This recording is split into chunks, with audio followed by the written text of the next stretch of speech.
A fresh breeze was blowing through the open window, and soft sunlight was falling when he woke up. He looked out the window and saw the familiar outlines of the royal palace. Then, the boy realized that he was in the game he had played 3 years ago. Archon's Heroic Adventure. That was what it was called. It included various dangers that arose within the walls of the academy and endless incidents.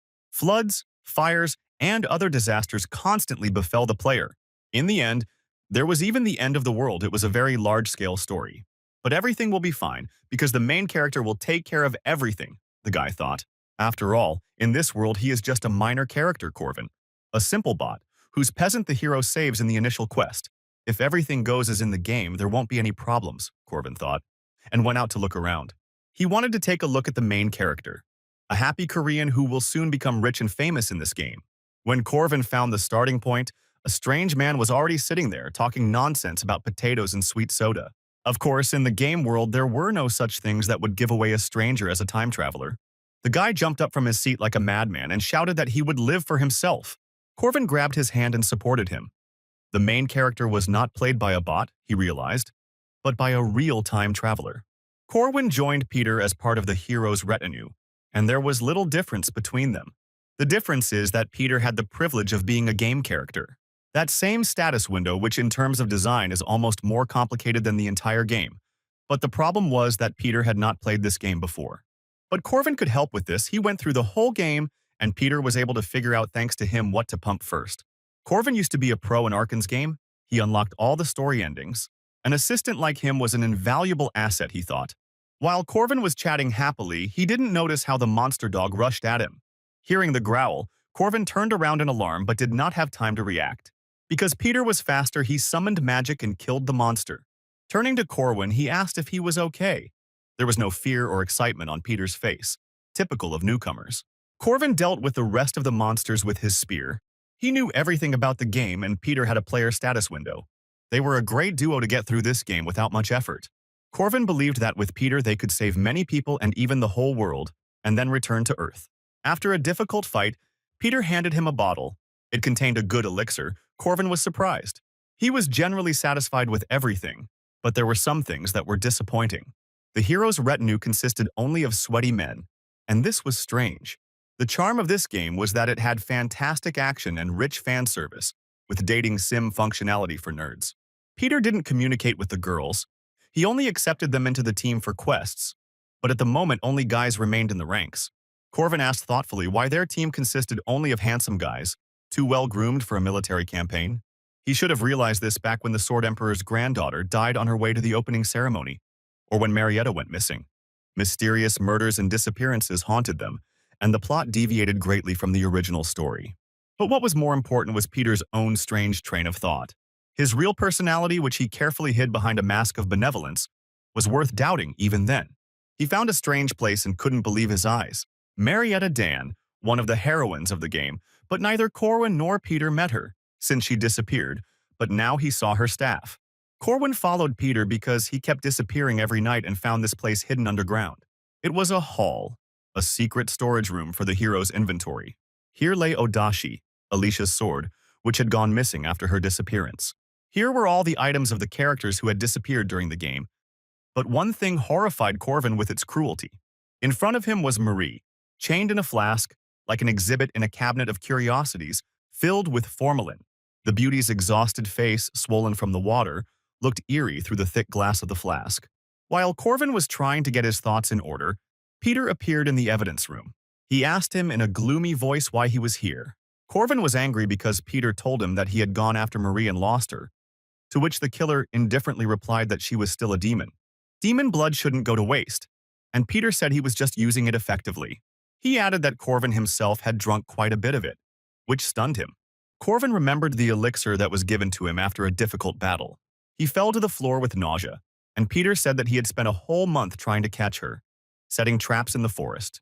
Corvin could only wonder why, he repeated over and over again, gritting his teeth. Peter responded coldly. All for the sake of speedy progress in the game, the path that Corvin chose was too tiring. In the killer's opinion, he recruited too many weaklings and tried to save everyone, not kill the idiots, and save those who are of no use. Peter's methods were far more effective, unconstrained by morality, and so he declared himself better than him in this game. And then Corvin realized that he had been lied to from the very beginning. Peter was not a newbie. He asked the scoundrel how much was on his conscience. With the face of a complete sociopath, Peter estimated that he was 3 souls short of 100,000. And then Corvin realized that he was not a human being. He grabbed him and called him a monster. But Peter did not admit guilt. For him, everyone was a gamebot. Besides, Corvin himself had killed quite a few. But the secondary character was outraged, because he only killed bad guys who wanted to destroy the world. If Peter was so obsessed with efficiency, then why did he need Odashi's sword since he was a mage? Corvin asked and pinned the maniac to the wall. Elixirs could also be obtained from the status window without causing any mischief with the farm, Corvin said. He screamed that the scoundrel simply needed a bag of sand for his sick inclinations. But the main character couldn't stand this anymore and smashed his head against the wall in one go. Corvin nearly passed out, sliding down the wall with a broken head. Peter, in the voice of a maniac, answered him that after everything he had done for him, Corvin could not speak to him like that. His thoughts were only about Corvin, because he should have been his world, but instead, he did nothing but look at women. And Peter declared with a wild look in his eyes that he would not tolerate this any longer. The flood of delirium that fell upon him made Corvin even forget about the pain. They had been together for almost 200 levels. Why only now this psycho decided to change the genre? Corvin did not understand, and quickly crawled away. Peter replied that he had removed everything that could hinder them from their path for the sake of their future. And then it finally dawned on Corvin why there were only guys on the team. Peter said not to pay attention to the others, they were just for show because he was the only one who mattered. Corvin didn't let him finish. The last thing he needed was a confession from the guy and punched Peter in the teeth. And he ran away. Peter scared him to death. Just think, Corvin didn't even have a girlfriend yet. But then he was grabbed by the dark tentacles of the main character. Corvin screamed in despair. He definitely didn't like this genre. Peter grinned an unhealthy smile and said that he couldn't escape. He would be with him forever. In this fake world, Corvin was the only real one for him. But Corvin didn't listen. The crazy scoundrel irritated him terribly. The magician sealed him in a snares and said that soon everything would end. He went to fight the main villain and promised that they would be together forever. The final episode had begun, Corvin noticed, lying as if on the bank of a river, waiting for Peter to defeat the final boss. He didn't know what would happen to him after that, but he received notification that the mission had failed.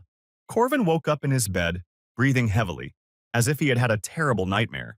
It was the same spawn point where he appeared last time, as if those 3 years he spent with the sick scoundrel he had to kill had never happened. During a mission to subdue a water monster, the dam was destroyed and the village below was washed away by the flood. Thousands of monsters and humans died that day, creating a horrific scene of destruction. But Peter was then beside himself with joy, so much so that he even cried out. At the time, Corvin couldn't understand this crazy laughter and attributed it to stress and fatigue. But now he realized that even if countless people died, Peter always thought about his own benefit. A real devil who killed 100,000 people by his own admission. He had to stop Peter, Corvin decided. They were both level 5 homeless now, and all the items could be obtained at the academy. Therefore, after entering there, Peter will become much stronger. He hasn't become a monster yet, but who knows how quickly that will happen. The entrance ceremony was supposed to take place in 5 days, so Corvin ran as fast as he could. Now was the only chance to kill Peter. He reached the place of the training quest. Then the carriage that was heading to the academy broke down, and it was necessary to protect it from the monsters in the forest until it was repaired. The knight killed the horned rabbit, and his companion praised his skills. Peter did well too and deserved praise. He was still pretending to be good. The coachman told them that he had fixed everything, and they could return. The security was quite good. Everyone wanted to get out of the damned forest as quickly as possible. When they heard a terrible howl behind them, they turned around anxiously. The knight saw a log flying at them and pushed his partner aside. They miraculously managed to avoid serious injuries, and the knights grabbed their swords again. A second-level monster, a werewolf, appeared in front of them. The horned monster roared shrilly throughout the forest, announcing its presence. Corvin realized that the quest had already begun. Even though he ran as fast as he could, he didn't make it to the very beginning. He didn't have enough time to prepare, and the monster quickly dealt with the carriage guards. Corvin regretted not saving these poor fellows, even though they were mobs. The guards shouted at Peter to run to the carriage and save himself while he bought time. But Peter shouted to his fellow travelers to leave, and he himself decided to stay. The girl called out to him, but Peter was playing the hero and said that he could not leave the knight. But when he ran up to him, the werewolf had already dealt with the swordsman. Corvin waited. He had to make sure that Peter was the same person as before. He could be an ordinary hero, or he could be as obsessed with the game as he is. The monster ran towards the hero, its stinking mouth open. It was huge. Luckily for Peter, he was saved by a female fellow traveler. She slashed at the monster with a sword, but it covered itself with its paw. Then, the agile swordswoman landed next to Peter, covering him. The second daughter of the Arden family, who wields Odashi, one of the 6 royal swords. She was the most influential member of the heroes group and a prominent character, Alicia Arden. But instead of gratitude, she received a stab in the back from a crazy scoundrel. Corvin realized that without any doubt, it was that same Peter who stood before him. Alicia recoiled in pain. She didn't understand why she was attacked and was stunned. Her vision blurred, and the scoundrel told her, "I'm sorry, my hand just slipped." What's worse, the monster in front of the wounded swordswoman hasn't gone anywhere. The monster did not change its target and attacked Alicia. If the girl dies now, Peter will take her sword. Even after being wounded by a poisoned blade, the girl resisted. She still tried to gather her courage and fight. Alicia remembered everything she had been taught, and her concentration became limitless. With only her and her enemy in front of her, the girl unleashed her hidden power. Peter realized that at this rate she could kill the werewolf herself, and he couldn't allow that. The maniac threw a dagger at her at the moment when she was supposed to attack the monster. The swordswoman's reaction was enough to repel the sudden and vile attack. But she was distracted and lost precious seconds to repel the monster's attack. His jaws clamped down on her narrow waist, and with a final blow, Alicia pierced the monster's skull. The monster died without ever unclenching its fangs, which pierced the girl's fragile body. She asked Peter, barely breathing, why he was doing this. But the scoundrel did not listen. He pulled out his sword and raised it above his head, exulting at having received the trophy. This sword could only be used with a certain skill, but Peter could figure that out later. However, the issue of experience could have been resolved by killing the bot, Peter said and grinned devilishly. He raised his hand with the sword over the unfortunate girl who was bleeding in the monster's mouth. Peter took his time, stretching out the moment and enjoying it. But at that moment, a small bag flew at the maniac's head, and fine dust fell out of it from the impact. Peter instinctively covered himself with his hands and coughed from the thick dust. He started shouting at the person who did it to come out immediately. The situation was completely unexpected for him. Horned monsters, white rabbits jumped out of the forest. The mushrooms whose pollen Corwin had stained Peter with were the monster's favorite delicacy. Now to them he smelled like a delicious piece of fresh meat with seasoning. Even though these were weak mobs, there were a lot of them and everyone wanted to grab their piece. Luckily, Alicia was still alive. Corvin pulled her away from the battlefield and the monsters. Then, using a knife, he pulled out the werewolf's long, sharp fangs from his mouth. But while he was fiddling with them, Peter appeared from behind and asked him who he was. Corvin noted that killing 3 horned rabbits in a minute was not bad, because Odashi was a good sword. Peter was stunned when he recognized him as Corwin, a character from the initial quests. He asked how Corwin had ended up there, and Corwin thought that perhaps Peter had lost his memories. It was only for the best. Corvin replied that if he held the sword like that, he would sooner cut off his own hand. Peter looked at his hand like a fool, but at that moment, Corwin threw dirt right in his face. Then Peter began to swing his Odashi randomly, hoping to hit him. The villain was still fast, albeit clumsy. In physical strength, Peter was superior to Corwin, so Corwin had no choice. He waited for the moment and swung his fang, almost catching the jugular artery. As expected, the thought of this thing being in his neck scared Peter, and he recoiled. Corvin made him focus all his attention on the monster's horrible tooth, so that he would look only at it. He pressed the hero with courage and cruelty, and he began to retreat.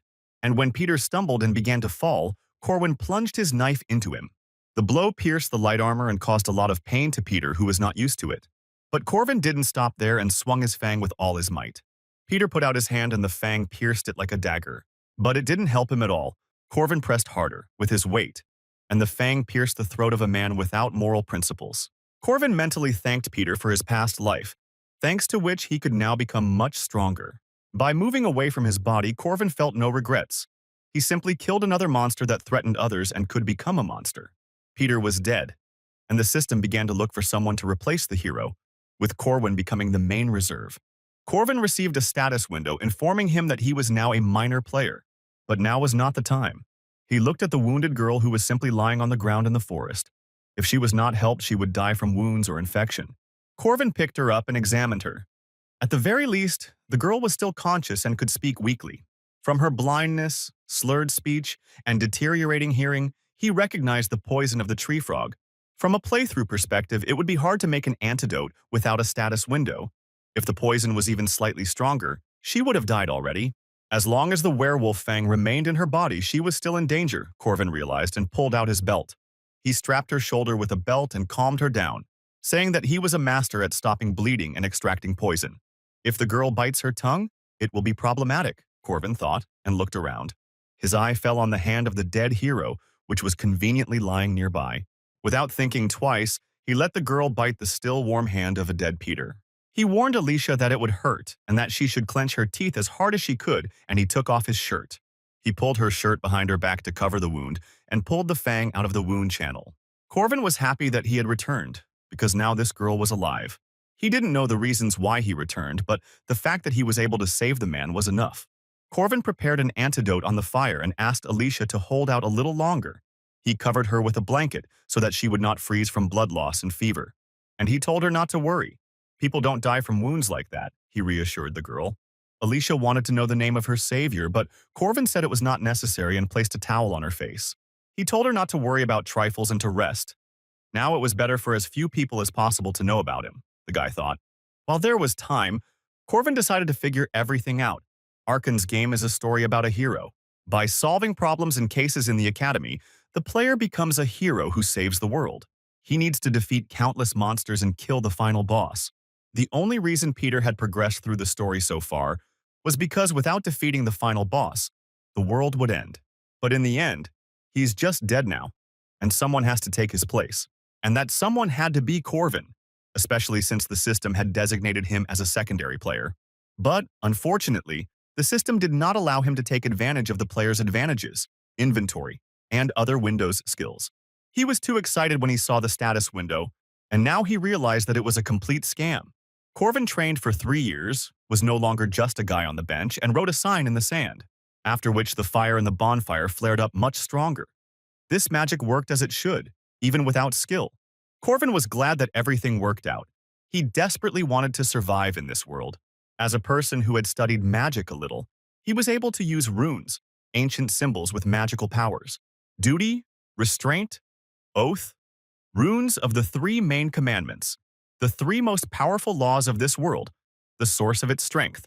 So, biting his finger until it bled, Corvin drew them all on his body. The first was debt, the blood-burning fiery letters into his skin. This commandment gave the caster additional powers. If he kept the oath, he could make promises, even simple ones like not eating chicken. But simple promises give less profit, even if it is troublesome.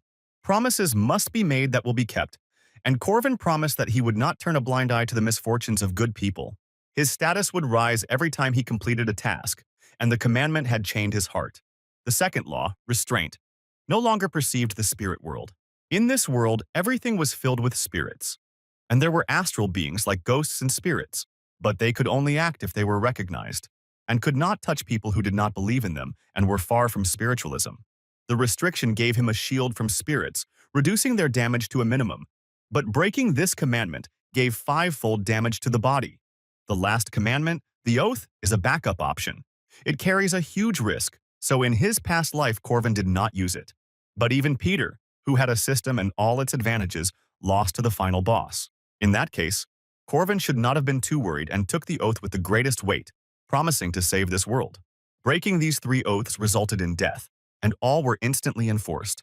Alicia opened her eyes in a hospital bed, not in the forest. She rose from the bed but winced, her wounds still hurting.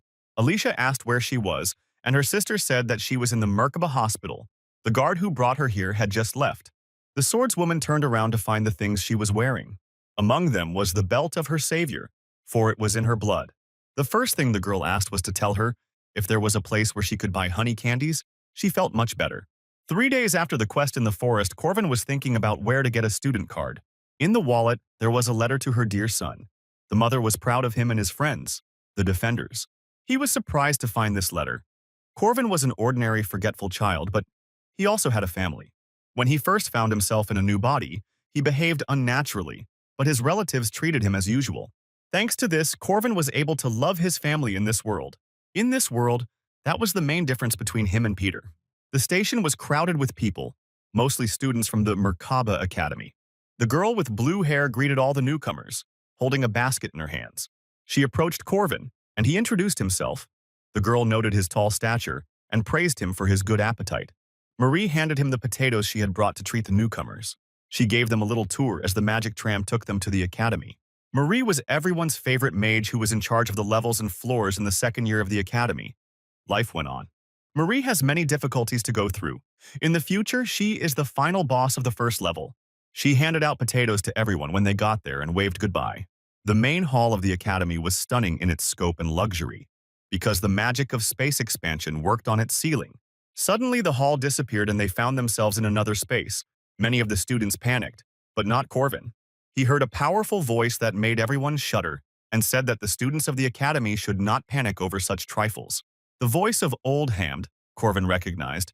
He always acted the same, just moving them to the training camp. As in the legend where people fought against the evil tribe, the best weapons were those who studied at the Merkaba Academy. A curly-haired man appeared and introduced himself as Fred. He was in charge of welcoming the students this year. Corvin chuckled. He hadn't seen the dean of the nightly faculty for a long time. He said that everyone should have received a certificate. Professor Ferda was irritated by the fact that they thought they were better than they actually were. But he still decided to look at them, and a screen lit up in front of each one. There, Corvin could see his stats. They looked boring. All of them were low level or worse. Their overall level was designated by a number from 1 to 6, where 1 was the highest rank of power. The academy had a restriction on admission, and Corvin was at the very bottom of the list with his rank. Fred wished them luck in the battle and smirked. He enjoyed weeding out the weaklings. The next moment, magic worked, transporting them to another place. The professor immediately recognized the uncut diamonds among the students. The lady in the hat told Fred that there was no point in comparing first and second level students, and that they should wait until everyone was accepted. She noticed the swordmaster's granddaughter, Alicia, among the students, the druid Eulalie, the sword-wielding mercenary Draco Varsky, the golem caster Cornelius. Standing apart from them was the only girl of the first level, the demigoddess of heaven, Yaksha, in a monastic robe, and her name was Helen. Then her gaze slid towards the less newcomers, and she was indignant that the director was accepting such people. Another gray-haired professor agreed with her. In his opinion, even the fifth level looked bad. He wanted to quickly remove the weak ones and start. But the lady in the hat insisted that since the director told them to give everyone a chance, that's what had to be done. The professor with the mustache agreed with her, and boxes of weapons appeared in front of the subjects. The test consisted of fighting in an empty space with monsters of your level. Most of the students would have definitely taken everything they had from the closet, taken the swords. Corvin would have done the same in his past life. A small hound, a level 5 monster, but there were 3 of them, and they knew how to hunt in a pack. Of course, swords were good weapons, Corvin realized, but a spear took incomparably less time to master. That's why he chose what he wielded best, a short spear that could not only be used in close combat, but also thrown. The first hound disappeared before it even had time to run up to him. The guy smiled and asked the monsters for forgiveness. The remaining monsters hurried to him, but the same fate befell them. 2 thrown spears pinned them to the virtual floor. Corvin had accumulated a lot of experience in killing such monsters. He pulled the spear out of the monster's body. Killing them took a little longer than he thought. In his past life, he would have died before he could reach these monsters, but this time everything was different. Now he could kill everyone and increase his level, the guy thought, and began to wait for the next wave of monsters. But he waited for 5 whole minutes and the monsters still did not appear, and he began to think that perhaps the system had failed. The professors watched everything through their screens, the beating of inexperienced and weak students, most of whom couldn't even kill their opponents. Even the 5th level was weak, so the mustachioed one decided not to look closely at the 6th. But one of the students was chilling in his room, and there were no monsters around him. Then the professor thought it was some kind of bug and called the same hounds for him. All these students were such pathetic nobodies in the eyes of the professor that he did not want to waste his time on them. The first ones who passed the test appeared, who killed their monsters in a minute, of course. He did not see how Corvin dealt with his enemies twice already. The 3rd level would need a couple more minutes, and he turned his gaze back to the 5th and 6th. But the little rascal was idle again, to the professor's greater indignation, and he thought that there had been a glitch. Another colleague recalled that Madame Josephine's instruments never failed, so there could be no mistake. The mustachioed man's colleague immediately understood what was going on, because he didn't even see how the monsters were summoned. Enraged, the mustachioed man again called the same unfortunate hounds, and now it was Corvin's turn to get irritated. He had no intention of training the dogs and loaded 3 short spears at once. Throwing them all at once, he hit 3 targets as soon as they appeared. The whole thing took 7 seconds, a result that stunned the professors. So they called Fred's colleague to come and take a look, the dean of the Knight's faculty. On the 3rd level, a kid named Jaeger completed the test in 3 minutes, 30 seconds. Fred told them his best time. The professors guessed from his spearmanship that Corvin was the son of a hunter and summoned a whole 4th-level boar for him. The little boar didn't even have time to grunt before he was sent to the barbecue. Then, in the heat of the moment, they threw Corvin an owlbear, a 3rd-level monster. It was a ferocious predator, striking with powerful paws. Diving under the blow, Corvin approached. He struck the monster in the side but was forced to dodge the furious blows again. Then Corvin used the Kanaz rune, the 6th sign of the runic alphabet, and the owl was engulfed in hellish flames. Corvin surprised everyone who watched him with his skills. But the owlbear was not so easy to defeat, and the fire only made him angrier. Corvin realized that his magic was of little use yet. But while the monster was fighting the fire, he did not follow its movements, and Corvin was able to attack it from above, putting all his strength into the spear. One of the professors realized that he was definitely not a regular level 6, and even regretted that the monsters on this test were not higher than level 3.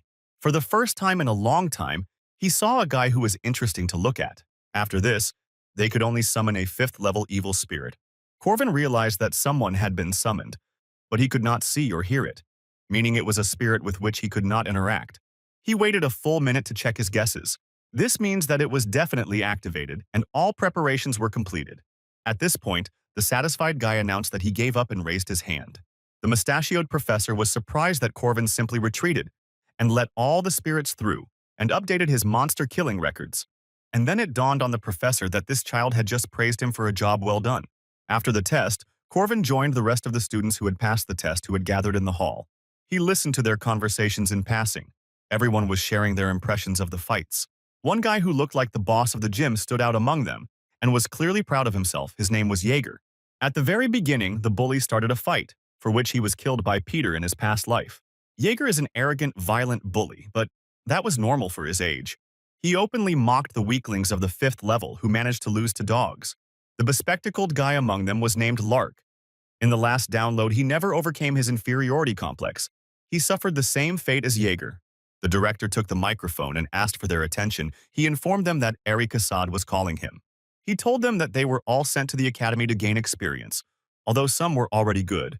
Kassad told them that he could not guarantee that they would get what they wanted at the end of the training, but he hoped that everyone would find their own path. After his inspiring speech, Jaeger was looking for someone to pick on, and his eyes fell on the bespectacled man with the book, Lark. He approached the weakling and asked him what level he was, and the timid boy replied that he was level 5. The big guy immediately started to bully the skinny guy because he couldn't defeat the dog, and Corvin noticed this. He intervened and grabbed the buffalo by the neck. Jaeger immediately asked him who he was, but Corvin turned his gaze to the cool tattoos that Jaeger had everywhere, the one on his back signifying his blood type. Jaeger liked the fact that Corvin was in the know and said that his mother was a tattoo artist and all this was her work. Even though Corvin already knew all of his tattoos, he decided to ask to distract the bully even more. In the last upload, 3 years ago, Jaeger's mother came to the academy to look for her son. These tattoos were not for show. She carefully prepared them before her son entered. Jaeger began enthusiastically showing each tattoo and talking about its purpose. That's how they met. Corvin also introduced himself. Then they turned their gaze to Lark, and he also said his name. The atmosphere was already different. They didn't know that Alicia was watching them. She liked how Corvin casually helped his classmate avoid bullying. Corvin seemed like a good guy to her, and her gaze didn't pass by his pendant. But the secondary character's goal was to make a good impression on Lark, who had the ability to remember. For Corvin, this guy was a free walking skill book. It was interesting that Alicia found his smile cute. Most of the amenities at the academy were provided for free housing, cheap food, and of course the best training facilities. The reason is simple. By training here, the impossible became possible. Corvin worked his spear through the air, trying to hit the glowing dove. Fighting with spiritual bodies was out of his reach in other places. Even other students came to see the newcomer. Usually, this kind of training is done by second-year students, so the students thought that Corvin was being overconfident. They laughed when he got hit on the head by the dove spirit. Corvin breathed heavily and caught his breath. He hoped that he could cope with this task. An instructor approached him and asked why a newbie needed such training, and Corvin replied that he wanted to hone his spear technique. The instructor asked if the boy was sure he could beat him, but Corvin had no doubt. He was a little nervous that this old man approached him and thought that something had happened during the exam. But the instructor praised him for his good attitude and handed him a dozen food coupons. He invited Corvin to come see him when he had finished his investigation and promised to praise him. This made the guy nervous for no particular reason, but once he got approval, everything was fine. Corvin continued hunting with a stick at a small, very mobile target. But the pigeon constantly counterattacked him into open places and moved very quickly. At the end, Corvin collapsed, exhausted, and simply stared at the ceiling. The goddess of freshmen, Marie, appeared above him and asked him how she was. His training was grueling, and she poured him some water, which she summoned from her finger. The girl gave him a towel and held out a glass, expressing words of support, saying that everything would work out for him. But Corvin didn't have another time 3 years ago. They had a status window, skills, potions. Now all this was gone. He killed the hero and had to do everything himself. Corvin returned the glass to the girl and thanked her, saying that she would still have time to give in. Determined to become the strongest, Corvin returned to action. He wanted to know his limits, to know where the boundary was for the abilities from the past. Then he began to use high-level swings with a stick with complex names. These were exactly the same powerful and fast movements with a stick, only more pathetic. Corvin had neither a strong body nor an aura, and his knowledge of the future was generally useless. But he decided to train as hard as he could. The powerful throw caused the dove spirit to spin around to avoid the blow. Marie was surprised that Corvin had thrown the spear so easily, but now he was open. But somehow, Corvin caught his spear again, and finding himself above the dove, he dealt it a piercing blow. There was a powerful explosion right above the training ground. Marietta couldn't find the words to express her admiration for this throw. Corvin, frozen in midair with a large explosion in his pendants in the background, looked very cool in her eyes. But the scene ended and gravity took over, mercilessly taking him into its arms. Then he realized that he had been a little hasty, almost falling to his death from such a fall. The next day, the goddess Marie, as usual, looked after the newcomers and came to give them a tour of the academy building. Corvin chewed on a sweet potato and thought about his own things. First of all, he needed to become stronger. And there was only one way to do this without Peter's potions. The commandments are not to close your eyes to the problems of others, the guy thought, and looked at the bespectacled man.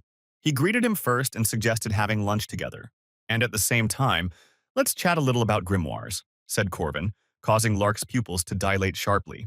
A grimoire is, simply put, a book of skills, a powerful artifact that gives magic or abilities when read normally.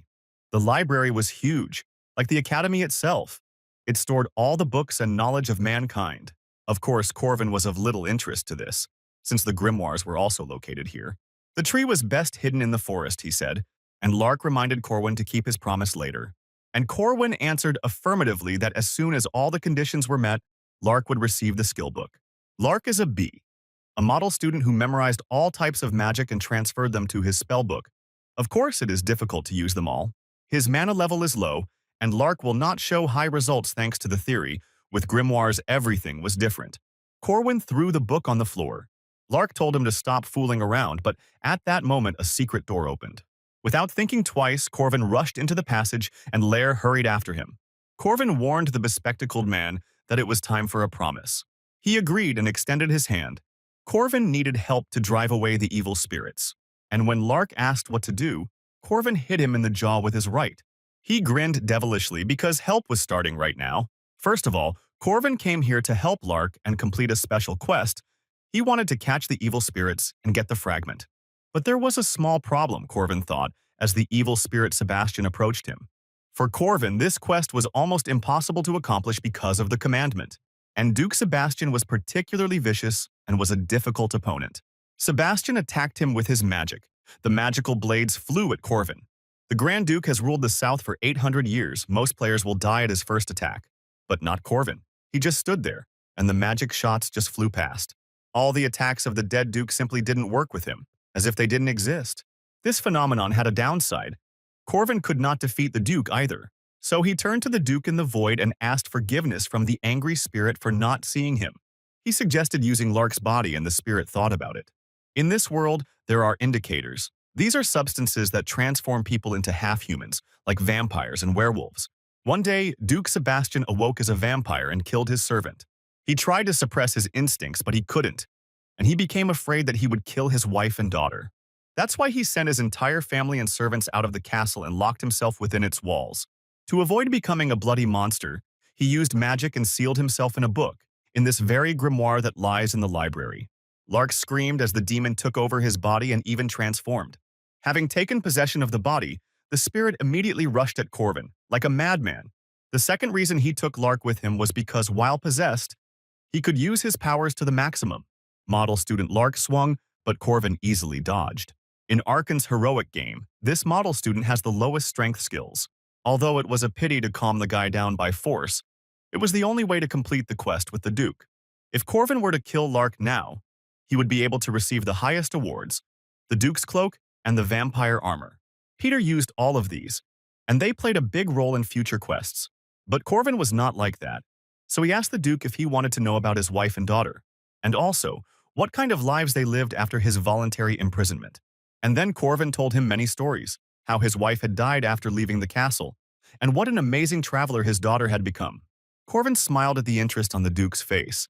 As a man with a family, he wanted Sebastian's soul to find peace. The Duke calmed down, thanked him for the story, apologized for attacking. Corvin replied that nothing had happened, Lark wouldn't have hit him hard anyway. Before the Duke disappeared, they had a long conversation, and as a reward, Corvin received the ashes of Sebastian's soul and a grimoire with a regeneration skill. Persistent regeneration was Peter's ability, but Corwin didn't know how well it worked because he rarely got injured. Lark came to his senses and Corwin told him not to strain himself because he was possessed by a spirit. The guy touched his face and asked if the pain in his chin was also a consequence of possession, to which Corvin answered reluctantly. He quickly changed the subject and gave the diligent student his reward, a grimoire. The boy was overjoyed and couldn't believe he had received such a valuable item. By nature, he loved new knowledge, and Corvin just wanted to see the boy's happy face. For fulfilling his oath of duty, Corvin received a reward, and a very generous one, for he had calmed the Duke's soul. He considered it compensation for not being able to level up properly in the system. But even so, the reward was quite generous. Marie again handed out potatoes to the newcomers who came to practice. No one refused. She approached Corvin, who was also going to train with the spiritual doves today. Smiling, the girl said that she believed in him and would support him. The envious guys expressed their contempt and indignation. The newcomer could not defeat the pigeons, they thought, but the girl still supported Corvin and even bet gold on him, which made the hero feel like a racehorse.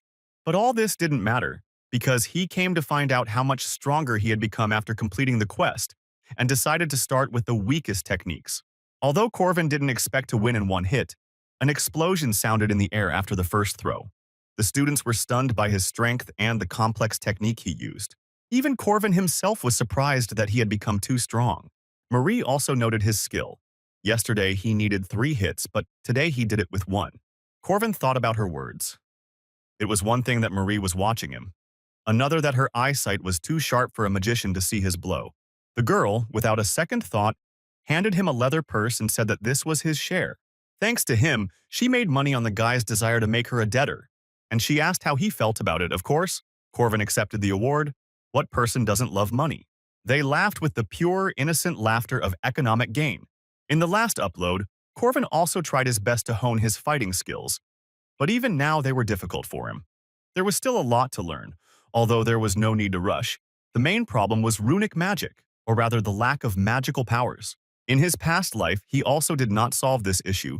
Runic magic required a huge amount of mana, but if he could solve this problem, he would become much stronger. Although, no matter how much he trained, there was someone in the academy who could not be defeated. The only female character that even Peter couldn't defeat, and she is one of the strongest in the game. The infamous balance breaker, the celestial Yaksha Helen, sat under a tree with a book in her hands. Moreover, she also paid attention to Corvin. He didn't know why she needed it, so he decided to simply ignore it. It was a bomb he couldn't handle, Corwin thought when Helen said he was united. She also said that he was not the owner of the body, and Corvin was dumbfounded when he realized that she might know. Helen was a living corpse, in whose body the souls of a human and a monster were combined. She was on the verge of life and death. Because she could see the color of his soul, Helen asked what it was like to absorb and destroy the original soul. But Corvin answered almost without thinking. He was not hiding anything, and said that he did not know the answer. In the past, he worried a lot about this, whether they were really different people from the original, their memories merged, and it was difficult to understand who the real one was. But all this was meaningless. Whoever he was, he remained himself. Of course, for Helen, everything was different, because the original still lived in her body. The girl told him that he was not the real owner of this body, but just a thief. He told her about his neighbor. His name was Bruce, and he turned into a green giant when he was angry. But the funniest thing is that this man's two personalities hated each other, although both were good at different things. The new soul, or the original, they are both different and can coexist. It was not their will, and there is no sin in being born in the same body. Corvin's words touched her to the quick, and Helen replied that there are those whose birth is a sin in this world. Corvin thought that it was just like that now, but he didn't say anything out loud. He left her alone, simply saying goodbye. The next day, Corvin arrived at the southern part of the academy. There was one reason why he left the dorm before the birds started chirping: the task board. Big and small tasks helped prepare for the main quests. These tasks were important for his progress. But Corvin's goal was not to level up, so he shouldn't push himself to do difficult things, but just check a few things. And yet, there was another man who also could not sleep, and he was inquisitively studying the board. Corvin reflected that he really didn't know Alicia very well. In the last download, Peter had cut her open like a deer. He greeted the girl, and she bowed back. Alicia was in second place at the academy, which meant she wasn't interested in experience at all. The girl admitted that she needed money. The support fund was not of sufficient level. Corvin was surprised, and Alicia said that the fund refused her because her family's income was low. It was like his own school, Corvin thought, where they didn't help poor kids either. Her parents were proponents of permissiveness, so Alicia had to earn the bare minimum herself. Corvin decided to help her with advice and offered to take on the task of a sentry. The pay for it was not bad. Alicia saw that there was a need for up to 3 people and invited him to join, but Corvin refused. He had other plans. It was his weekend. He wanted to get everything done quickly and relax. The first task was to find a cat named Butterfly. Experience and payment were not important to him, since his goal was the commandment. If you find and save a butterfly that almost died from monsters, you will save the owners from the grief of losing their pet. And as a result, he received 5 points to his characteristic points, which were divided equally. The commandment is active, which means even simple tasks will bring him great benefit. Corvin laughed, which frightened the girl. He walked around the city and collected all the easy quests. The glasses were his charm, which he could only obtain through the commandment system. But then he remembered that the mission was more important than the points. He even left a note before leaving. In his hut, the master cook was indignant after yet another failure. He made a sauce from more than 10 ingredients, including carrots and garlic, but never achieved a result that would make even cold chicken taste good. When a random guest advised to simply add starch syrup and the problem would be solved. At this point, he said goodbye to the cook, which even made him think he was crazy. Who in their right mind would do such a thing, the old man thought, but he followed the instructions anyway. When Corvin had already left, a cry of Eureka was heard in the hut, and the guy was happy, because in this world there is no way without tasty chicken. And even for such help he received points from the system, although he was pursuing personal interests. This was simply wonderful news for him, and Corvin screamed like a madman again. One girl in chains and with a book watched his crazy adventures. A professor in a hat appeared behind her.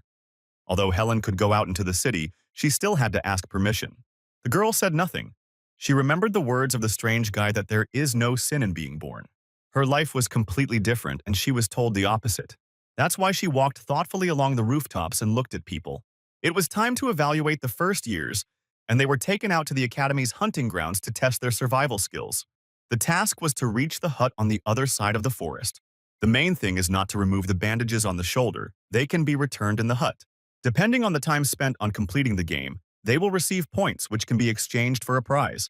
Corvin looked at the participants and noted that Helen was not there, which was logical because she would break the balance of the entire competition. Alicia approached him and thanked him for helping her choose the task. She was able to earn money. Corvin treated her to a candy that he supposedly took for his sister, but they were too sweet. Of course, Alicia couldn't resist because they were her favorite. At that moment, the professor in the hat struck her whip and announced the beginning of the test. Corvin had seen many mages, but the only spatial mage of that level was Madame Josephine. The Great Witch moved them to random locations at the starting points of this rat race. As soon as the test began, Someone already started fighting in the bushes, Corvin heard. They were in a hunting ground, a difficult terrain even for a pro, and they had to survive a battle royale for the headbands. But he didn't need these weaklings, so Corvin ran on. The most dangerous one right now was Alicia, and since Helen wasn't here, once he defeated the swordswoman, the rest would be nothing to him. On the candy he gave her, Corvin had carved a tracking rune, and it would help them meet again, he chuckled. With a mad face, Corvin ran through the forest, pushing through the undergrowth with his spear and blocking Alicia. Josephine told the director that she would also go into the forest because it was better to be on the alert. And only then did she notice that the student she was supposed to be keeping the best eye on was missing. Kassad told the professor that he did not send the girl. She went on her own. And right now Helen was chasing Corwin. For some reason, the girl changed her mind about participating in the battle. Alicia screamed at the stupid guys who attacked her that they didn't know the word honor, since they all attacked her in a crowd. But the weaklings objected that her abilities were beyond honor. Another dummy attacked her from behind, but screamed loudly. Alicia could have taken care of him herself, but at that moment, a flying boulder knocked down the poor guy. Alicia turned around and saw Corvin, who had just saved her like a noble knight. But the guy, calling her sweet Alicia, suddenly attacked to take away her bandage. The girl cried from resentment. She thought that he was a kind person who gave her candy. Alicia had not yet fully mastered her keen sight, so her abilities as a swordswoman were mediocre, which Corvin was glad about.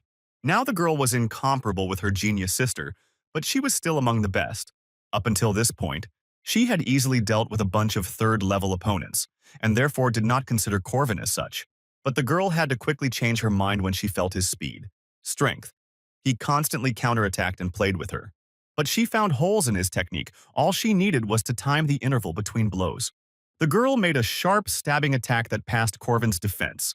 But she relied too much on her abilities. She lacked experience, so Corvin easily transferred her attack downwards, knocking the girl off balance. He charged her with a simple combination, threw the weapon aside, and attacked the open body.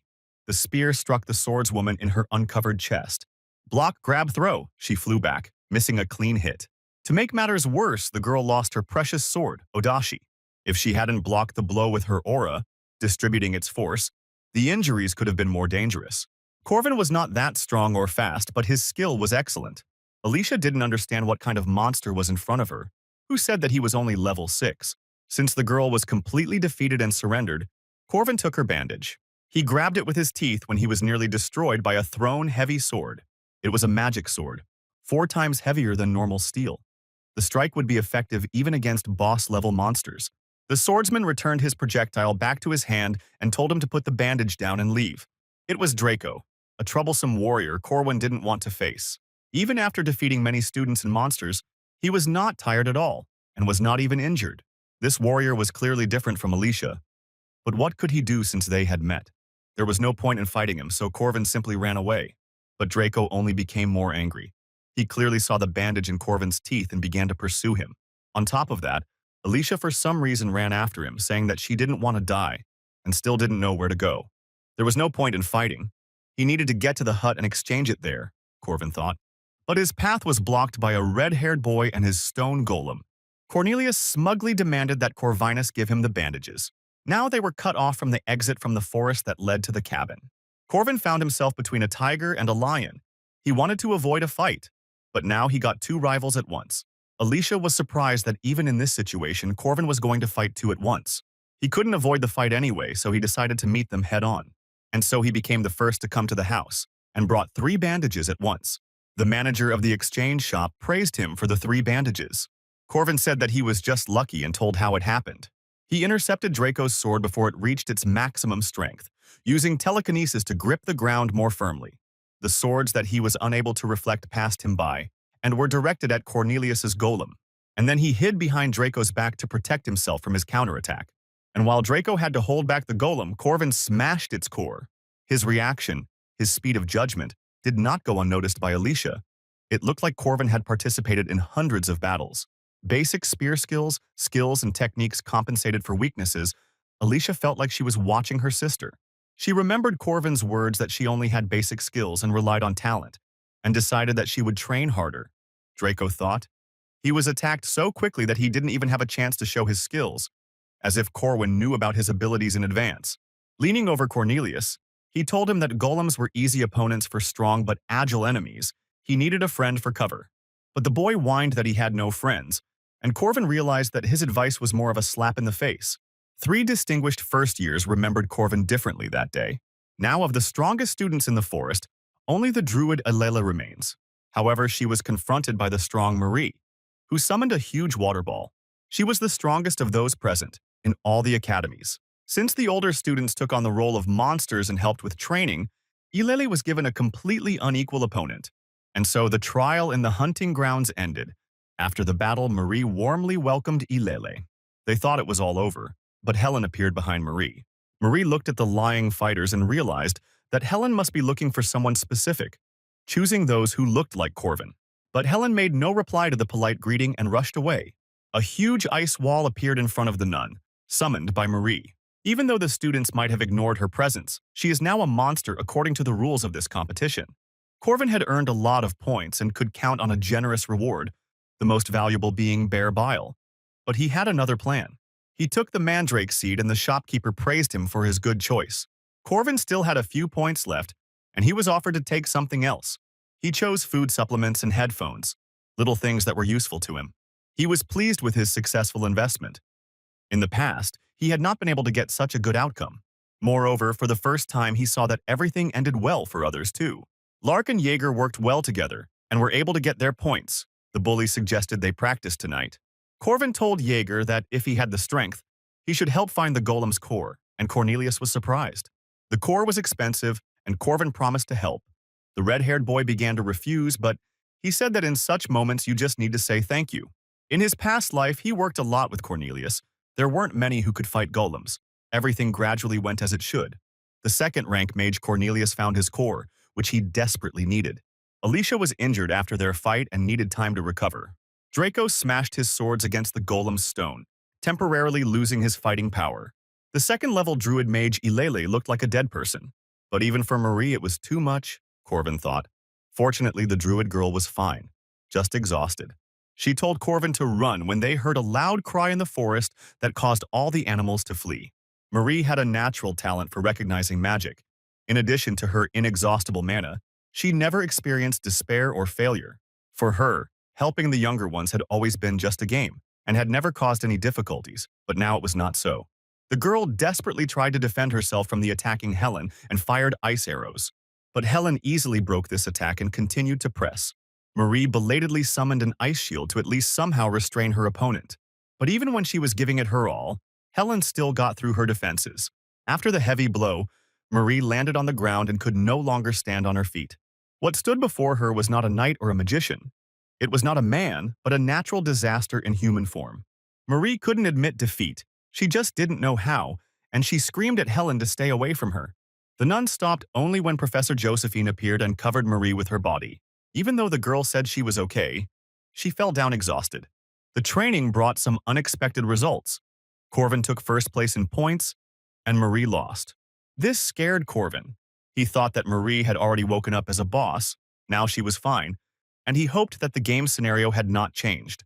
He decided to think about it later, because Marie was supposed to come to her senses only in 3 weeks, and now there were things that he had to prepare. Corvin returned to the forest to meet the creature that lived there. First, he made a few drops, which caused tears. He pretended to slip dramatically and drop a mandrake seed into the pond. And when he began to cry hysterically about how he regretted the lost thing, a voice asked him why he was crying. There was an Easter egg in the game that only appeared once: the golden axe of the Taoist hermit. One day, a woodcutter dropped his axe into a lake, and a hermit appeared who asked him whether the axe was made of gold or silver, and it made no difference which he dropped. You could throw anything, expensive, into the lake and get a leveled result, but Corvin threw a seed there. The old man offered him increasingly valuable mandrake seeds in turn. But Corvin knew he had to refuse every time. The Taoist always admires honesty, and therefore in the end gives away all 3 seeds. So objects can be multiplied even if only once, but Corvin was incredibly happy about it. These seeds increased the level of mana. In the past life, Peter ate the gold one, and he ate the silver one. Now both improvements belong to him. In 3 weeks, there will be a mission after which Marie will awaken as a vampire and a boss. Corvin believed he had time, and so he gradually became close to important characters. Otherwise, they would not have wanted to join his party. In a week, The important heroes will be restored and ready to raid the first boss, and Corvin will be able to unite them. Marie was a special vampire, and she had a few weeks left before she would awaken. When she woke up, the girl who was sleeping next to her bed also stood up. The friend was worried about Marie, who got it in the fight with Helen. If Corvin had enough preparation, time, and people, he could easily save Marie. Until then, he must train Alicia, in whom he has already ignited the fire of rivalry. And to take the rest, Draco, Ileli, Cornelia, if they are properly prepared, it will be easy to defeat, exclaimed Corvin. Marie's eyes were swimming as she stood up. Her friend looked strange. The neck seemed so inviting, and I was terribly thirsty. Josephine said only that she shouldn't have been sent, and offered to share her knowledge. She told Helen to remain under arrest and think about her behavior. She did not know what she should have done with Marie and why she was punished. The girl flinched when Corvin suddenly appeared at her window. Corvin said hello and brought her some treats, and reminded her that they had seen each other recently. Even though it was an unexpected visit, he handed her a cake. Helen said that what he did was against the school rules, but the boy said that since Madame Josephine was not there, everything was fine. But I still thought about it. At first glance, it was clear that Helen didn't have a scratch, even though she wasn't human. Locking her up for a week was harsh, and Helen complained that Josephine was not only not there, she had not come to the girl for a whole day. Hearing this, Corvin fell from the tree and collapsed below. Fortunately, he had regeneration. He shouted to Helen that they would see each other again. Obviously, since Madame left, leaving behind the most dangerous man in the academy, something had happened, and the other teachers were also alarmed. Corvin approached one of the guards guarding Marie's doors and informed him that the visitation request had been denied. Corvin said that everything was fine. He just brought him some food, at Madame Josephine's request. The guard was pleased with such care for his subordinates on the part of his mistress. The guard didn't notice that there was a rune on the food. He was forbidden to see Marie, and her friend disappeared, which aroused even more suspicion. Corvin noticed that the guard's stomach was twisted and said that there was a restroom nearby. He asked him to keep a light eye on the door while he ran back and forth to relieve himself. Corvin assured him that he definitely wasn't going to go in. There was still a month before the main events. Corvin really wanted to be wrong in his suspicions. And when he lifted the sheet, he found another girl there. Isabella was lying in Marie's place, and on her neck were the characteristic marks from fangs, which was exactly what Professor Josephine was trying to hide. The worst happened. Marie woke up as a vampire and the boss of the first part of the game. And it happened much earlier than expected, just when he was least prepared. To defeat her, you need to go through 4 stages. In the first phase, you need to deal with a wave of monsters. In the second, Marie's power must be contained with the help of magic circles. The third phase is a battle against a powerful enemy that rages in a sea of blood. When an enemy is knocked down, the last scenario switches. Even without the cheater protagonist, just with a team of famous characters, the battle was easy, until the third phase. However, Alicia is out due to the injury he inflicted on her. Draco's weapon is broken, as is Cornelius's golem. They were one step away from failure, and all because of his interference in the plot, Corvin realized. In a past life, Peter deliberately let Marie escape into the forest even though they were waiting for her. And now everything is going downhill thanks to his actions. Cornelius lost his golem and was largely useless in battle. Helen could have been considered, but there were too many variables that could have happened in the fight if she had intervened. Corvin suggested that Draco go on a boss raid, but he began to resist because he was left without a sword, so he had to offer 20 coins. He offered the mercenary the vampire's ashes as collateral, and the boy immediately agreed. In the library, Corvin found a druid girl and surprised her with her knowledge of ancient symbols. He promised to teach her this alphabet if she helped him in the raid. Ileli also quickly agreed because for her, it was comparable to the ancient heritage of the family that had been lost. Corvin came to Jaeger and Lark with the same thing and said that a raid was coming up, deadly dangerous and unprofitable, and that the weak-minded and the brave were needed. He so confidently told them a story of reading and glory that he himself was amazed at his own impudence. Fortunately, the young and wild found this raid worthy of knightly romance and agreed. So he assembled the minimum necessary working team, where everyone had their own role. Corvin remembered Peter's words that Marie hid in the forest and was crying, and it was difficult to find her. They were lucky that there was only one forest in the academy. A normal search would have taken a century, but they just had to ask. Ileli was surprised that Corvin was so aware of her abilities. She struck the ground with her staff and called upon the spirits to help her find the vampire. Even Lark and Jaeger were amazed at the number of spirits the girl could summon. Corvin didn't see anything, so he simply asked if they had found it or not. And seeing the puzzled look of his squad, He quickly demanded that they tell him where she was. But danger came from behind. A monster attacked him. With a blow of his spear, Corvin easily cut through the monster that had suddenly attacked him. Many more monsters followed them, so much so that Jaeger even thought that Marie herself had become a monster, which was not the case. The guy said with a dashing tone that this would be a great warm-up for him and pulled out his weapon. But Corvin shouted to the big guy that the enemies were safe and that it would be better for him not to push forward. He ordered him to retreat 3 steps back. The main thing was to reduce their numbers. He moved Larka and Ileile to the rear. He and Jaeger took the front line, and Draco covered everyone. The mercenary noted Corvin's quick reaction and his sensible orders, like a leader leading everyone behind him. A real commander who doesn't give the impression that he's a 5th rank. The test inside the academy was very wrong, Draco realized. Jaeger asked Ileile, puzzled, why there were monsters here if they were looking for Marie. Lark thought they were being controlled since the monsters usually didn't crowd so much. But Corvin told them that it wasn't so. Marie wasn't a puppeteer. Even if it were true, she wouldn't do it so thoughtlessly. Here, Draco also began to ask what was the reason for the monsters attacking them. Corvin replied that monsters simply follow their instincts, and there are instances that make them forget everything. For example, something that could threaten their lives, and from which it is best to run as quickly as possible. Marie was not waiting for them under the tree, hugging her knees. Corvin again ordered the druid and the spellcaster to go to the rear. Jaeger and Draco were the support and had to stay behind. Corvin spoke confidently, so the boys decided to believe him. Corvin had received all the necessary bonuses from his oaths and prepared for battle. He had to save this girl, even though she was now a real monster. As she came closer, they saw that her crazy red eyes were crying. Ileile was touched, but Draco said it didn't change anything. He threw his huge sword at her, from the vampire's blind spot. But it turned out that Marie was protected by a red dome of magic, and she blocked his attack. Lark realized that in front of them was simply a familiar born from the blood of a vampire. Corvin said that there was nothing to be afraid of. The familiar was only born and could not yet feed on Marie's blood, and therefore could not attack. Draco countered that a wizard's weak point was his defense, and when it was hidden, it was a problem. Corvin said everything was fine and warned that a serious attack was coming. Corvin shouted to Ileile, and she already knew what to do and began to draw signs. The forest was her element, so she grew a protective wall in the path of her familiar's attack. But even its solid wooden wall began to crack at the seams. The girl spent half of her mana in one fell swoop. She had not yet fully recovered from the last fight. Corvin asked the druid girl to be patient a little longer. He promised that he would soon write all the signs. The girl held on with all her might and hoped that he would cope. Meanwhile, Marie was gathering mana around herself, preparing a powerful attack. The battle proceeded as Corvin had expected. They had already passed the first stage with the wave of monsters. After defeating the monsters, they must fight Marie. Corvin calculated that if Lark left immediately after Ileile, he would be able to use magic 2 more times. He praised the druid girl when she finished and told the team to run as far away as possible when she joined them.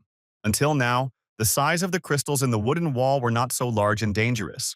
But then they started to grow rapidly. Alchemical magic was close. Everything was collapsing. Crystals of bloody ice tore through the wood, and then they saw a shadow above them. Ileile read the spell in the ancient language, using the letters that Corvin had drawn for her. Although he engraved the text, only a true druid could activate the ancient magic. It looked like a runic text that could only be obtained by completing the quest with the druid girl. The forest sages, the protectors of nature, kept this text for thousands of years. They froze when they saw it. The Wicker Man, a huge willow doll, grew out of the ground and came together. The druid girl exclaimed, happy that the spell worked. Corvin smiled. Even though he helped her, he had no other choice. He shouted at Jaeger to throw the surviving owl to the wicker giant. Corvin planned it all while they were fighting, so the boys didn't notice. Jaeger did so and threw the still-living monster into the giant's mouth. When this happened, a reaction began that became the source of energy for the Wicker Man. The golem will move until the victim inside the wooden prison is completely burned.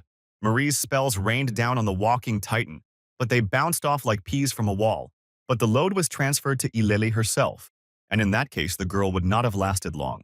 Corvin shouted at her to hold on as long as possible. Without the golem's control, they would simply die. Marie also cowered before such a giant. He looked overwhelming. She threw another 100 spells at him, which did no harm to the durable man. The titan was an inanimate being. Holes in his body would not harm him. In a battle between ice and fire, fire would not lose. So he thought, Corvin, but a huge bloody spear broke their golem. The golem's fire went out and it began to fall, having lost its source of energy. He collapsed, almost crushing them with his mass without getting far.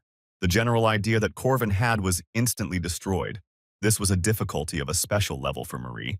Corvin shouted at the druid to retreat. Yahello could do nothing more in this place. Her presence would not have changed anything, and Jaeger asked, bewildered, what they should do now. Corvin chuckled. Their opponent had just used his main skills, so it was time to attack. They rushed towards Marie, who met them with needles of red ice. But Corvin and the remaining lads easily passed through this rain of needles. Draco threw his sword at the core of Marie's defense, and it cracked. This power, however, was still not enough, so Jaeger jumped from above, waving his mace. His blow had already split the impenetrable dome of blood that protected Marie. It was his special cumulative attack, Corvin noted, a blow with a built-up layer. But now they had to be more careful, because the third phase of the boss was coming. Marie summoned a huge sphere that enclosed them all within itself. The guys flew away without strength. Only Corvin remained. After the protective sphere is broken, this trap is activated, which is what they got caught in. Now he was under tremendous pressure, and a werewolf made of blood appeared in front of him. The sphere had forcibly taken Marie's mana and blood to create this creature, and Corvin had no idea that he would be the last one left. The third stage required at least 3 more people, but that was no longer important. A person is able to distinguish cattle from people. It is natural for a person to squint and close his eyes. Marie felt a coldness running from her spine to the tips of her toes, a sharp contrast to the burning in her throat. The unknown man's neck seemed attractive to her. Marie gave in to her new instincts and bit her friend. The fangs tore the skin and blood vessels so easily that the girl's teeth began to shake. Marie didn't even close her eyes. She didn't feel that it was necessary to do so. The sounds of painful groans drove her crazy. The warm liquid in her throat intoxicated her. And only then did she feel that she could perceive the world again. Isabel fell silent, and only the sound of Marie's heart beating and the smell that disgusted her remained. And only then did Marie realize that there were no cattle. There were living people. She realized that she had committed a crime, killed a friend, but in the end she could not accept it and simply ran away. And she hid there until this guy came to take her away. The werewolf growled terribly and blocked Corvin's path to his mistress. He threw projectiles at him that looked like spiked balls. Corvin swung his spear to perform his technique. With quick movements, he cut the balls of projectiles and attacked the werewolf. Then the werewolf summoned 2 small hounds from himself at once. They were just dogs, so Corvin rushed to close in. He slipped between them deftly and simply left them behind. And then he impaled the defenseless monsters on his spear with a powerful throw. Turning around, he asked the bot if he had anything else besides these mongrels. He moved so quickly that it was impossible to notice him. Corvin realized that the dog was moving too fast for him to notice, and decided to teach him a lesson. It is not 100 blows that are important for victory, but knowledge of weak points, he said, and delivered an accurate blow. The werewolf didn't have a chance because he showed everything to Corvin in advance. And then Corvin began to boast of his skills with a spear. A powerful blow with a long name caused the trap sphere to crack. And then he could again see the starry sky above his head. The dog coughed as he lay in the large hole left by Corvin's blow. The dog kept trying to move to protect its creator to the last. Such was his sin. Corvin told the dog to just wait and promised to protect his mistress. Marie, in a mad guise, slowly approached him. The final stage begins as soon as Marie deals critical damage to one team member, which is why she cannot be dealt with alone. Usually, to save the victim, everyone stays close to the wounded person to stop Marie. But now no one will help him. Corvin let her bite him, and the girl began to regain her strength. But thanks to his strong regeneration, he could withstand all this. Corvin clenched his fists. He was simply returning to the girl the kindness that she showered on everyone. That's what adults do. He gently stroked her head and told her not to rush or she'd choke. Marie pulled away from him, as if awakening from her obsession. Sebastian, after awakening, killed his servant by drinking all his blood. Even he could not resist his thirst. Peter spent a month capturing Marie. She drank the blood of monsters, which, like salt water, only increased her thirst. But this girl with a kind heart still did not kill people. She had inhuman willpower. This was too much for the boss who was expecting a bad end, which meant there was another outcome. Corvin really wanted to believe it. It didn't matter how many times she crossed the line, or that she was a first-level mage. Even that she was a vampire was a minor issue. Perhaps Corvin also looked at this cutie only as a character in the game, but the teachings of his mentor from this world changed him. She was a dazzling warrior, always protecting the weak like a real adult. The mentor had saved him. and as a student who had absorbed her knowledge, Corvin thought it would be a good idea to show it in practice. He mentally told Peter that his path would definitely be different. For helping Marie, he received a generous bonus to stats. Marie was placed in a dimensional prison created by Professor Josephine. Now the girl was enjoying the baked potato, which she adored. Corvin appeared before her so quickly that she flinched at his greeting. He asked Madame Josephine if he could come in and said he trusted Marie when she became worried. When he entered the cage, Marie was still coughing, but was surprised that she was given potatoes without water. He thought that her taste preferences would change after everything, but the girl enjoyed ordinary food. Marie said that potatoes are always delicious, no matter how they are prepared.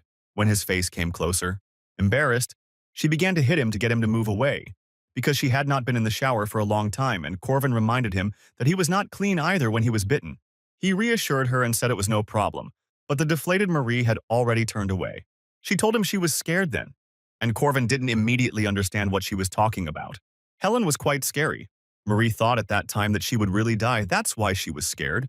Corvin realized that after meeting Helen, he awakened something in her, so she fought Marie with full force, and she became a vampire. Marie asked how he was able to get up, why he didn't give up. Everyone laughed at him when he fought with the spiritual dove, but he did it. To Marie, he seemed cool at that training session, although modesty did not allow Corvin to accept her admiration. He told her that he just liked good endings, where the right people were rewarded and the wrong ones were punished. Simple, touching stories. And Marie was a good senior for him, he added. She's nice, and Corvin likes good endings. The player smiled encouragingly. So he tried to say that he just wanted her to be happy, which made Marie blush. She told him to leave quickly because she needed to wash herself and finish her potatoes, even though Corvin had just arrived, and that was the end of the date. He waved goodbye to her, and Madame Josephine saw him off. Marie smiled, although she herself did not know whether she deserved the right to be happy. Marie will be isolated for a while, but then she will return to the academy? Questions could arise, but she is not the only half-human studying there, so most people will not experience any threat from this. Director Kassad materialized in front of Corvin and asked for a moment. It was the first time they had met in person. Kassad asked politely how they were, and Corvin replied that everything was fine. The director said he wanted to talk to him about Marie's punishment. He had no idea that there would be no happy ending to the story. Corvin insisted. After all, he was the one fighting her and had the right to express his opinion. The decision was made too quickly. But Kassad cut short his fiery speech at the very beginning. He smiled and said there was no punishment. The director did not consider Maria guilty. He just wanted to see his reaction personally, and now all his doubts were dispelled. He told Corvin not to worry because the isolation would end soon. He just needed to make sure her condition was stable first. Of course, Kassad listened to the others who fought with Marie, but he wanted to know everything in detail and asked Corvin to tell him everything. Then the player said that Marie was not a monster. He didn't know how much Kassad would believe him, but the message was clear. The director thanked him and said that he would make an official statement. Of course, they could not reveal all the details. Now that Kassad had heard all the details, he was ready to do his job. And with these words, he bowed low to Corvin, which even made him jump. Kassad was grateful that he had helped them avoid the worst that would have happened to them, and he promised to pay. Kassad acted more than decently for the director of the academy. He always acknowledged his shortcomings, just like his teacher who had experienced many failures but took responsibility. Remembering her words in his past life, he believed in the director's goodwill and asked him not to bow his head. Marie sat in her room on her bed and thought about life, hugging her knees. The hand that stroked her head was warm then, and the touch was gentle. When the cold beast went away and she came to her senses, all she could say was, "Forgive me." Did she have the right to ask forgiveness from Isabel? She was one of those girls who thought about others more than about herself and tormented herself with guilt. That is why she did not resist at all the magic of Madame Josephine, who imprisoned her. She then pretended that everything was fine when Corwin visited her, although she herself was being studied. Because before that she was a beast, a monster, and a demon, an enemy of people who saw them as cattle.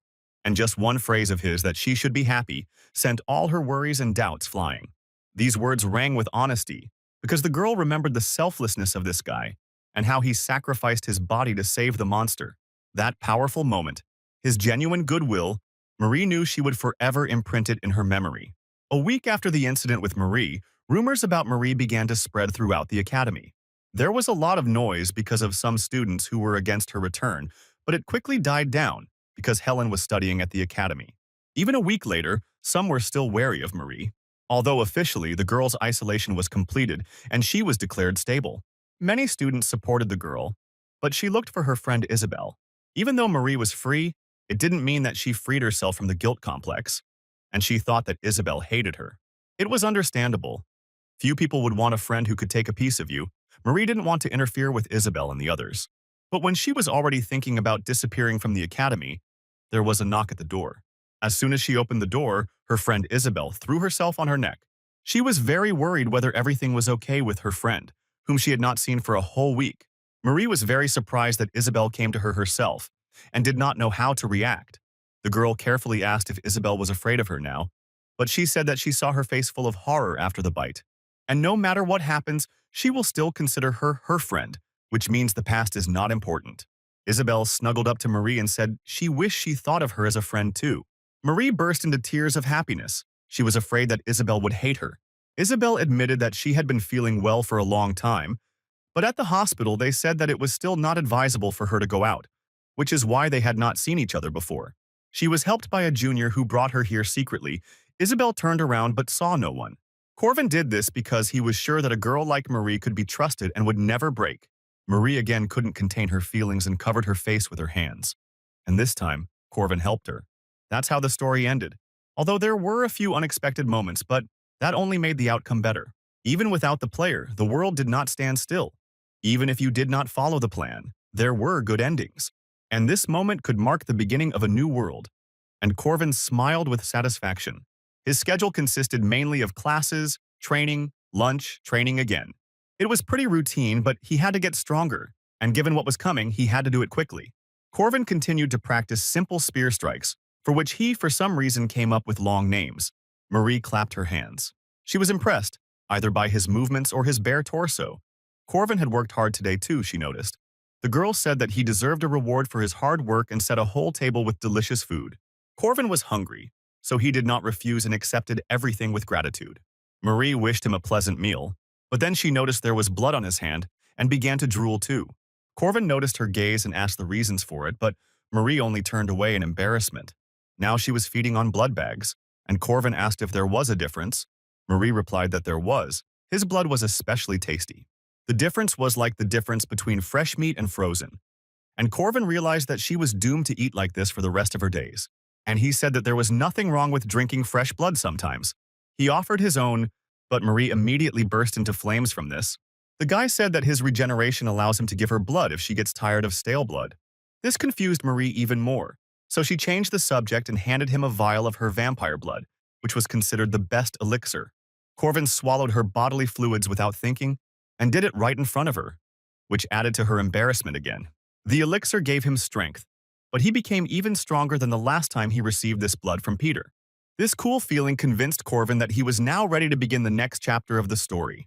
Alicia Arden is a direct descendant of a famous family and a second-rank knight, and her life has changed greatly compared to the past.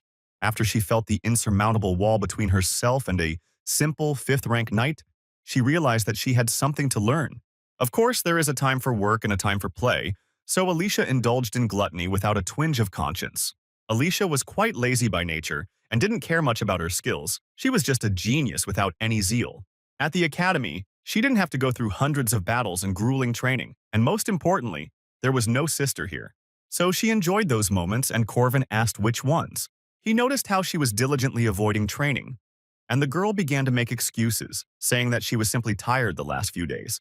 Corvin invited her to join his group, promising that she could earn a lot of money. Alicia was almost crying. For some reason, this man was following her again, and it became difficult for her in his presence. In front of this person, her lazy nature was obvious, and it cast a shadow on the genius second-rank swordswoman. First of all, his methods were harsh. He kept talking about the basics, although at that age it was normal to study techniques. 2 groups, 2 gold coins, difficulty rank 2, Corvin said. And Alicia immediately calculated how many candies she could buy for that money. Since she agreed, he told her the meeting place and time. And today he had another short-term mission for 20 coins, and the girl also agreed money was her main incentive. Corvin chuckled, lucky that the girl was so easy to manipulate, and that moved the script forward. Alicia always enjoyed patrolling, just following the route and checking for problems. The monsters that made their way to the city were at most 5th or 6th rank, although occasionally stronger monsters appeared. They didn't have much to do, but they could make money by selling the monster's claws and teeth. She loved this business because it was easy, and besides, simpletons always admired her and sang her praises. This pleased her vanity quite a bit, so Alicia enjoyed it. Her brothers constantly reproached her for her lack of diligence and used their older sister as an example. Even though her family looked down on her, Alicia thought she wasn't that bad. Corvin told Alicia about the owl bear, and the girl said that it was easy to deal with. On this day, everything was safe. Until changes occurred, they saw a signal from another group about a meeting with monsters. Some patrols ended without work, but upon seeing the signal, the sentries could not go home. The other fighters were not discouraged, because they had a brilliant second-rank swordswoman with them. The nest of monsters that the other group discovered was a gathering of wolves around a werewolf. It was about a monster that Alicia defeated even when she was wounded and poisoned. So this time, everything worked out without any difficulties. But then a rider on a ghostly horse appeared, a black knight. It was Dalahan, a first-rank monster, and the rider was quickly approaching Alicia. The girl immediately tensed up and released her strength to fight back. She delivered two powerful blows that flew at the monster in a single stroke. Imagine her surprise when the monster changed its body, and he grabbed her with a tentacle, like some kind of octopus. A fast and experienced enemy, a real first-rank monster. Alicia realized this was no joke, and once things got going, she quickly cast aside her pride, which was non-existent, and began to beg Corvin to save her. But the dummies shouted to her that Corwin was fighting another monster, and Alicia screamed in despair. And when she thought she was finished, the skulls of the rider and his horse flew past. The tentacle monster fell next to her, but the girl still couldn't escape its grip. She thanked him for his help, but saw a familiar sword, and a familiar voice told her that she was still as weak and self-confident. The eldest daughter of the Arden family and possible future heir, the greatest swordswoman of their generation who follows the path of the Emperor, Lily Arden. Alicia froze at the sight of her strict sister, whom she did not expect to meet here.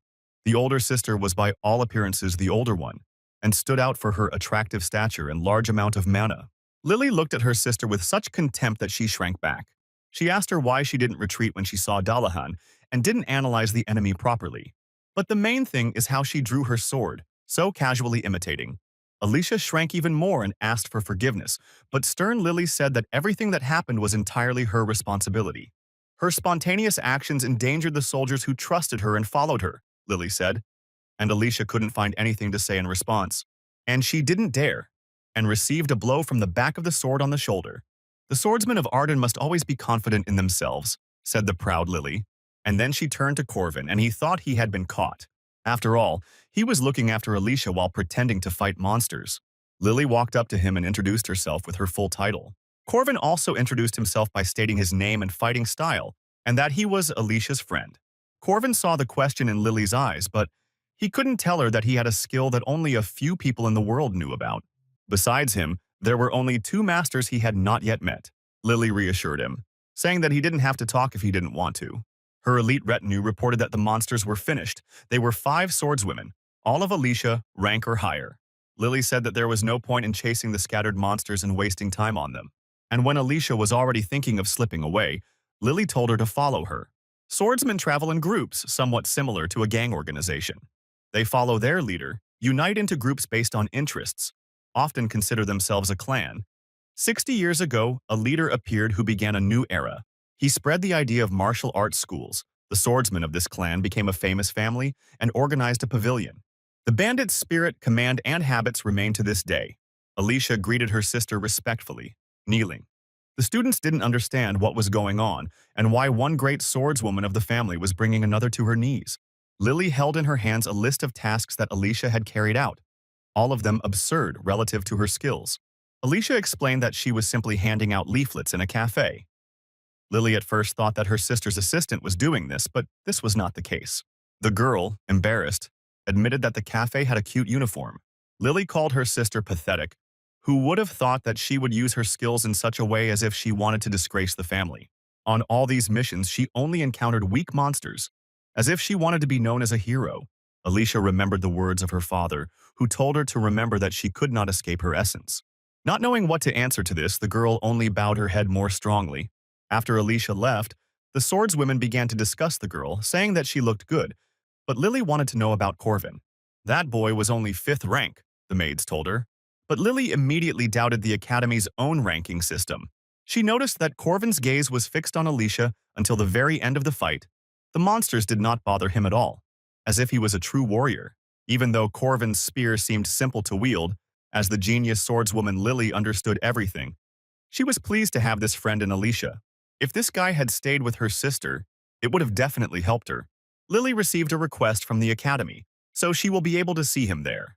Every time Corvin saw Marie, she came with a large amount of food, mostly made from potatoes.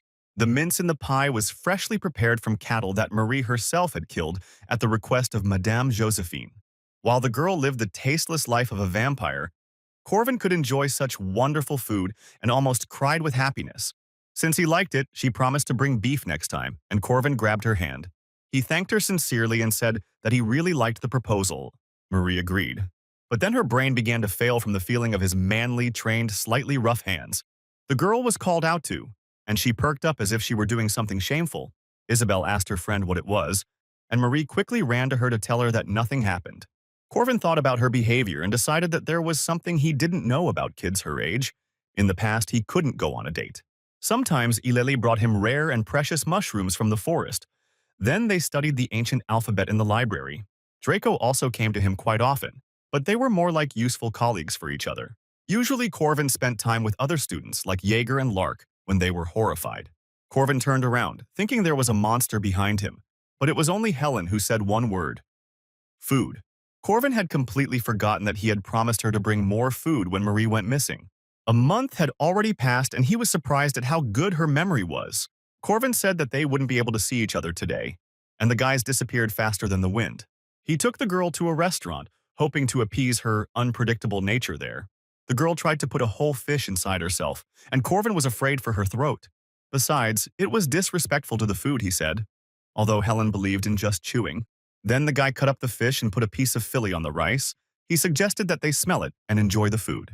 This was what it meant to show respect for food, and Helen thought about his words. When she started to devour the food, he told her to eat more slowly. It might still be early, but the second arc would soon begin, Corvin thought as Jaeger tried to catch his breath. There were 10 minutes left before their exam, and for some reason the bully was sticking his head into a bowl of water. They asked Corvin if he had prepared for the test, but he replied that he did not need to. It turned out that the player was different from mere mortals because he was taking this exam more than once. The professor gave the command and said that the exam was beginning. Corvin turned the test over and read the problem statements there, but unfortunately, he didn't understand anything. After the exam, Lark asked how Corvin was doing since everything was clear with Jaeger. Turning pale, he replied that it was enough for knights to be able to write their names. He completely forgot that in his past life, he didn't study at all, and only studied expert skills but not real knowledge of the world. He crumpled the paper. It was just a pathetic written test, the guy thought. There were still plenty of opportunities to fix everything. The main festival was approaching. The house exams were the easiest tests in the game, a golden chance to improve your grades on the test you took. Such examinations were conducted by professors of the Faculty of Warriors or invited instructors. 15 people had to come out and show their abilities. Since Corvin was a 5th-rank professor, he should not be assigned a very strong professor, and he expected to receive additional points. He was determined to win by any means necessary and correct his mistakes on the test.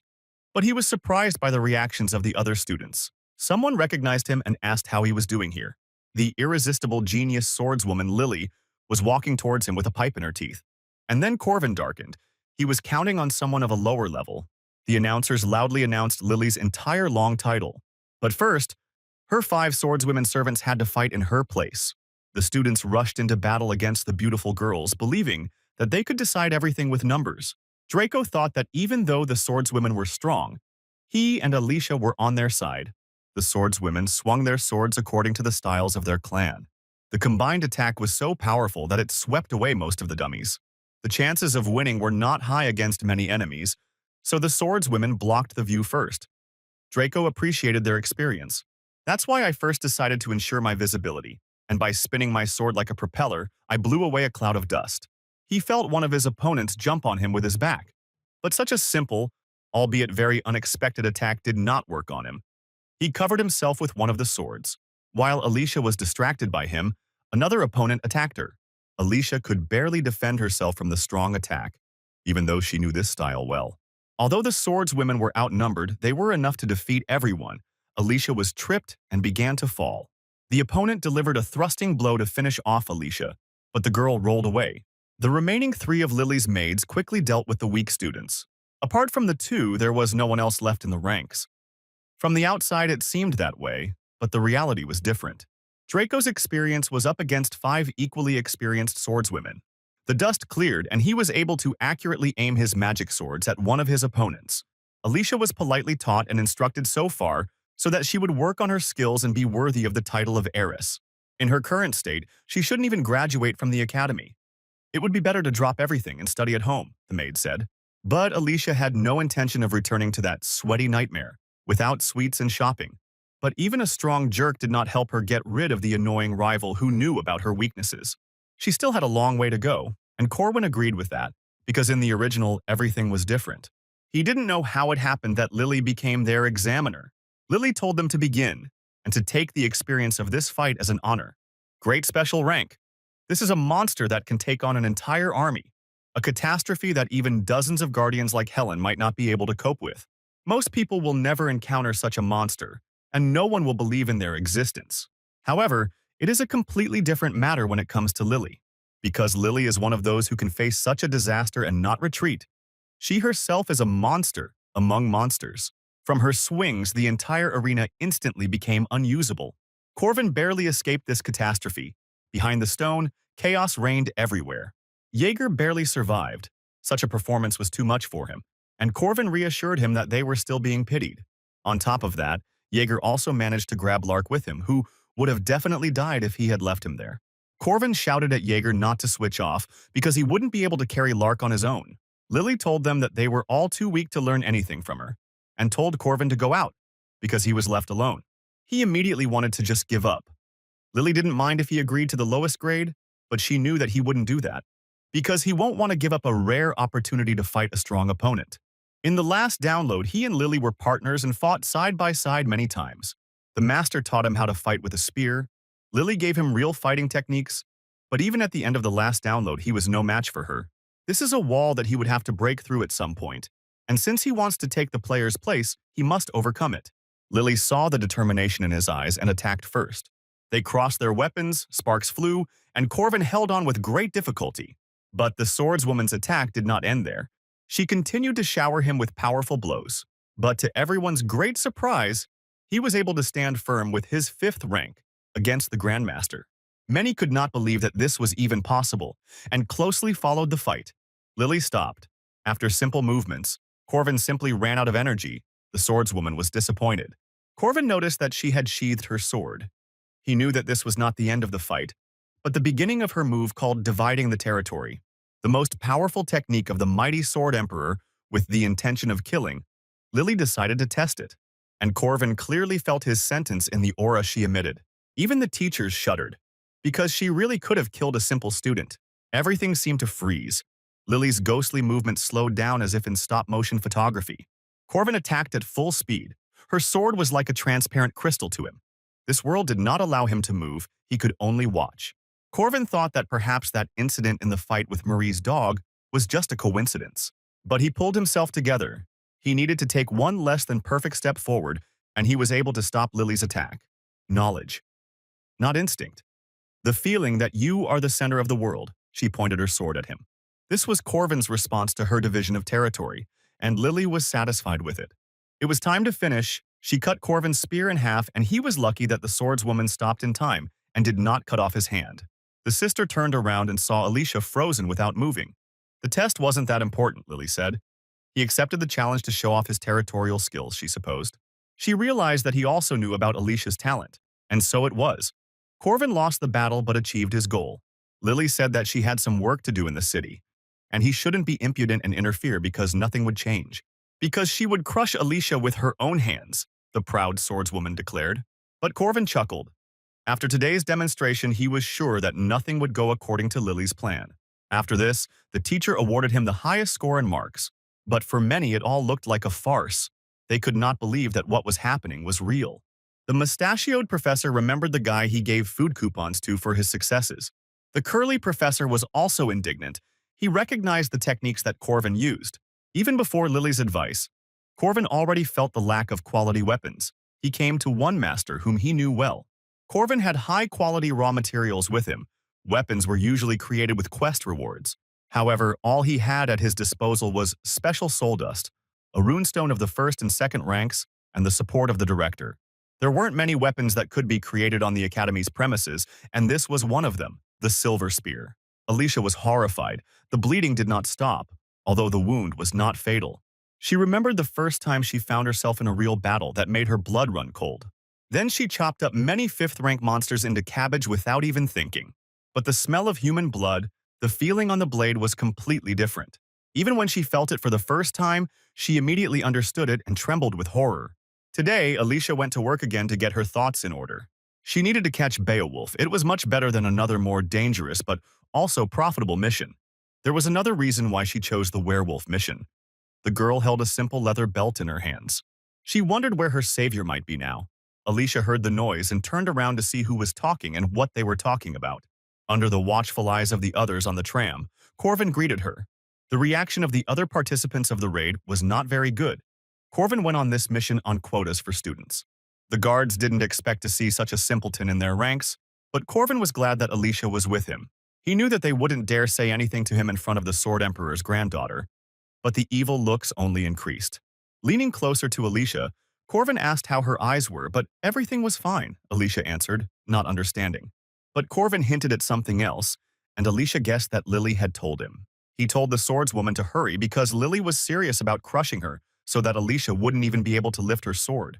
To which the swordswoman replied that she could simply give up the sword in that case. Corvin sighed. He wasn't sure Alicia would ever be capable of doing something like that. The capture group quickly and skillfully dealt with the monsters and even managed to catch one. But then the situation took a different turn. There were more monsters, and they attacked more furiously. The soldiers were worried about where that 5th-rank boy was, but now was not the time to care about him. They thought how lucky they were that Lady Alicia was doing so well. And then another wave appeared. This time they were ghosts. Usually ghosts were not attracted to places where there were few people. It looked as if the place was artificially created. Alicia sensed danger and turned around. Someone was approaching her. She could tell by the weight that it was not a ghost but a knight, asking to be saved. Alicia didn't understand why she was being attacked and warned him that she would kill him if he did it again. But a second possessed ally attacked her from behind. He raised his heavy mace to finish her off, and the girl froze. But she was still forced to attack, and with 2 swings she wounded the knight. When she came to her senses, he was already lying dead and cut up. Alicia realized that she had just committed real murder. Fear pierced her, and another possessed knight jumped after her. But Corvin threw a stone at his head and asked Alicia why she was sitting there for so long, because these are not people. He explained to her that these were ordinary dead people who were raised with the help of magic. The main event of the second part of the story arc, the subjugation of the bloodthirsty killer from the Foggy City. In the original, the hero's group is pursuing the maniac that Marie missed in the first episode, but it was possible to choose this task with werewolves. Then you can meet the killer earlier and fight him. A few more dead people ran up to Alicia, and behind them she saw a figure in a cloak with an angry look. Corvin told her that everything was fine and that she should prepare to run.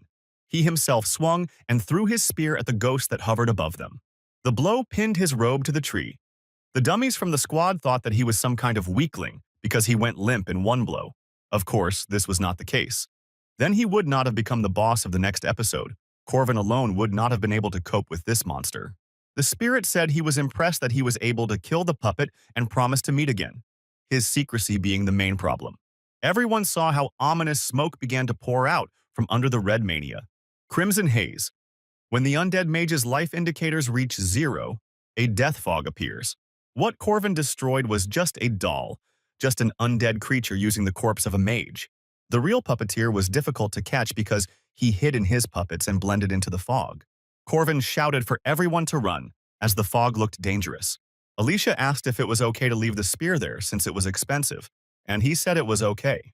Corvin used the Rune of Return, and the spear fluttered into his hand as if alive.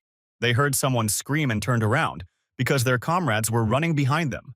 One guard named Charlie Lucky tripped over a tree root in the forest.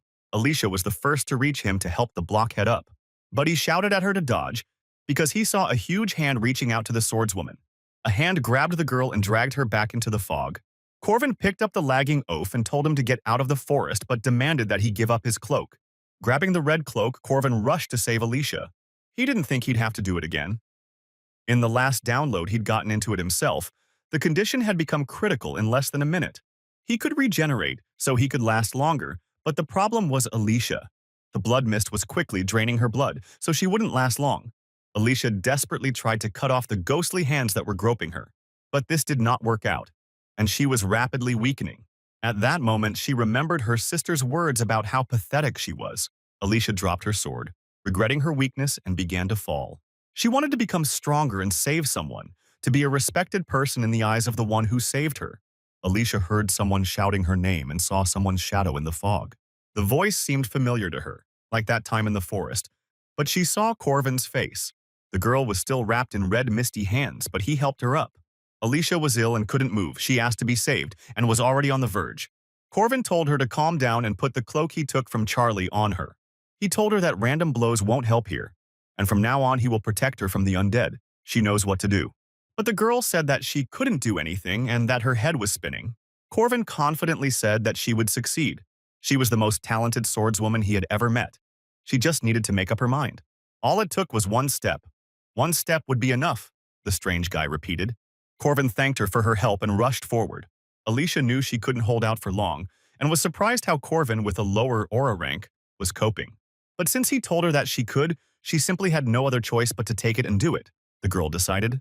It's her grandfather's secret technique that can cut through anything, and to master it she must awaken. A cursed ability that allows one to forcibly see other people's territories. Falling tears, dripping blood, and even overwhelming emotions become the energy for one step towards the frozen world. Alicia took just one step and pulled her sword out of its sheath. The beam of light cut through everything in front of her with one blow. This was the division of the territory. All the monsters in front of Corvin were cut in half. Like the entire forest in the path of the blow, together with the main boss, it became a moan clearing. After this swing, the bloody fog that was taking away her strength dissipated. Seeing what had happened, the other guards returned to help them. The murderer from the foggy city lay dismembered on the ground. The guards did not believe that the entire forest could be cut down like that. Even Corvin was confused. He thought she would use the third form, one cut or iron wave. But the girl was able to deliver the ultimate blow. Alicia ran to him for praise, and he wanted to tell her that she shouldn't be able to do that yet. Rumors began to spread among the guards that Alicia would now definitely become the heir, since only the Emperor and she could use the division of territory. They began to praise her, and Corvin realized that once again his plans had gone awry. He became despondent, not understanding why everything had turned out this way again. This news was so impressive that it was even written about in the newspapers. But the journalists' speculations about the future heir did not satisfy everyone. Lily's maids were angry and wanted to get rid of all the rumors. The mistress of Lily herself sat on her throne, sipping tea and thinking. The Arden family operates within the swordsman faction and operates according to the logic of power. While they were led by the head of the family, they waited for a worthy heir. The division of territory exists depending on the stage of the path of the heart, an area inaccessible to most martial artists. Lily trained, bleeding and sweating. But even she, being a genius, could not satisfy the head of the family. Her sister was younger and weaker than Lily, constantly complaining and whining from training. She was the illegitimate daughter of a leader brought from outside, and they fought only once in a friendly duel. Lily never considered her a worthy opponent. She pressed the girl to know her place. But then Lily saw a light in her eyes that could not be confused with anything else. The wound was not fatal, but the bleeding could not be stopped for a long time. Just one blow turned the tide of the battle. Lily didn't even have time to see him before the blow that finished her off. It lasted much less than a second, one flash of an eye, and Lily was defeated. It wasn't even about speed, it was something else, the deepest path of martial arts. And Alicia took a step into this space. Bleeding. Lily did not understand how this was possible because Alicia was a small, lazy child. There was no doubt that the girl herself was in shock. But now Lily understood what the head of the family and her father were talking about. A twisted nature that mere mortals cannot understand. The talent of a demon. After seeing this fight, the chief appointed Alicia as a promising candidate for the inheritance. Alicia grew up completely neglected by their father, while Lily pitied her and stroked her hair to support her. All these memories remained somewhere far away, Lily thought. Her swordswomen called out to their mistress when she withdrew into herself for a long time. It was obvious that they were worried about her. Lily told them not to worry. She wanted Alicia to reveal her talent. She hoped that if she could see that sword again, she might be able to reach it. Lily stood up and ordered her servants to prepare the test of the sword. The doctors told Alicia that she would need 2 to 3 days of potions to recover, and she offered Corvin a candy when he arrived. The girl was so carefree, but he came to ask her how she was able to use the territory because it was not a simple technique. The girl replied that it was because he believed in her and looked away, embarrassed. If she tries, she will succeed, Alicia said, and Corvin almost choked with envy in front of such a genius. But another visitor came to the hospital who was worried about his younger children. Marie entered the room screaming. Marie and Alicia met for the first time, so they introduced themselves to each other. Corvin asked Marie if she had come to visit Alicia, and the girl stuttered and said that everything was like that. She was worried about her. But then her tone changed and she asked how close they were. But at that moment, there was a knock on the window, although they were not on the first floor. Leaning over like he once had, Helen demanded the raw fish she had eaten last time. Corvin immediately noticed that Marie might be uncomfortable with Helen's presence. Marie forced a smile when she heard that he and Helen had already eaten, and Corvin didn't know what to say. He quickly reassured her by saying that he had prepared a delicious meal for her too, and Marie immediately thawed out. But at that moment he thought about how many famous participants had gathered in this room. Corvin thoughtfully informed Alicia that since rumors of her successes had spread, Lily would soon come to her to test the sword. It is a tradition among swordsmen to test the pavilion master, but it has been a long time since this ritual was used to eliminate disputes. Alicia burst into tears. She was sure that she would die because she couldn't even defeat Lily's 5 servants. Corvin told her that he had an excellent method and promised to tell her on one condition. Alicia immediately grabbed at this straw. From now on, if he even offered to go and deal with monsters or train, she would have to follow him without complaint. Alicia immediately vowed to be the faithful companion of the true just hero. To the surprise of the other 2 girls, Corvin accepted her loyalty as a vow and spoke solemn words. Late at night, one of Lily's maids was heading somewhere when a knife plunged into the wall in front of her at great speed. Someone stepped out of the darkness, recognizing her as an opponent, and the swordswoman grabbed her weapon. Even in the darkness, she easily recognized the academy student Helen. Helen said that she was a master of the knife and attacked the swordswoman. It was just someone promising to treat her to sushi if she caught this target. Corvin was fighting another swordswoman at that moment, and the night was filled with the ringing of steel. The girl did not understand the reason for such a sudden attack and barely fought back. Corvin introduced himself to her as the master of the Alicia clan and named his style. He asked permission to train under her as a swordmaster and attacked again. And so, overnight, they formed an entire clan, where each was the bearer of his own style. Helen was a master of knives because she couldn't be given anything more dangerous than that. Draco was hired to pose as a master of flying blades. Alicia was a master of alchemical magic and transformation. And of course, Alicia herself became a grand master of this school that was created on her knee. And so, Lily's elite sword squad was routed by Alicia's squad. The swordswoman who fought Corvin asked him why he was doing this. He replied that their young clan needed followers and wanted to raise their status, and now they were sticking to offensive tactics. In the order of the clan, there is a sword test, an exam to choose the head of the clan, which answers all questions. But everyone understands that this is simply a legal way to eliminate a competitor, so Corvin proclaimed that he would change this order. That's why he created a clan. And in the subsequent battle, he defeated experienced swordswomen. Ultimately, all this was necessary to arrange a duel between 2 sisters.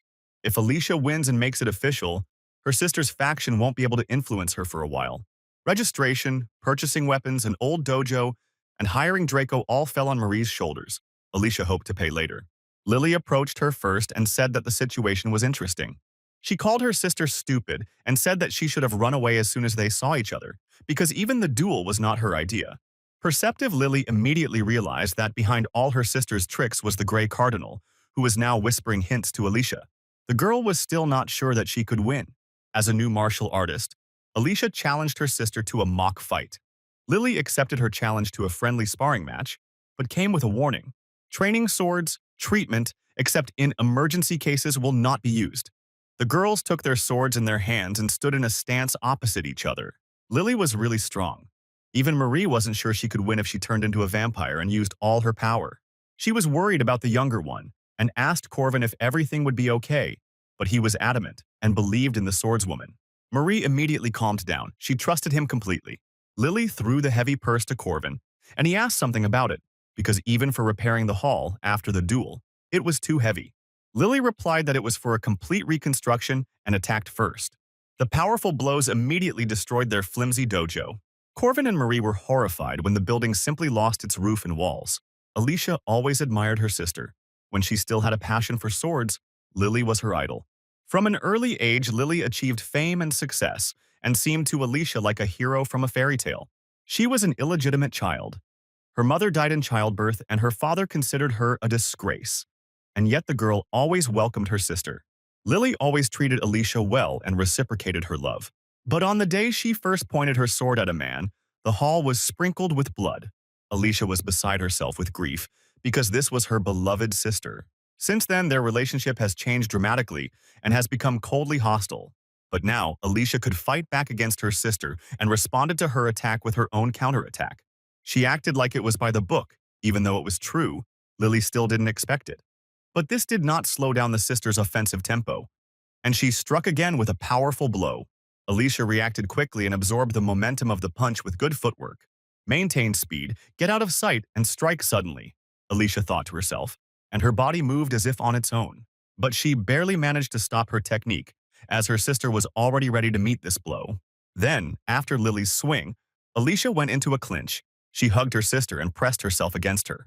But Lily was able to roll over and throw Alicia off of her. Her fighting sense was excellent. Shouting at her what a fool she was, Lily kicked her little sister in the jaw. She was angry that Alicia was trying to win with such childish tricks. They crossed swords again, sparks flying as the blades slid across each other. But Alicia was able to apply the classic techniques of her school here, parrying and counterattacking. Lily even praised her for her efforts. Even from a difficult situation, Alicia was able to hold the prem. She clearly did not want to lose. But this skill was not enough to deal with Lily, who delivered a side kick to the stomach, and Alicia flew away. And as soon as the girl braked, her sister jumped on top of her. Once again, Alicia took the attack and immediately launched a counterattack, which Lily had to dodge. The sister was getting closer and closer. The pressure was growing and Alicia felt threatened, but right now she kept her eyes on her target. This was exactly how Lily wanted to see her, which only became more distraught. The true essence that Alicia hid, and which she denied in herself despite her talent. Alicia returned to her original stance and returned her sword to its sheath. Lily noticed that Alicia realized that the path to victory was one powerful blow, not the sum of 10 simple ones. Of course, she was ready to accept this challenge, and also took her starting position. Both sisters started moving at the same time, all the while Alicia was chasing Lily. Lily still remembered their first fight, which changed a lot. But deep down, Alicia was the same naive and open child to her. Alicia's eyes sparkled as she remembered Corvin's words about believing in her. There was a flash. The dividing lines of the territory flashed so quickly that hardly anyone had time to notice them. Both swordswomen struck simultaneously, destroying the remains of the dojo they were fighting in. The duel was over and the winner was determined, his shadow visible in the thick dust. When the dust cleared, they saw Lily kneeling. Marie exclaimed with joy when she realized that Alicia had won. This technique was Alicia's only strength in which she surpassed her sister, and therefore, it became the defining one.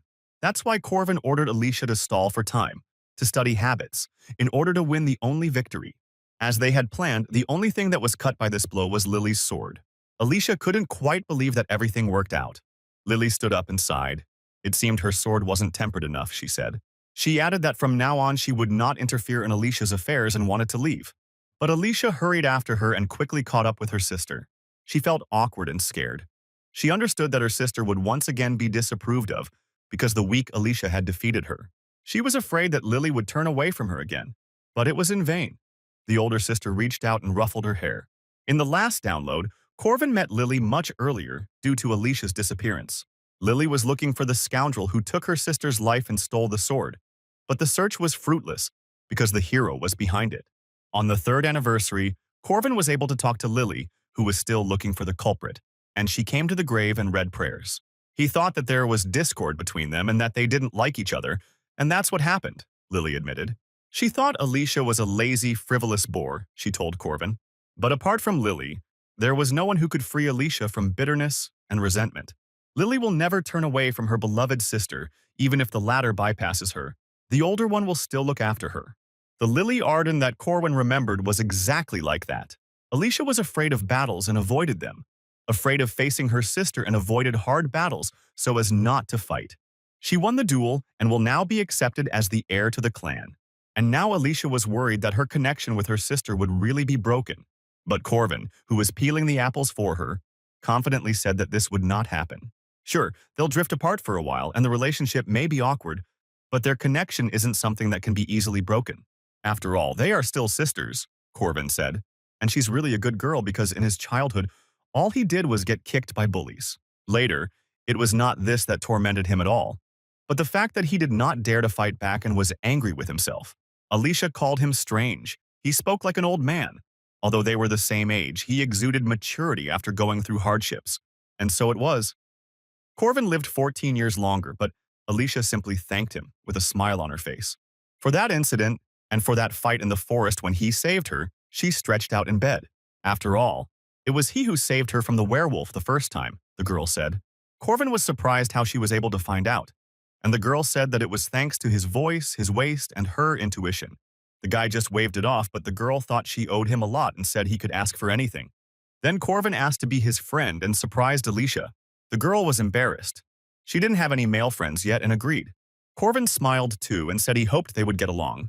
Alicia responded in kind, happy that she had such a loyal friend. Punishment for the wicked and a good ending for the good people? That's how it should be, Corvin thought. Thanks to his actions, the sisters were able to get along for a long time. Isabel peered anxiously around the corner. Recently, her friend Marie had a problem. The girl was the center of attention before, and now even more so. Many fans tried to offer her their blood and feelings. Of course, Marie refused, because she received it from Madame Josephine, and Isabel was angry because her friend was being put in an awkward position. This happened every day, but she was more worried about Corvin, in whose presence Marie always felt lost, and her face invariably blushed when she saw him. Corvin was a well-known newcomer and often hung around Marie. It didn't matter that he was a 5th rank, since he could fight on par with Lily, meaning he was capable, but that made Isabel even more worried. When Corvin offered his blood to the elder, she immediately accepted, and they retired to a private room. Isabel's imagination immediately painted a passionate picture of what could happen behind the closed door. Isabel listened carefully to their conversation. Corvin asked if Marie had thought about his proposal. Corvin suggested that Marie build a hotel on the site of the destroyed dojo and offered her to invest in this project. Isabel was biting her nails. The scoundrel was trying to do business with Marie and was behaving very impudently. Later, Corvin saw Alicia in the training room. The girl was much more willing to attend classes now.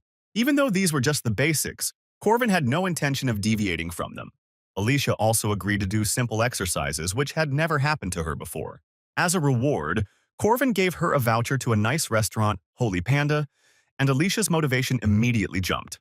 Isabel, who had been watching him the whole time, immediately lost her temper. Because this was an establishment for couples, the scoundrel did not miss a single skirt. Alicia heard a noise like someone had fallen from the roof, but Corvin didn't notice anything. Not only did he run after 2 girls, but he also constantly asked about their wallets. Isabel was indignant. In the evening, he met Helen at a fish cafe and treated her to fresh fish. Once again, Isabel spied on him and overheard Corvin talking about investments, making it obvious to her that Corvin was simply a fraud. All the manipulations with Lily's duel resulted in 100 gold coins, a fabulous amount of money which Marie paid. Corvin was surprised that in this world students could manage such sums. He received another 50 coins from Lily for the damage. The reward for the red mist ghost was another 110 coins. Even Helen had her own capital, as did all of his companions. So Corvin collected their capital and was able to buy this land with it. Right now it's just a site on the edge of town, in the middle of nowhere, but in the second semester there will be an exchange festival here, which will be the peak of the tourist season. In just 2 weeks, all of Corvin's investments would pay off. He was a time traveler, and also a time traveler, and he knew how to handle the money. Director Cassad, talking to Josephine, the position of the church, the royal family, the magic tower in relation to the academy were not the best. Of course, this could not be called an insoluble crisis, and besides, the council was on Cassad's side. The director told Josephine that he would be away for a while, but she assured him that he would manage. She was supposed to take care of everything while he was gone, and if anything happened, she was supposed to be the emergency contact. Madame Josephine adjusted her glasses, determined to do everything right. There were a lot of papers on the table with matters that could not be delayed. But what shocked her most was Corvin's proposal. which again involved him in something. Corvin left a request to collect mandrake juice and came to the building for experiments. To collect the mandrake, you needed headphones and an open space because it screamed loudly when pulled out. Corvin used the headphones he had taken during the test in the forest, and they came in handy. A person was needed to hold the plant and pull it out by the roots, and an assistant to cut off the roots and stems, or it would continue to scream. Corvin was already collecting mandrake for the fourth time, and he was a little nervous. Alicia did not hear what he said and picked up the earpiece. And at that moment, Corvin decisively pulled the unfortunate plant out of the ground. The shrill squeal of the magic radish echoed throughout the area. Corvin turned to Alicia and said that now was the time to show off all of his swordsman skills. But to his regret, this silly girl didn't put on the headphones properly, so he had to do everything alone. He also began to shout at the radish in response to its squeals. Then he threw it up, and with one deft movement cut off the sprouts, after which he began to wake up Alicia, who seemed to have suddenly become drunk. He was going to end it today, but even through the headphones it was so loud his ears hurt and Alicia might pass out. Someone greeted him, despite the fact that they had posted signs everywhere saying no entry. Of course it was the beautiful Marie, which surprised him, because he had told her about the experiments today. It was quite noisy, so she jumped up to see what he was doing, despite being on the 12th floor. Realizing that Corvin was simply busy cleaning, she changed her anger to mercy, and Corvin said that he would not be able to collect everything today, since Alicia was out of sorts. Then Marie offered her help and stepped forward. Corvin warned that the task was not easy, but Marie had already pulled out one radish without any preparation. Without protection, hearing the cry of a mandrake could result in losing one's life. Marie squeezed the radish and said that her family has a whole farm, and a year she gets about 30 of them, and showed that it is quite easy.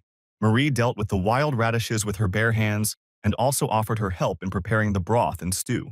Corvin asked her what he should do, and she replied that he could rest. After all, she can do everything herself, said Marie, and gave him a dazzling smile. Corvin did not refuse such generosity, and who would have done so in his place? One way to use this radish was to make a decoction with many ingredients and simmer it for 10 hours. If done correctly, it will be ready. It may seem that this game has obvious ethnic inclinations. Marie said that everything was ready and all that was left was to wait, and asked what he was doing. Corvin was bored and was drawing runes. Marie had seen them in culture classes, but she didn't know the full meaning. She asked him where he learned it, because runes were like a dead language. Just a year ago, Corvin was studying spear and runes under his teacher. She left behind the unhidden runes and the primordial ones. The first he mastered, but the others were different. The primordial runes were written on a person's body, and only he could use them. Even the final boss of the game wanted to get them. The teacher tried to pass them on to Corvin, but died first. And all because of him, Corvin recalled the dark shadow of his past. Marie assumed that Corvin's teacher worked in a magic tower since he knew so much about runes. But she was an ordinary person, the guy replied. A simple good man who did everything in his power to help others. Marie felt that the teacher was someone dear to Corvin. She offered him some potatoes, and he remembered that he hadn't even had lunch that day. Marie snapped her fingers, and her highest summoned beast, a dog, appeared, holding a basket of snacks in its mouth. Corvin praised her for training the dog well, all thanks to Corvin, since he shared blood with her several times. Marie was delighted with her cute pet. The more she looked at him, the more she liked him. Corvin noticed that since the dog was created from half his blood, he was like a father to him, and Marie's cheeks immediately became red. She invited him to play with the good boy since he was his father. Corvin looked at the strange face of the monster because it wasn't even a real dog. But the dog had already pounced on him and knocked him down into the dust for some fun games. This puppy of the vampire breed was very active. When the brew was ready, Corvin was the first to taste it. This brew increased the ability of mana to recover, and also added the maximum amount of mana. Corvin told them to drink too, since the brew didn't bring any bonuses more than once anyway, and he saved the rest for Eulalie and Lark. There was only the silver mandrake left, which he decided to take up. This guy should have been chewed raw, all parts included. This thing helped create an aura core. Usually for this, you need to be at peak power. Later, he will be able to get a second core. Even the girls were surprised by his rapid progress. The silver mandrake was cool, and Alicia suggested eating the gold one right away. But Corvin saved that for later. Good medicines also could not be overdone, he said, although he had another goal. The mustachioed professor said at the meeting that the 5th rank of the Corvin Knight was something that needed to be reconsidered. Many teachers did not understand why they had to revise, since Corvin had low characteristics. But they just didn't see Corvin fight against Lily, the curly-haired professor told them. Another bespectacled man suggested that Lily simply gave in to the student, since she couldn't fight with all her strength against a student. Then the mustachioed man asked if anyone among those who saw this fight thought that Lily had given in. There were none. However, despite this, without achievements and successes, it was still impossible to raise the rank of a student. Such are the rules, others objected. Then the mustachioed man suggested that the establishment of association ranks be entrusted and that the true rank be established when issuing documents to the guard. Since Professor Harmon was the initiator of this process, he was also assigned to do it. That was exactly what he had hoped for, the mustachioed man replied. At this time, the curly-haired professor thought about the name Corvin, which constantly popped up everywhere. In terms of stats, even rank 5 was a luxury for him, but he showed an amazing sparring with Lily. Besides, Corvin had a special spear technique that man had, the curly-haired man thought. Alicia met him in the library and said hello. Today they had the same lesson, so she asked to sit next to him. Corvin didn't have time to object because the girl had already sat down, only it was Jaeger's seat. But as soon as he saw who sat on him, he immediately decided to sit somewhere else. Corvin noticed that the guy was angry and asked him what he was unhappy about. After all, Corvin was surrounded by beauties everywhere, the kindest of them being Marie. A scary but cute demon girl in a nun's robe too, and also the granddaughter of the Sword Emperor. Jaeger was simply dying of envy. It was a personal dating simulator, only in real life. He suffered from his wasted youth because there was always emptiness around him. A curly-haired professor entered the classroom and said that even if they were not ready for the lesson, it did not matter today. As was said, today they had group work planned. Many students were despondent, and the professor cheered them up. Since they all studied at the Knight's faculty, he would not force them to solve difficult problems. He snapped his fingers and an image made up of fragments began to appear behind him. The topic of the group assignment was spear handling technique. Corvin felt the scenario change again. In the last download, it was a fist fight. Alicia said he was lucky. Fermat was a boxer, a fighter who could control distance, use a dash. Thanks to his shadow, he was a first-class knight. Known for engraving magical runes on his gloves, he must have already guessed, Corvin realized. The professor wanted to test him, the boy had no doubt. The curly professor told them that the goal of training was to choose one spear style and learn it, and show their techniques. Of course, for some of the students who had already practiced the spear, this task was too easy, and Fermat promised to adjust their grade. All groups are determined by lottery and include 4 people. The purpose of the task is to find out the degree of cooperation between students and to promote its development. But the reality is that the most diligent students always lose. It was a game called Carry It All on Yourself. Corvin remembered his past years at school. Everything ended exactly like this. He was always surrounded by only lazy and useless people. But now everything was different. Corvin chuckled. After all, he had a dream team at his disposal that was capable of much. Jaeger's physical skills were high. He was a third-rank knight. He was good at assessing the situation, and he reacted quickly. It's not worth talking about Alicia, a brilliant swordsman with good physical abilities. She knows how to learn quickly if she's motivated. The last in Helen's group, she didn't have the best manners, but she was one of those who worked hard and could concentrate in class. Who would have thought that this time he would end up on a team with such hard-working guys? Corvin had already reserved a hall for them and began to expound on the theory. So he thought. They came to the hall, which they had been going to for 2 months already, and the walls of which were covered with a special material. They were unbreakable and expensive, but that didn't save them from a duel between 2 battle monsters. Moreover, all the destruction was done with just one blow. Corvin paired them up to give Alicia some practice, but Helen just smashed everything and didn't even realize she was to blame. Naturally, they were kicked out of the training hall and were left without a place to practice. The team then went to church, where Corvin told them to think about their behavior. He told the guys not to be shy and express their opinions. Alicia apologized for not being able to control her powers, but Corwin told her that she did a good job. Jaeger was not yet confident in his spear skills. He had difficulty spinning and could not use any technique. He turned to Helen to hear her opinion, and the girl brought them grape juice and bread.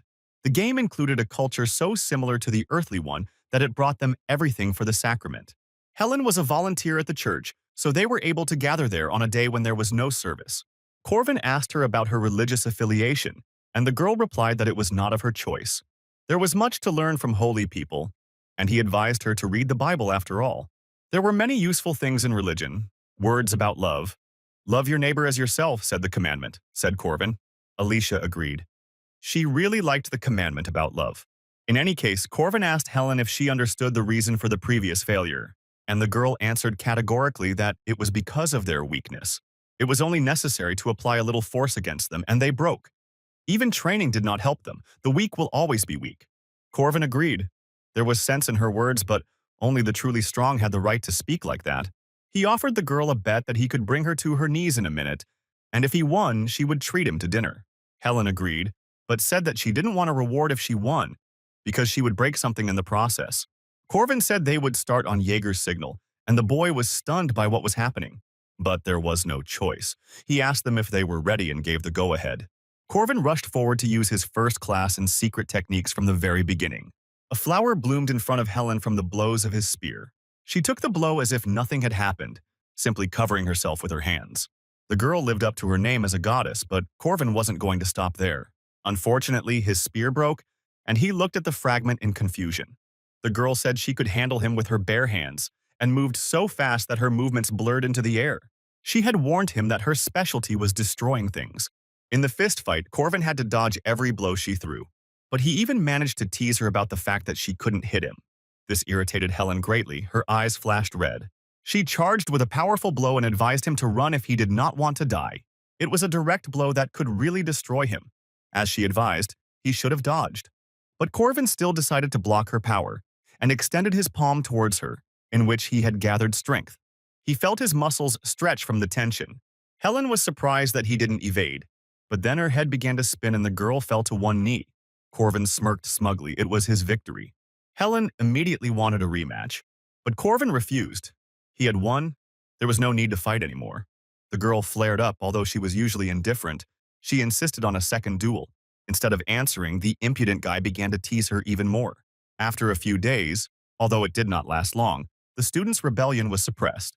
Corvin already thought that he would have no trouble teaching them, but he received a note from Helen that she was ill. He had no other choice but to use a special trick, and they came back to the restaurant. Looking at Helen's satisfied face, who was already drooling, he expressed hope that this medicine would cure her illness. The girl immediately accepted his offer and put the fish in her mouth. Corvin told her not to rush because cooks spend a lot of time preparing food, sometimes 10 years. It usually takes a chef that long to learn how to serve food, but it took Corvin 3 years to bring it to its knees. The fish she loves so much and his fighting skills are similar. Everything starts with the basics and little things in any business. Everything starts small. He remembered the words of his teacher. Approaching Helen, he asked her if they were now reconciled. The girl hit him in the face with a book because he was too close. Corvin was delighted to find in the notebook the research he had asked her to conduct on spear techniques. Without thinking, he stroked her head as if she were a child. Alicia and Jaeger are training, and thanks to Helen, they were able to understand the theory, which was enough for the presentation. The time before the exam flew by, there was only one group ahead of them. Corvin's team was just waiting for their turn. They had done good preparation and were not worried. The leader of the first team introduced himself and said that he would tell about his technique. 4 dummies attacked the professor, who was the target in this test. After all the demonstrations, the professor praised them for their good work. And then he said that he would now try to get through their line. Fermat adjusted his magic gloves. He was a knight of the first rank, and he said that he would give the highest score to those who could hold out for at least 10 seconds against him. The real demonstration of their skills began right now at Fermat Rock.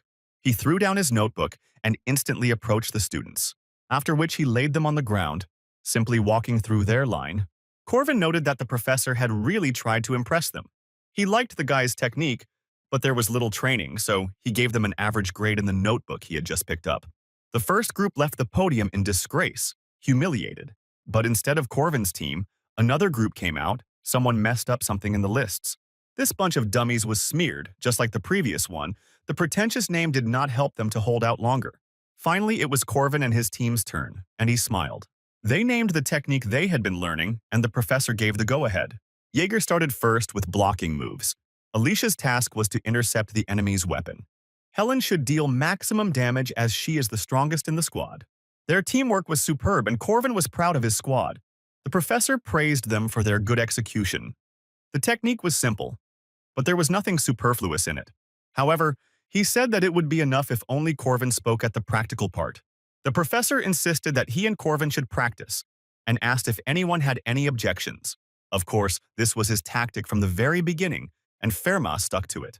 As soon as Corvin agreed, the professor instantly approached using the travel rune, Righto. The guy watched his movements. Fermat's right hook came from a perfect follow-up position, like a professional boxer. But Corvin figured out the professor's trick. He was left-handed, so Fermat hit from the left. The dummies in the stands admired the beginning of the fight. The professor's movements were different from those he used on them. Corvin blocked all of Firm's sharp and fast strikes because he knew his attack sequence. But this was not enough for the professor. He wanted to see that very technology, so he sped up. At some point, Corvin simply froze in place and no longer defended himself, so Fermat's fist simply froze in front of him. The professor asked why he stopped, and Corvin replied that the test time was up. All this time, Fermat used his right hand and showed that he was right-handed. However, Corvin's reaction showed that he knew about the professor's fighting style. He understood that Fermat was now more puzzled by what was happening than before. The professor said 2 words for 3 seconds, then tried to explain, saying that the basic techniques could be called secret. Turning to Corvin, he said that he gave him an A+. Corvin was delighted and received a standing ovation from the team and other students, after which he performed a victory dance with a spear, not at all shy in his movements. Fermat asked him to talk to him one-on-one after class, and he added, so that Corvin would not feel burdened, this was simply a one-on-one consultation. In the office, the first thing the professor wanted to know was whether Corvin was really a 5th-rank knight. Of course, the professor understood that the boy knew that his skills far exceeded this rank. However, Corvin could not catch even weak spirits of the 5th rank, since he cannot see them without certain conditions. The professor told him about a recent faculty meeting, the topic of which was, among other things, to review the boy's rank. Therefore, Corvin will be given several missions, and with their help his rank will be measured. The tasks are difficult, but he has something to show. There was nothing wrong with that. Even though the task was difficult, the reward was high, and he would be able to choose where to start. Corvin agreed and asked what to do. The professor said that he needed to defeat the monster and the spirit, of course alone. There were currently 4 missions in the Guardian Association, Corvin thought. The timing for this was not the best for him.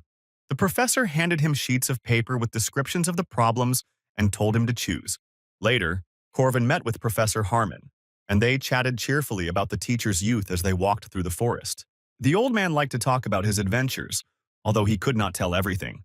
The first prey was a 2-headed ogre, slow but quite dangerous. He was demoted because the monster was young and bred dogs.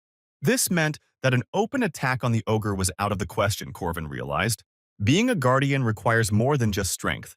The supervising instructor will be evaluating all of Corvin's actions, the professor warned. Along with Harmon, other observers also came out. They will not interfere with the test until the very end. The processor asked to report his analysis to make sure the guy wasn't acting recklessly. Corvin said he saw the tracks of an ogre walking with his hounds. There were 3 dogs there, he determined. Corvin also determined that one of the individuals was pregnant because the tracks showed that the prey was carried to the nest, rather than eaten on the spot. Ogres were unable to store food, which meant that there were those who needed food but could not move. A pregnant female, a cub, or a wounded monster. The professors were impressed by his tracking skills and asked how he would hunt them. The reason the monsters were so dangerous was because of their wild nature. So Corvin was going to use something that only humans could do. The most powerful weapon in the universe is the brain, and Corvin was a master of it. Even though humans continue to grow in power, there is still a threat to them. After all, demonic beings constantly declare their greatness, and the 2-headed ogre is the ruler of this forest, a tyrant in an almost deserted place, and the forest is his kingdom. The hounds noticed the strange incident and began to howl to call their owner. The female, who had recently given birth, disappeared. The dogs barked at each other and tried to sniff out tracks. Realizing that their most precious possession had been stolen, the monsters became enraged, and the entire forest shook from their screams. The hounds urged each other on with barking. They picked up the scent and hurried on. As always, there was nothing in the forest that could frighten them, which meant that the stupid attacker would pay for his crime, they thought. They found the female tied with ropes by all 4 legs. The male of the pack was the first to check her condition by rubbing his nose with her. And when they thought it was all over, wooden stakes popped out of the ground.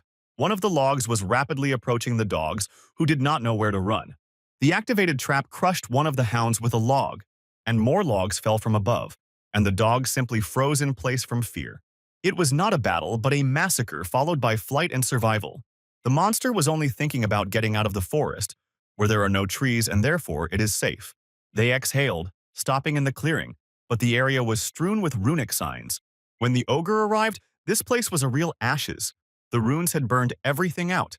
The hellhounds were all killed with extreme cruelty, even for monsters. The ogre lost his loyal followers and friends who brightened his daily routine and fell into a rage. He stood in the exact spot where there was another trap that had been triggered by the signal. But the burning logs couldn't even touch the ogre. He scattered them all. However, the tyrant of the forest did not know that the real hunt was only just beginning. The ogre was an excellent hunter. One head had good eyesight, the other had a keen sense of smell. Now he was looking for traces of the killer of his hounds. But the ogre could not find the target. Although he searched all day he was led by the nose, and the ogre sat down to rest. And at that very moment, Corvin attacked the ogre, who would not have been able to react at all. But one of the heads was not asleep. That's why the ogre was able to dodge the hail of blows from above and deflect some of them with his stick. Although the attack did not cause any damage, Corvin constantly bothered the monster, preventing it from sleeping. In addition, he constantly set fire to the forest so the ogre could not stay in one place. Thus, 3 days passed, during which the monster was unable to rest and was constantly subjected to sudden attacks. And only then did the ogre realize that he himself was prey, and all that remained of his rage was bitterness and anger. And when he was already weakened, the culprit of his condition appeared. Corvin also yawned and told the monster that he wanted to figure it out quickly. Using the last of his strength, the ogre rushed furiously towards the enemy. This time, Corvin did not run away but also ran to meet them. The guy jumped, and the ogre figured out where he should land to slam him to the ground. But even in flight, Corvin threw a spear at him using a special technique, so it hit the unprotected monster straight in the chest. When he landed, a huge hole appeared in the ogre's body because the spear had gone right through it. Jumping up to the defenseless monster, Corvin used martial arts against it and sent it flying. The tyrant who ruled the forest was defeated and fell to the ground. Corvin was a little disappointed. He filled his mana core to the limit but never used it. 3 days ago, he met with Marie and asked her how much she trusted him, and the girl was ready to believe everything. And since the guy stunned her with the question of how long she could be with him, Marie crushed the bag of blood with her hands. She replied that she would follow him to the end. The guy had a plan, and without her, it could not be realized. He began to explain, saying that from tomorrow she would need to work with Alicia. Marie was indignant. It was only their plan, when suddenly the name of another girl surfaced. Even though Marie had a full life as an experienced guardian and a special vampire, she was still an ordinary girl. Corvin always showed up where he was needed, preparing in advance for what was about to happen. But Marie didn't understand how he knew so much. She couldn't help but wonder. But her sympathy for the guy was so strong that she was blind. The professors looked at the wild boar, which could not be killed, and so it was sealed in the building where the academy experiments were conducted. Professor Fairmat asked what kind of research she was conducting and whether it concerned the alpha energy of monsters. All that was required from the curly-haired man today was to write a few runes on the monster's body that he knew. Runes were almost a dead language, and in practice they were not easy to use, Fairmat said. Besides him, another person was invited for experiments, or rather a vampire with enormous power. It was a meeting of 2 special species. Their first meeting, Marie said hello. The boss of the second arch, a wild boar nicknamed the King of the Iron Mountain, sensed her approach. Next, Corvin had a mission with a ghost house. It was a simple task, which in the original was available from the second semester. However, to defeat the spirit, you need to avoid its attacks, dodge furniture, destroy the magic circle in the basement, and so on. Like all spirits, this spirit had entered the house, but Corvin still could not interact with it, because of the commandment. Of course, since the spirit had a body, it could not be ignored. It could attack Corvin. She made a leap, dodging the creeping roots that wanted to catch him at the entrance. Then he ran forward with his spear at the ready, knowing that the window on the terrace would break and the fragments would rain down. You just need to dodge them, which is not difficult if you know the right time. Once inside, Corvin easily bypassed all the traps, because he had done this many times in the game. The teachers were shocked by everything that was happening and watched with great interest, after which Corvin activated the magic of the runes he had drawn earlier. And like a true hero, he left the house without looking at the explosion. He himself was stunned by his own coolness and how well everything turned out. Even 2 first-rank wizards couldn't do it. The observers were surprised, but Corvin only grinned. Lucky he was watching the guides. The mustachioed professor congratulated him on completing the test. Corvin had already undoubtedly become a knight of the first rank. There was a port city nearby, and the professor suggested having a bite to eat in a restaurant there. This city was the reason why Corvin chose to carry out his mission nearby. The professor was glad that Corvin liked raw fish. It was definitely a great establishment. Out of the corner of his eye, he saw Marie's dog following him, as previously agreed. 80 years ago, many resources were developed in the mountains. There were so many mines that the place was called the Iron Mountain. And then, many prospectors who were looking for gold, iron, and silver here witnessed an amazing spectacle. The huge boar greedily devoured the ore, literally gnawing out vein after vein. Alicia was in a hurry and was afraid of being late because the task was entrusted to her by none other than Corvin. A few days ago, Alicia met Marie in the lab. The swordswoman apologized for distracting her from an important experiment, but Marie replied that she was just having fun. Alicia asked why she was called, because it was the dog who called her to the meeting, and it was again about one guy. It was Corvin who asked Marie at this time to convey a message to Alicia. In the meantime, Marie offered Alicia something to drink, something like an elixir. If it was good for one's health, the girl was all for it. So she drained the bottle instantly. Marie said not to rush because the potion was hot, and she also wanted to check if it was safe or not, and these words made Alicia cough. But surprisingly, the potion was delicious. Like the taste of home, Alicia was satisfied. Marie made notes in her notebook. The taste was confirmed, as was the safety, toxicity noted. Meanwhile, Alicia asked what exactly Corvin wanted from her, and Marie said that she would explain now. Corvin asked to tell her what would happen in the near future. Hearing this news, Alicia ran at full speed, pushing the students aside. The devil boar that was sealed in the building for experiments. Alicia didn't know what happened, but she hurried there after hearing this information. The professors asked Marie what the monster's strength was, and she said that strength was a natural passive skill, like the power of control. The power of control was one of the most powerful abilities. Some monsters emit a special energy. They are called alpha individuals. These are the ones who are stronger than their brothers and can give them orders. While this may come easy to them, it does not apply to all creatures, only within a species. However, a special kind could give orders to all demonic creatures of lower rank, Marie added. Marie remembered that when she ran into the forest, she was able to manipulate monsters into giving her their blood. But after thinking about it, the girl said that she couldn't call it control. Rather, she was using the monster's fears. A lot of it had to do with what family she belonged to. Monsters, spirits, humans.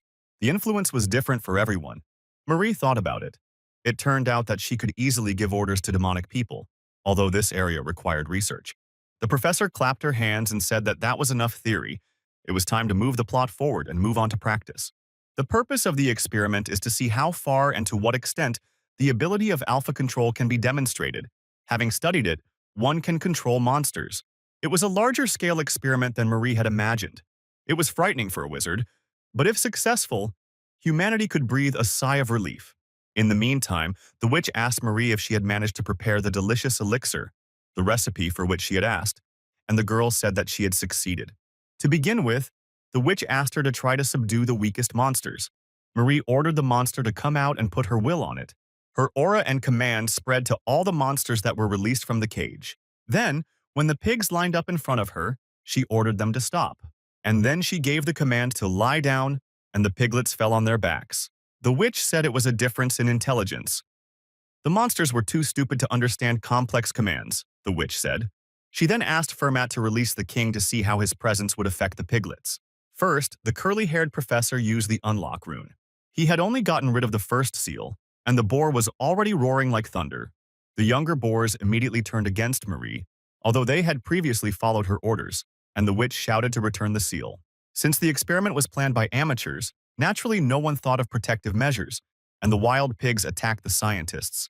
Marie quickly calmed the pigs down, and the witch was surprised that they lost control so easily, apparently because they were the same species. But then an emergency happened. Another monster escaped from the cage.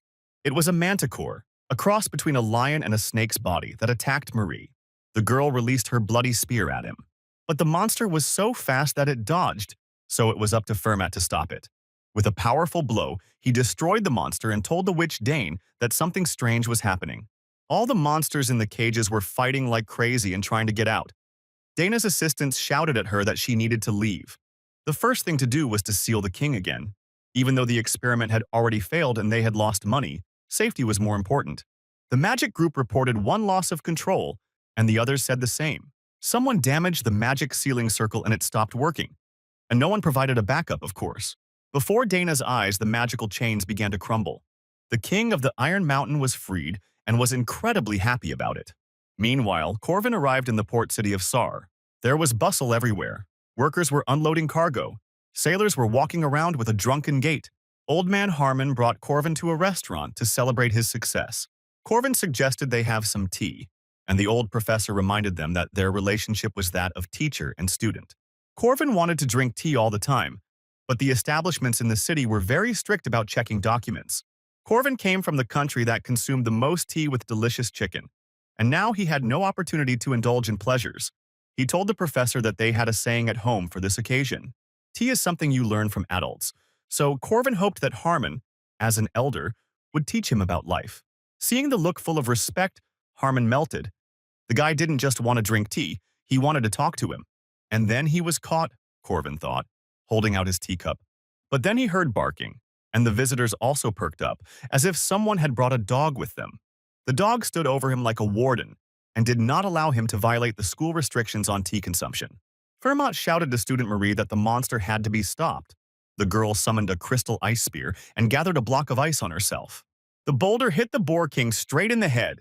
Its size made it impossible to miss, but the action had no effect. The spear simply broke. But Firma shouted to her that she had done a good job anyway, since this way, he could run up to the monster. But even his superboxing punch didn't leave a scratch on the king of the boars. Moreover, the boar himself could use the ancient runic language and spat in Firm's direction, causing him to fly away. Dane saw that the wall was damaged, which meant that the magical circuit was broken. Hundreds of monsters that they kept in cages in one building predictably broke out when the defenses weakened. A signal was heard in the laboratory building to evacuate and activate everything that was there. The second line of defense, the defensive golems, have been activated. The iron blocks met the monsters in formation and with a synchronized attack. But then a first-rank monster, a whole dragon, burst out of the wall. And behind him there were more. There was a feeling that someone had arranged a deliberate sabotage and placed all the dangerous creatures in one room. Soon the monsters had a huge army, led by an invulnerable boar. Dana gave permission for chain strikes in public areas. She was afraid of what would happen when the monsters broke out into the academy. The monsters were struck by magical lightning bolts, and the smell of roasted meat began to waft through them. But one of them, with burning skin, broke into the chamber with the control panel. But fortunately, two swords pierced him at once and saved Dana. The professor was extremely surprised to see Draco there, who told her that he had simply come on a tour. He ordered her to leave, and his blades began to mow down the monsters like grass. Some demon was breathing fire like a dragon, but Draco didn't flinch. After all, he was covered by a reliable ally who summoned a huge golem. Cornelius was happy. The formula that the scoundrel gave him turned out to be correct. A few days ago, Corvin gave him the formula for golem magic, but in exchange, he made him train his endurance and come on an excursion today. The battle between Godzilla and a huge mechanoid golem began in the arena. When the golem Cornelius had problems, he was subjected to fortification magic and became entangled in druid magic. Ilele did a great job and was amazed that Corvin knew everything in advance again, and even this method of controlling magic. Dana screamed that the gray dragon was climbing up to the third floor, but he was immediately killed by an experienced swordswoman who could cut through anything. Alicia jumped to the side as Snake Sashimi rained down next to her. Dana was also amazed that an entire emergency rescue team had appeared here at the perfect time. But she couldn't ask why they were all in the building for experiments, because they didn't have clearance. Of course, the guys replied that they just came for an excursion. The plan was made by a boy who wasn't even at the academy at the time, but everything worked like clockwork.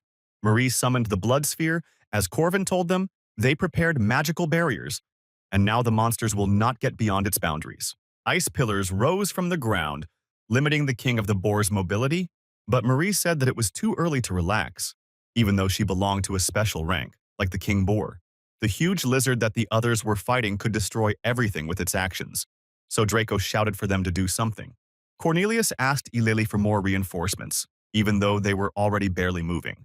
The Cornelius golem was assembled from the fragments of other golems, as well as from Corvin's formula, and enhanced with druid magic. His potential was huge, so he gave the huge lizard a good punch. But the lizard was not so simple and had already counterattacked. Cornelius asked the druid girl to direct the entire fortification into his hand. He was going to explode all 5 absorbed cores and release their power. The two giants collided with enormous force, causing the entire hall to tremble. Cornelius activated the forced ejection of 5 cores at once. He himself screamed with all his might, as if he were fighting a battle of epic proportions. His elbow gave a boost like it had a jet engine, and he propelled the Roboglem's fist so that it hit the lizard. It was a blow that touched the hearts of all gamers. Cornelius even managed to give it a name. The reason Corwin chose the haunted house, besides its predictability, was because he wanted to come to that place. He came to the church and asked to use the prayer room, and the nun allowed it, because he was a guard. Corvin sat at the table and waited for the game script to start. Because of the current situation, he wanted everything to happen quickly. As expected, the correct reaction began from behind. Professor Josephine held a magical blade to his throat and asked him how he knew about it. Corvin had many questions, but first he had to deal with an urgent matter. Golem Cornelia was still fighting, with the lizard regenerating well. Alicia froze in place. It was the first time she had seen something like this. But now was not the time to be distracted. Another huge snake attacked her. She had to confront him alone, the girl thought, looking into his open mouth. Moreover, she remembered Corvin's warning to Marie that Alicia should not use the division of territory. Therefore, the swordswoman had to cope with her normal abilities. Even though Corvin saw potential in her to make such a request, the girl doubted that she could do it. Then, there was an explosion, and the sphere of blood in which Marie was enclosed burst, and the girl herself flew away. Her barrier could not withstand the onslaught of the awakened king of boars. Marie lay motionless, badly hurt, although she was the strongest among them. Everything was as Corvin said. Most likely Marie will not be able to defeat the boar. The reason was that the boar chewed the steel itself, and also used the primordial runes. His power of resistance made him invulnerable.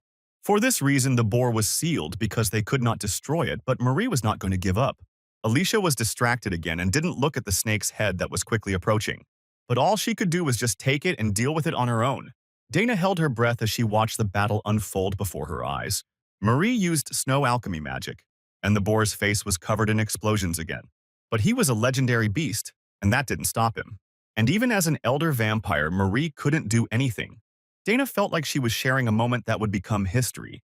That fate itself was being decided now, and she couldn't overcome her fear and curiosity. The boar rushed towards Marie and threatened to simply crush her like a bug. The girl again desperately threw hundreds of arrows at him, hoping to slow him down at least a little. Then the arrows turned into blocks of bloody ice that grew in the boar's path. But for him, this wall was child's play. The boar gained enormous speed and broke through it with his mass. Everyone felt that the end of the battle was approaching. No one ran, because behind them was the academy and the student. The monster stopped, leaning against the wall after the blow. But Marie was not under his feet. Her faithful dog saved her. Alicia still couldn't deal with the viper, which deftly dodged her blows. She didn't know how to defeat the vermin without using territorial division, and she kept wondering what Corvin would have done in her place when the snake went on the attack. Alicia dodged everything and returned the sword to its sheath. In her place, Corvin would definitely use the basics, dodge and strike. The rest should be thrown out of memory, the girl realized. After which she unleashed a hail of blows on the snake, not forgetting to dodge. In this way, she combined defense and attack in her movements like a dance. Alicia didn't even expect this from herself, but in any case, she did as Corvin told her. And at that moment, she heard his voice, which praised her for a good job. Cornelius and Yahello also dealt with their lizard. The red-haired guy got a little carried away when she said that with such a golem, he didn't even need friends, although it was precisely for its creation that helpers were needed. Corvin noted that all the first-rank monsters had been dealt with, and only the wild boar remained. Marie was still blocking him and needed help, Alicia said.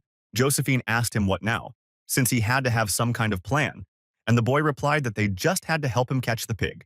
When Corvin discussed the plan with Marie, he asked her to feed the monsters rune stones. And the monsters were fed a lot of such stones, which means they were all like mines. The plan was to strike using runic resonance. The resonance happened with the spear made of runestone. Something similar is possible if there is time and persistence. Corvin rushed forward and called Alicia with him. Now the way was clear. Under the supervision of the boar, the monsters that survived the resonant attack began to gather into an army again. There were about 3 dozen of them. Corvin chuckled. There was no need to be nervous about this.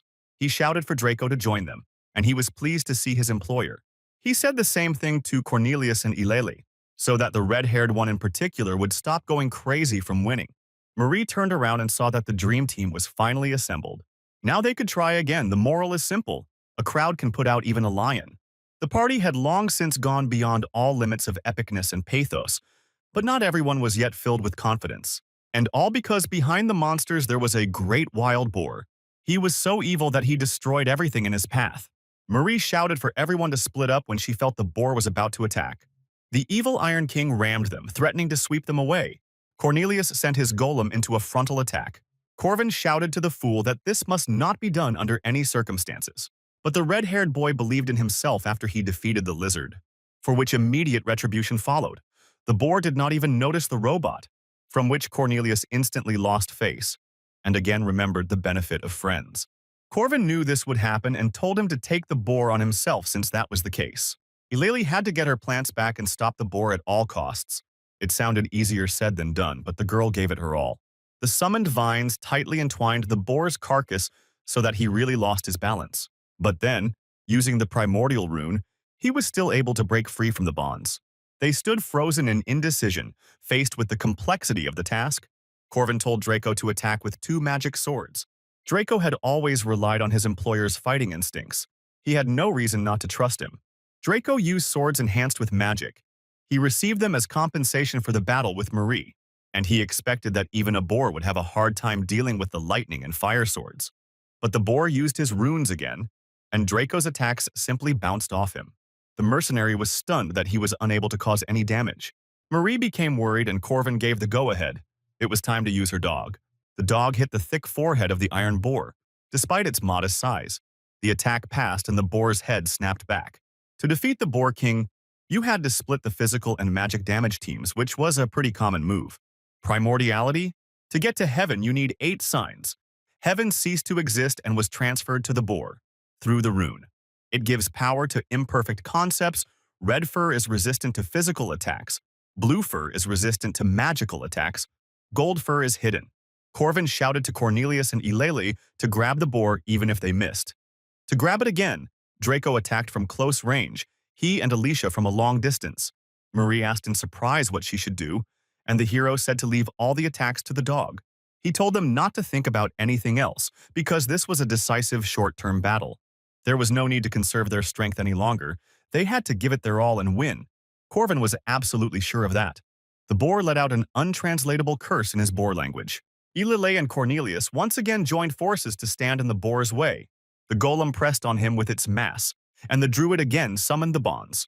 The boar turned red and broke through their combined hold. But at that moment, Draco's magic sword crept up on him from behind, and the boar had to turn blue to protect himself from this injection. The dog then jumped on him, and Corvin's tactics became clear. He fell upon the boar's blue face, which could not withstand the physical damage. Corvin cried out. This blow was deeper than the previous ones. Now the color of the fur did not change. The boar again switched to physical immunity. It was a trick of the boar to attract the strongest of them, in close combat Marie's dog, to attack.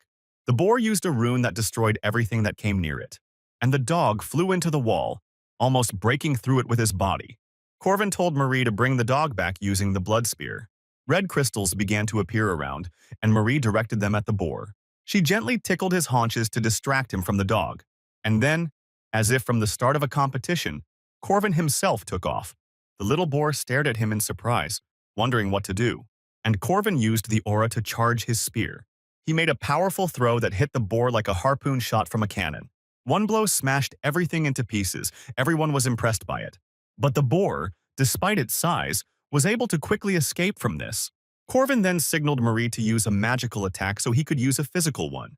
Conversely, if the boar decided that the main threat was physical damage, it would be hit with magic. But Corvin hit the wall after colliding with the boar. As they thought, the boar would repel both attacks and pull out its main trump card. Complete resistance to all types of attacks, golden indestructibility, appeared on the boar's fur. This invincibility was limited to 5 minutes.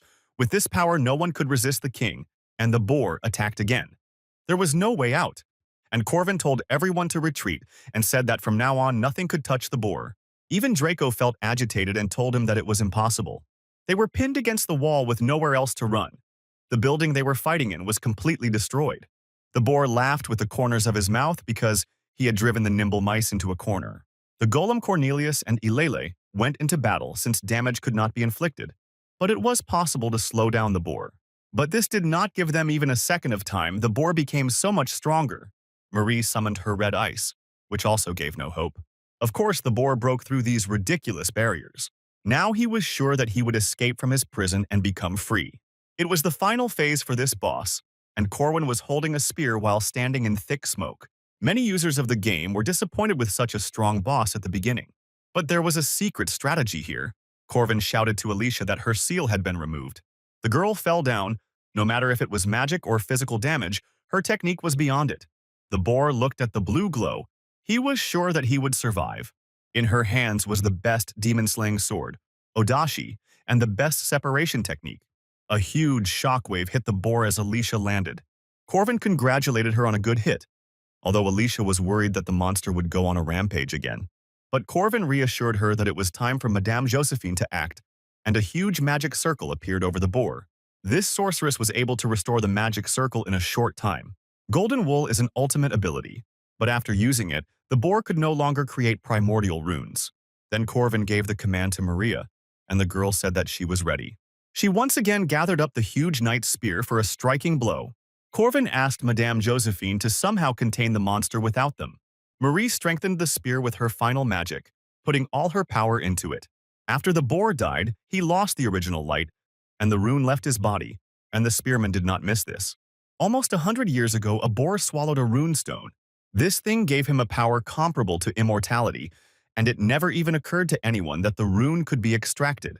The rune mana that had lost its vessel was directed into the only empty vessel. Fermat spent 10 whole years on this plan. It was an inglorious end for the boar to die at the hands of the students, but apparently he was weakened by his imprisonment. Now all he needed was to go through the secret passage, Fermat believed. Corwin asked if Brother Balthazar was doing well. He was waiting for him at the exit of the passage. Corwin said he was a student of the teacher who taught Master Fermat, which meant he was older than him in this tangled genealogy. Fermat realized that his true nature had somehow been discovered. Fermat had good reason to suspect Corwin. After all, they used similar techniques. The only person who also used a spear was Fermat's teacher. So when he saw Corwin, he decided that he had also studied with him. That's why he was suspicious of him from the very beginning, since he worked undercover at the academy. So I made the safest move and simply ignored Corwin. After Corwin performed well in the test, he sent him out of town and removed him from his plans. And he himself was going to successfully achieve his plans and escape from the city, because he could learn about Corwin later from the teacher. But he could not expect that Corwin would instantly return from such a long journey, having made the movements with the help of Josephine. Of course, Fermat had no idea that Marie was also part of the plan, and Corwin told him that he would not leave with the primordial. This was not the kind of information available to students, Fermat realized, and at first he thought that Josephine had told him. The unknown spearman stood before him and knew all his plans. The professor put on his gloves. Only one thing was clear. They were definitely enemies, the professor decided.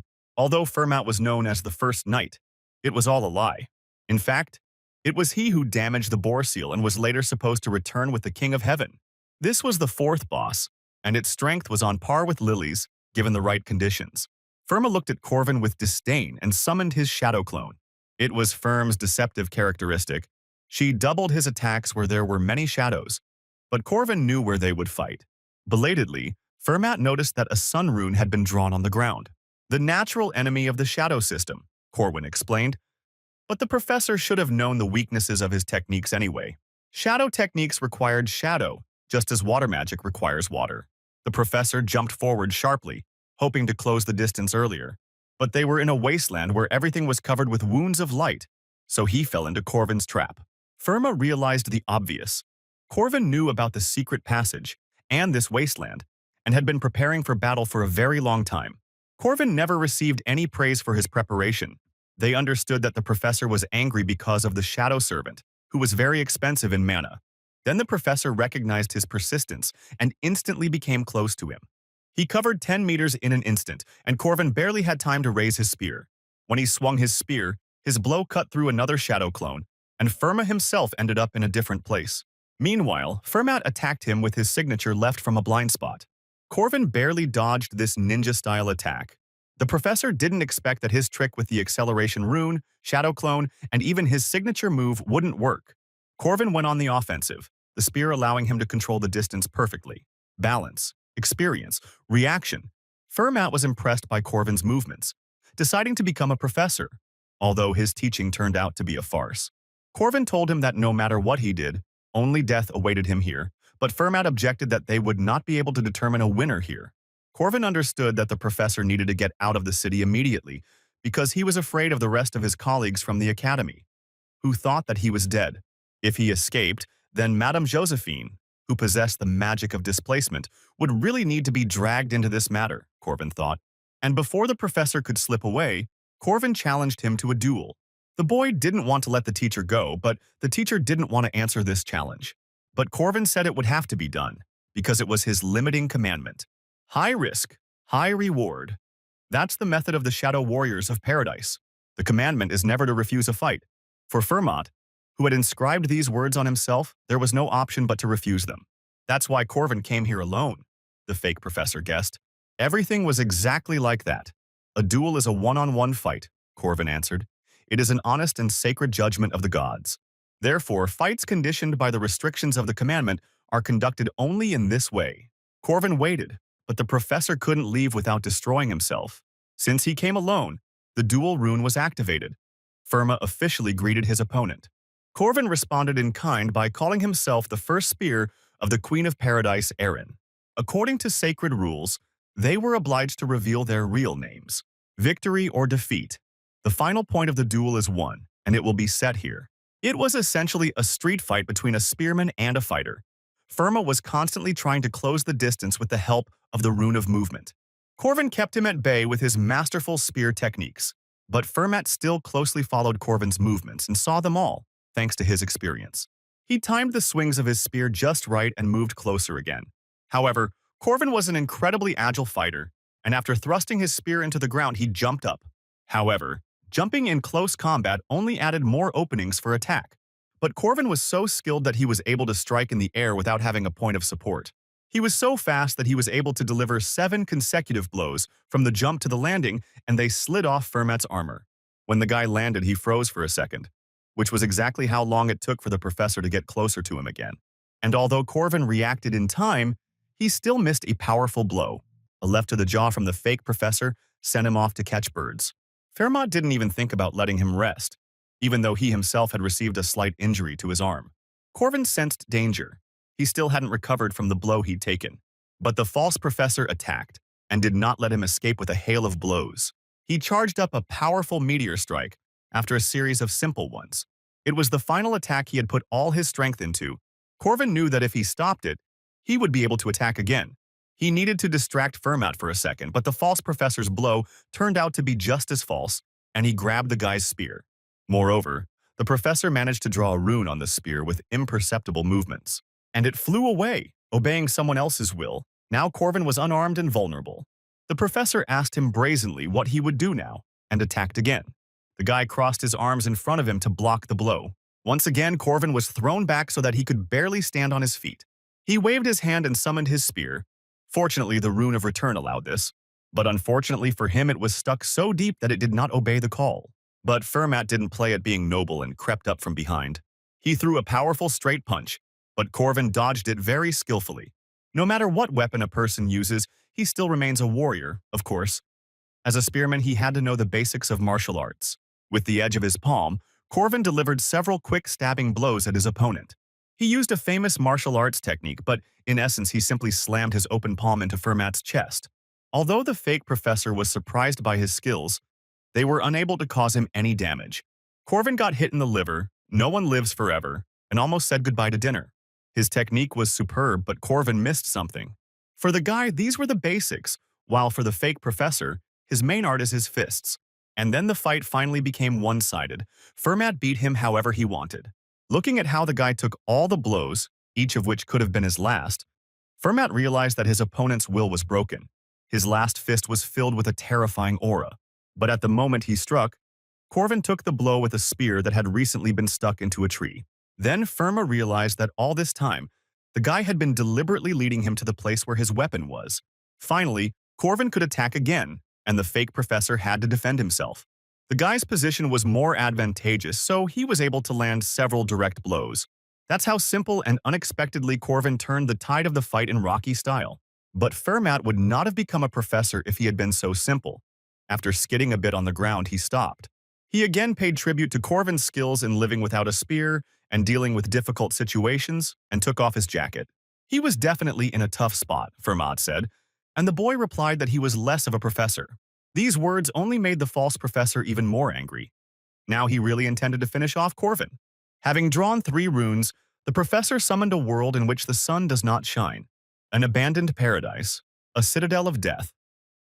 From his mana, he created an entire fortress in the wasteland. His 3rd commandment was the service of the shadow. Corvin removed the shadows with the sun rune. It was a good move, Fermat praised him. But such modest skills could not take this shadow, the fake professor boasted. This place was accessible only to the great warriors of the shadow paradise, he said, and moved towards Corvin with his shadows. Now he will either be torn apart by shadows or finished off by fists, the fake professor told him, and rushed into the final battle. But of course, Corvin was prepared for this. He knew that Fermat would use his trick on his last breath, so he took out the golden radish. Radish didn't like being taken out of the bag, so she screamed terribly. A deafening scream stopped the fake professor, and his shadows began to retreat.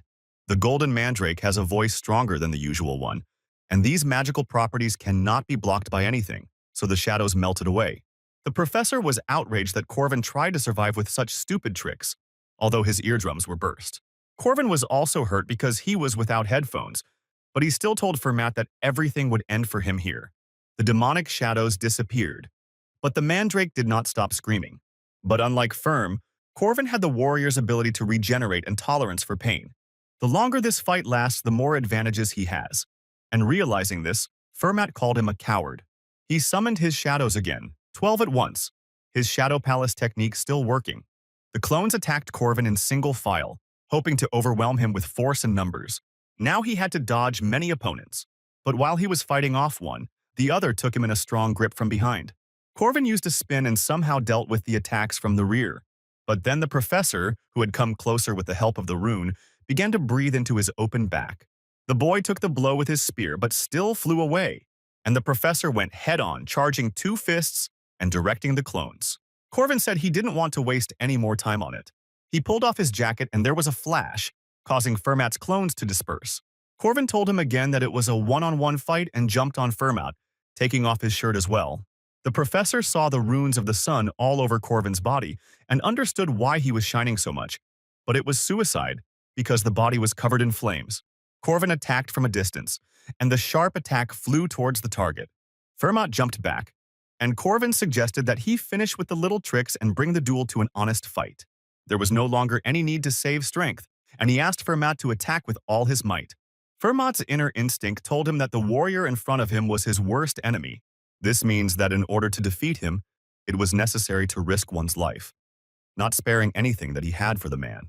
He used a special technique and released all the destructive power. This technique burned his aura. Corvin shouted that this was how it should have been done from the very beginning, and he used the same ability, sacrificing the aura he had recently received. The 2 warriors rushed towards each other as if it were inevitable. Corvin aimed at Ferm's right arm, and the spear slid off it. But he immediately received a counterattack with a left to the jaw, although he was immediately able to return the damage with a chopping blow from above with a spear. Fermat didn't stay in debt, and his right whistled past the guy's head, but he was able to dodge. They fought in the center of the wasteland, and no one retreated anymore, exchanging many blows. And after all, only one remained standing on his feet, and the other fell to his knees. Fermat gave it his all, and in the last seconds he was so stunned that he didn't even know what to think. Corvin had won, and now, closing his eyes, he heard the cries of the distant past. Then, having met Fermat, he had lost to him. They were trapped by the Shadow Heaven technology, and many innocent people died. Many of them were his friends, Corvin thought, catching his breath. One of the 4 heavenly kings, Fermat, tried to bring evil into the world. Balthazar is his teacher. But this time, everything was different, Corvin thought, looking at the body of the defeated enemy. The first thing he did was to loot his pockets for useful things. But as expected, Fermat's pockets were empty. One of the 4 treasures, the Stone of Fate, if it fell into the hands of enemies, everything would be over. But Corvin found the very same original rune that Bor had previously possessed. Balthazar collects the 8 original runes to create a shadow paradise throughout the world. And that was something Corvin couldn't let him do. He didn't understand why he had to kill so many people. Anyone could be offended by the world. But the point was in expressing that anger, the guy thought, and went off to a well-deserved rest. His left eardrum had burst from the magic radish. The sun rune had burned his skin. He could still cope with the pain. But Fermat left severe wounds. He pierced his liver, broke his ribs and collarbone, crushed his organs. But it was a miracle that Corvin was still alive. The left side of the body could barely move, and all these injuries were from a blow of the highest rank of strength. Now that the adrenaline had worn off and the hellish pain was returning to him, Corvin regretted that he couldn't turn it off. Having defeated the great evil, Corvin received a generous reward for this system quest, a treasure map. Corvin woke up in a less than desirable position, with Alicia dragging him along. She told him that Draco had left as soon as it was all over. Loyalty was not something he knew unless it was paid for. Corvin found Ilele, and anticipating his question, Alicia said that they kept the rune and the golden radish that were with him.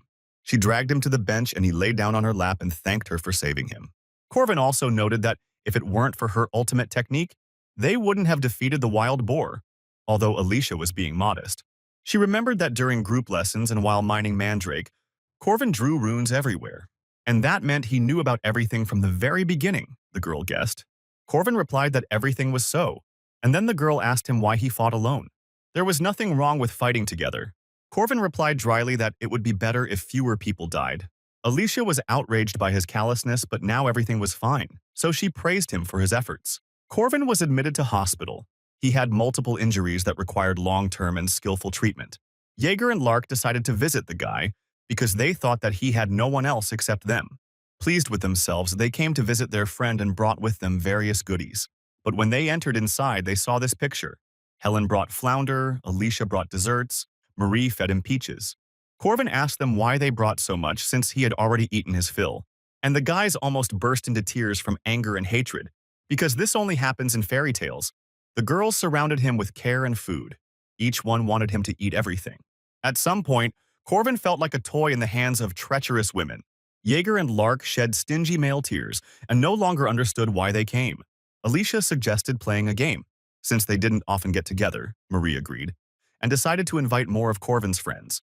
The guys immediately changed their minds and realized that being in the hero's retinue had its advantages. When there was a knock at the door, Jaeger hurried to open it to find out who else the devil had brought. As expected, Madame Josephine came to see him.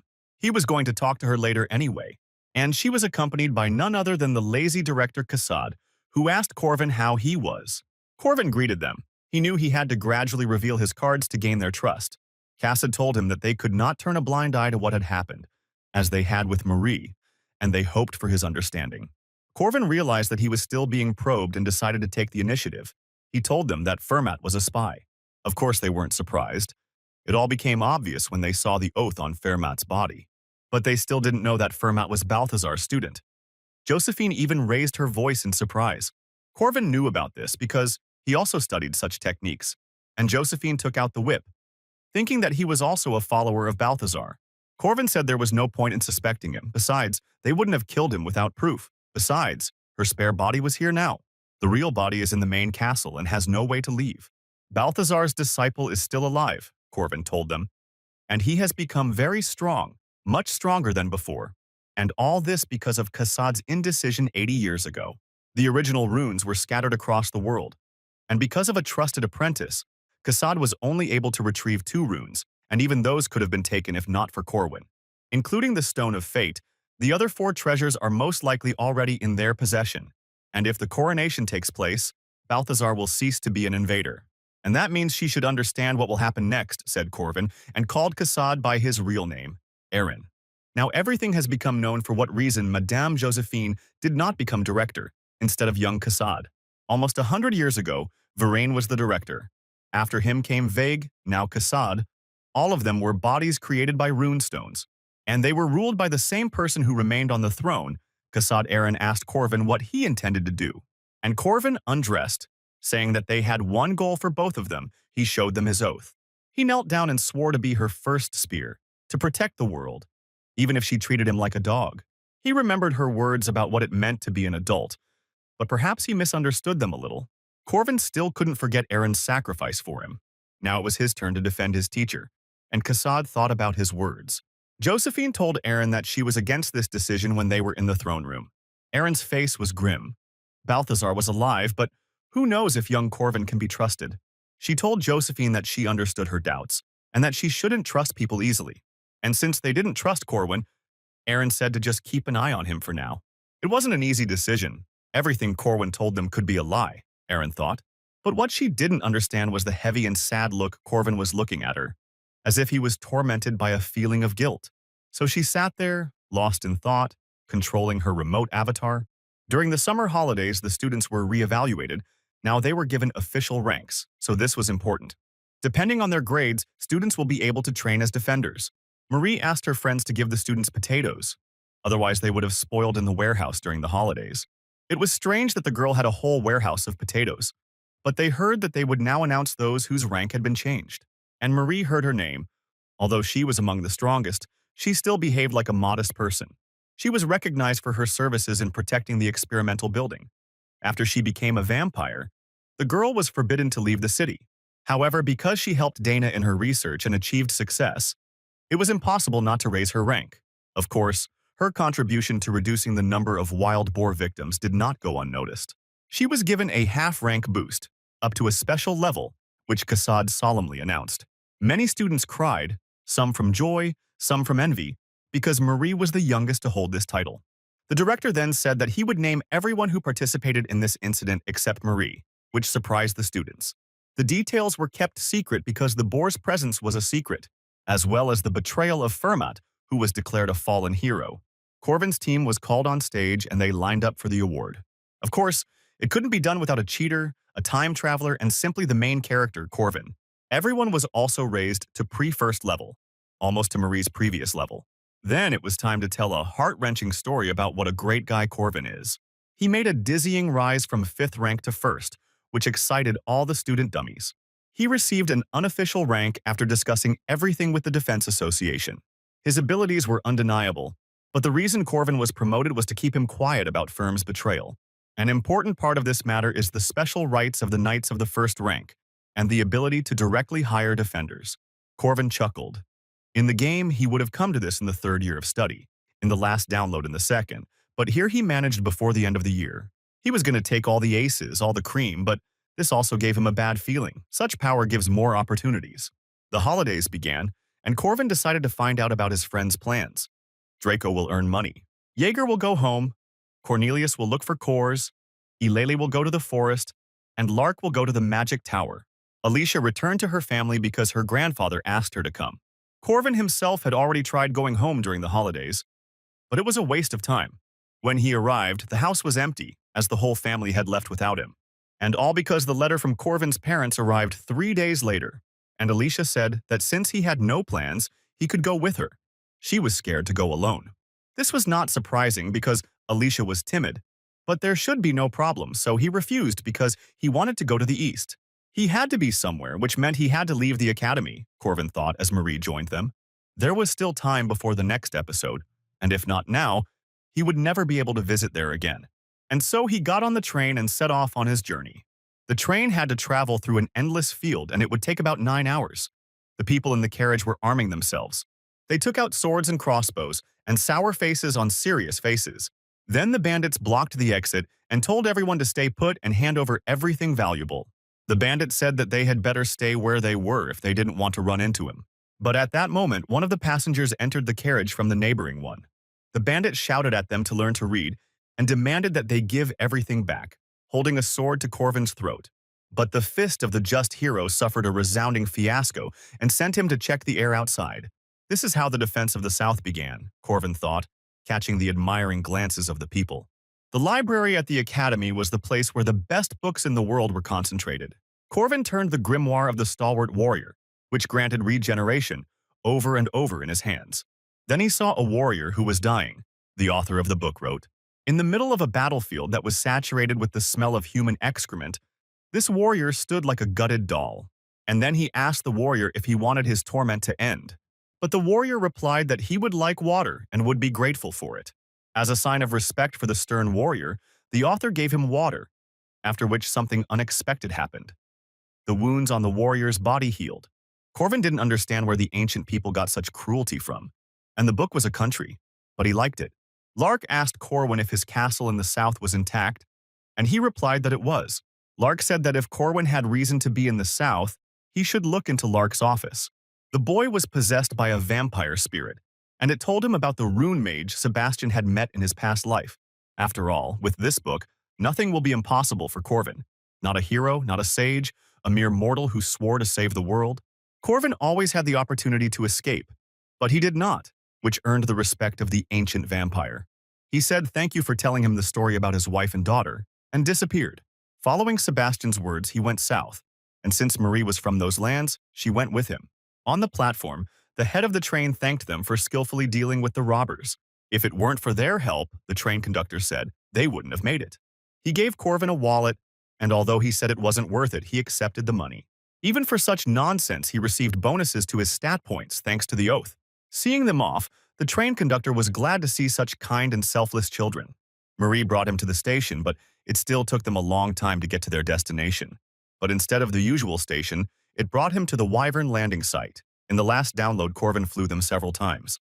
It was faster and more comfortable than the train, but much more expensive. But Marie said she had prepared something else, and Corvin saw a passenger Boeing land nearby, judging by its size. This bird carried a palace in its claws and cost as much as 20 wyverns. The control tower reported that they were ready to accept this aircraft for landing. Even among professionals, such crews were not often seen, and they realized that the princess had returned. The arrival was soon, which meant that the employees were also happy to meet Lady Maria. The bird landed and a castle appeared in an open field. It was customary in Marie's family to travel in comfort. When the palace doors opened, they were greeted by hundreds of servants. They congratulated her on her promotion, and Corvin was stunned by the greeting. Marie told him that her family was engaged in agriculture, and Corvin asked how large their lands were. She gave a staggering figure, but then corrected herself that these were different units of measurement, and she smiled like a true landlord who owned half the continent. And then Corvin understood where she got such wealth from, imagining these vast spaces. This is what the vastness looked like, a land that could not be traveled around in a month. And her family was a kind of icon of the South, and they were very well known here. Wherever they went in the city, Corvin saw signs with Marie's family crest. They then arrived at her family mansion, which was in no way inferior to the imperial estates. Corvin immediately felt tiny in a world of inexhaustible wealth.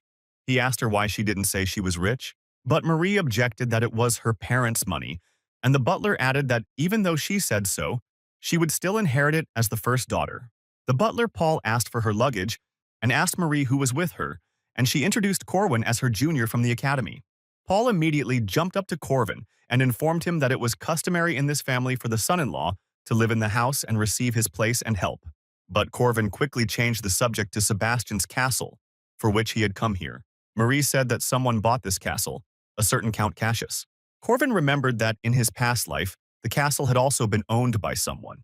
A very nasty person. He was constantly boastful about his wealth and treated people badly. He and Peter had to spend a day and a night catching the snake that was bothering Cassius, and eventually reached the castle with difficulty. Corvin was gloomy at the thought of having to go through this nightmare again, but Marie reassured him that she would go with him and had already warned Cassius. Since the Count loved to lick the boots of his superiors, he was happy to receive dear guests. Corvin was in tears because this stupid quest could be completed so easily. The next day, Marie went shopping, he needed clothes, and her husband was bored, and she paid for everything with a blank check. And then the guy began to worry that after such generosity, Marie would force him to sign some kind of slave contract. Corvin didn't know what to do. The girl was frightening him more and more with her generosity, but they came to the forge, and she handed him a box with an order. It contained the same material that was used to create Alicia's sword, an indestructible stone, an item that could not be obtained from the academy. This material can withstand the division of territory. Corvin was incredibly happy with this acquisition. Only one stone made him happier than all the previous gifts. Of course, Marie understood that a powerful spear could be created from this material. It was her last gift, the girl said, and his happiness made him happy too. Corvin simply said thank you. Words were unnecessary here. In the evening, he arrived for a family dinner. Although the family was not large, they set the whole table. Marie waved cheerfully at him from behind a table so large that it was easy to get lost, and her mother appreciated his appearance. Corvin bowed. He immediately understood that the woman in front of Marie was her mother, which meant that the woman in front of him was her father. But first, his father said that Corvin had to answer one question, and it would determine whether he would stay in this house or not. But the question itself stunned Corvin with its stupidity. Marie's mother was also embarrassed and began to shout at the head of the family for such an act. But the head did not calm down and said that his daughter was under ban, and he could not give her away. Now it was my turn to get a scolding from my daughter, who was very strong. The father did not understand why she was behaving this way because he just wanted to protect her, and the embarrassed girl dragged him away. When they left, Marie's mother told him that she had heard a lot about him from her daughter's letters and was glad to meet him. She stood up and sincerely thanked him for helping her daughter. Corvin said that this was too much, he just helped as best he could. What was more important was that Marie deserved to be happy, he added. When her daughter's mother received the letter, she thought that she was simply in love and was looking at the world through rose-colored glasses. At that moment, the father's voice was heard from the door. He only allowed holding hands, nothing more, and the family again began to calm down the excessively violent and jealous father. The mother's views were more free on this matter. Then Corvin chuckled, and they really were a very cheerful family. The next day, they arrived at Sebastian's former castle. The count owner, as expected, groveled before Marie and personally came out to greet them. He said unctuously how glad he was to see them and put on a disgustingly saccharine smile. Corvin couldn't believe that it was all the same person. Marie walked in front. Corvin accompanied her. She was dressed in a luxurious dress. Corvin even combed his hair for the occasion and was proud of himself. If he had not saved Marie then, he would not have seen her so happy that day, and the Southerners would have lost their pearls. Her presence in the castle instantly raised the status of even Count Cassius. It would not be an exaggeration to say that in the South, the influence of Marie's family was absolute.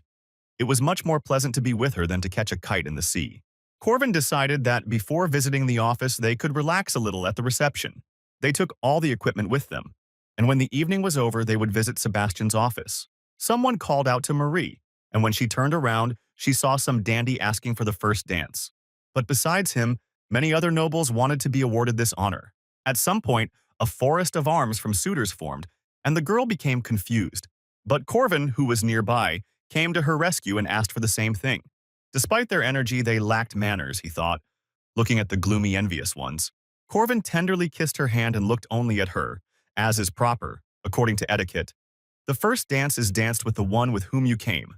If there is a beautiful lady in front of you, a gentleman should ask her to dance. He recalled the instructions from his past life. Marie, burning with shame and barely hiding her joy, agreed.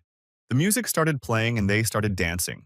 Corvin apologized for what he might have done rashly, but Marie said that everything was fine. It seemed as if he would turn away from his savior, because he had received so much when he arrived in the South. Looking at the beautiful Marie and her pleasant curves, Corvin felt danger for the first time. Even a veteran like him could be embarrassed, so he politely turned away. But at that moment, it became clear that Marie was not a very good dancer, and the heel in her foot quickly sobered him up. Then Corvin decided that it would be better if he led the dance. He leaned over to the girl and told her to put her left foot on his. What difference did it make if his shoes got dirty or the dance was awkward? She should just think of him as a partner. Corvin smiled. He led her in a dance with ease, telling her to just look into his eyes and watch her steps, as he had learned in his past life. Maori's eyes trembled with excitement every time they met each other's gaze. This made them laugh, and no one knew who started it. They danced and shared this beautiful moment that was like a dream. Of course, the other men did not calm down and demanded a dance with Marie. But the girl with a flushed face said that she was already tired of dancing and wanted to rest. Corvin offered to accompany her to the drawing room, and she accepted the offer, and they left the hall. Many ladies appreciated Corvin's gesture, and even considered it romantic that during the dance her leg was on his, and noticed her smile. They then changed into their usual clothes and entered the former owner's chambers. Corvin told her that they were looking for traces of him. He saw a book on the shelf called Sebastian's Story and picked it up. Neither in his past life nor in the game had Sebastian invited him into his office. But even after a long search, Corvin still found nothing. It seemed there should have been a secluded place, but nothing. Marie was hungry, and Corvin asked her why she had not eaten in the banquet hall, but they had left immediately, the girl replied, and smiling slyly, she looked at him. And Corvin immediately understood everything. This was a consequence of their special carnivorous relationship. Marie said she began to appreciate the attractive lines of his collarbone and neck and sat down on his lap. Corvin was worried that he smelled of sweat, but the girl didn't mind and wished herself a pleasant appetite, leaning towards his neck. Corvin felt a gentle, tender bite and a slight burning sensation. Marie was all ablaze with pleasure and embarrassment, and asked him if it hurt when she finished. But Corvin was as unbreakable as a rock. Due to regeneration, he felt nothing. which ruined the whole mood. And then it dawned on him that he had received regeneration along with the ashes of Sebastian's soul. Corvin asked Marie to summon her faithful bloodhound. And the girl did just that, although she didn't understand why he might be needed. And then he asked her to weaken the call so that the dog would become closer to the ghost. As before the materialization, the dog immediately became despondent from such experiments and almost melted on the ground. Corvin understood why the dog hated this. Then Corvin saw the dog disappear because he crossed the border of spirits which the boy could not see. And now a dark shadow appeared. Although he expected something like this, he was still surprised. Corvin saw a red shadow surround him and told Marie to get ready. But it was too late. He had already fallen into an impenetrable veil. Corvin's face darkened. Old Sebastian should have warned him about this. The Academy's grimoire contained the spirit of a vampire. Because suffering from a thirst for blood, he destroyed both his spirit and body. So where did the body go? Now it was standing right in front of Corvin, asking him how it happened that a random person came here with his remains. Before him was an ancient and evil vampire who asked what brought him to this house. Corvin introduced himself respectfully and said that he was Sebastian's junior from the future. He said that he had already seen the soul of a vampire. And Corvin wanted to know, since the body and soul were separated, why the body looked so normal. But Sebastian pointed his sword at him and said that he would ask the questions. Corvin thought that everything would go smoothly, but it was not to be. Sebastian was a famous military leader of the South many years ago. Not just the strongest in his time, but the strongest of all time. When he attacked, Corvin barely defended himself. The vampire thought that since the guy saw his soul, he destroyed it. But Corvin objected that he helped her find peace and harmony. But Sebastian was adamant. If his soul had sent Corvin here, he would not have come to him with a vampire. Corvin was outraged that he was called a liar and did not understand how the body could move without a soul. The vampire's body is immortal, but he needed a part of his soul connected to this place so that he would not become a monster like the one Corvin brought. Then the guy objected that Marie was different and did not attack people, and Sebastian said that he had been exhausting himself for many centuries to get rid of his thirst. But even when he sewed up his nose and mouth, there was one thing that didn't give him peace: the smell of blood. Vampires are unable to resist it. He was like that himself. Sebastian simply physically couldn't believe it, and he said that if Corvin planned to stop him, he would also be in danger. The Duke was completely surrounded by a dark, bloody aura of power. The guy didn't expect this and regretted coming here with Marie. The hero's body was completely destroyed due to hatred for vampires. Corvin realized that there was no time for jokes anymore and prepared to use the most powerful aura burning technique. His spear struck the ancient and dead vampire like a snake. Sebastian seemed to be waiting for his blow and did not move. Corvin's eyes were burning with fire. He had to stop the dead man before Marie got hurt. But the Duke could also use various techniques. In his youth, Sebastian gained this power after killing a dragon. And then Corvin realized how badly he had miscalculated. The vampire was a monster that went beyond the first rank. Sebastian told Marie that she was a pathetic monster and approached her. What could she expect while living a human life? After which the vampire grabbed Corvin and bit him on the neck. Even if she has overcome her thirst and does not consider herself a monster, does she really think that it is due to willpower? The vampire asked. In the end, she would want the blood of her lover just as much, the ancient vampire believed. He knows this firsthand because he killed people dear to him. Sebastian shouted at her to disappear and rushed forward, raising his sword. Marie barely dodged his sharp thrust. The girl denied these attacks. She was not that kind of vampire. Marie summoned her dog, but Sebastian cast a binding spell on him. The golden chains wrapped tightly around the dog, leaving him defenseless. After all, he relied only on strength and had no strategy, which is why the vampire was able to hit the bloody dog with a sword. Seconds before the impact, Marie canceled the call to save her pet. But Sebastian used a sealing sword from a Romanian vampire, a weapon created to seal immortal beings. And before this sword, her immortality meant nothing, and he pierced Marie's body with magic blades. He told her that he would now end her miserable life because a beast always remains a beast. Marie replied that it was all a lie, that nothing had changed then or now. Corvin himself told her many times that everything was fine. Then Sebastian summoned Corvin himself, who was unconscious, to her prison of blood. He said it was the best way for both of them, and Marie was horrified. She fell on top of Corvin and covered him, her hands shaking with despair. The girl was deeply shocked by the way her friend looked. But from the excess of emotions, her control weakened for a second, and she felt thirst. In addition, the girl was weakened from the fight, which further clouded her mind. She slowly approached his neck, Sebastian gripped his sword tighter. As he expected, vampires weren't supposed to live. Even in front of a dying lover, Marie couldn't show her nature. But then he saw that she pressed her lips tightly to the guy as if for the last time. And then Sebastian saw that she did not drink his blood, but gave her own, which was an elixir. She clearly went beyond her capabilities. Tears streamed down Marie's cheeks. She did everything she could and asked the guy to wake up. Sebastian remembered himself and his sin. Then he failed and did not save anyone, killing many people. But these two were beyond his understanding. Even the fragment of soul inside the dead body that filled him with life was touched. Sebastian stopped and sighed heavily. He realized that he had no right to judge everyone. Then he pulled out a magic sword and struck it straight into Corvin's heart. An involuntary scream escaped Marie's lips, and the magic blade melted into thin air. Marie asked him in vain to stop, but the vampire did not listen. She screamed at him again, telling him not to take Corvin away from her. A red mist filled the room and a circle of power appeared around them. Corvin stood up and calmed the girl down. He said that everything was fine. She couldn't believe it at first, because she had just seen him pierced with a sword. Then Corvin asked the vampire why he saved him. Sebastian swung his blade over their heads in response. The vampire said that he transferred his aura core into his body because he now understood why his soul sent Corvin here. He saw in Corvin the qualities of a hero who has no greed, who does not seek power, but has convictions and pride. He managed to do what the ancient vampire could not do. He asked to correct his mistakes. And having said all these words, the ancient vampire disappeared into the air with the morning dawn. Corvin clearly felt a new strength raging in his heart. Marie fell on him from an excess of feelings and pressed herself tightly so that even Corvin felt a little pain. But at the same time, it was warm. The girl was very scared. She thought that he really died. She demanded that he promise her that he would never die again without her permission. Corvin smiled. Fortunately, this time everything ended well. And for the guy, this was enough. He immediately gave his promise. For this fight, he received the demonic nature of the Duke.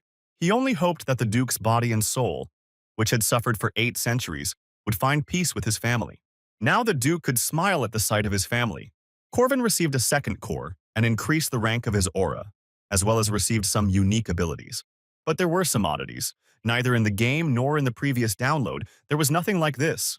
The vampire hadn't given such power before. It would have been great if he had done it right away. So many people wouldn't have suffered.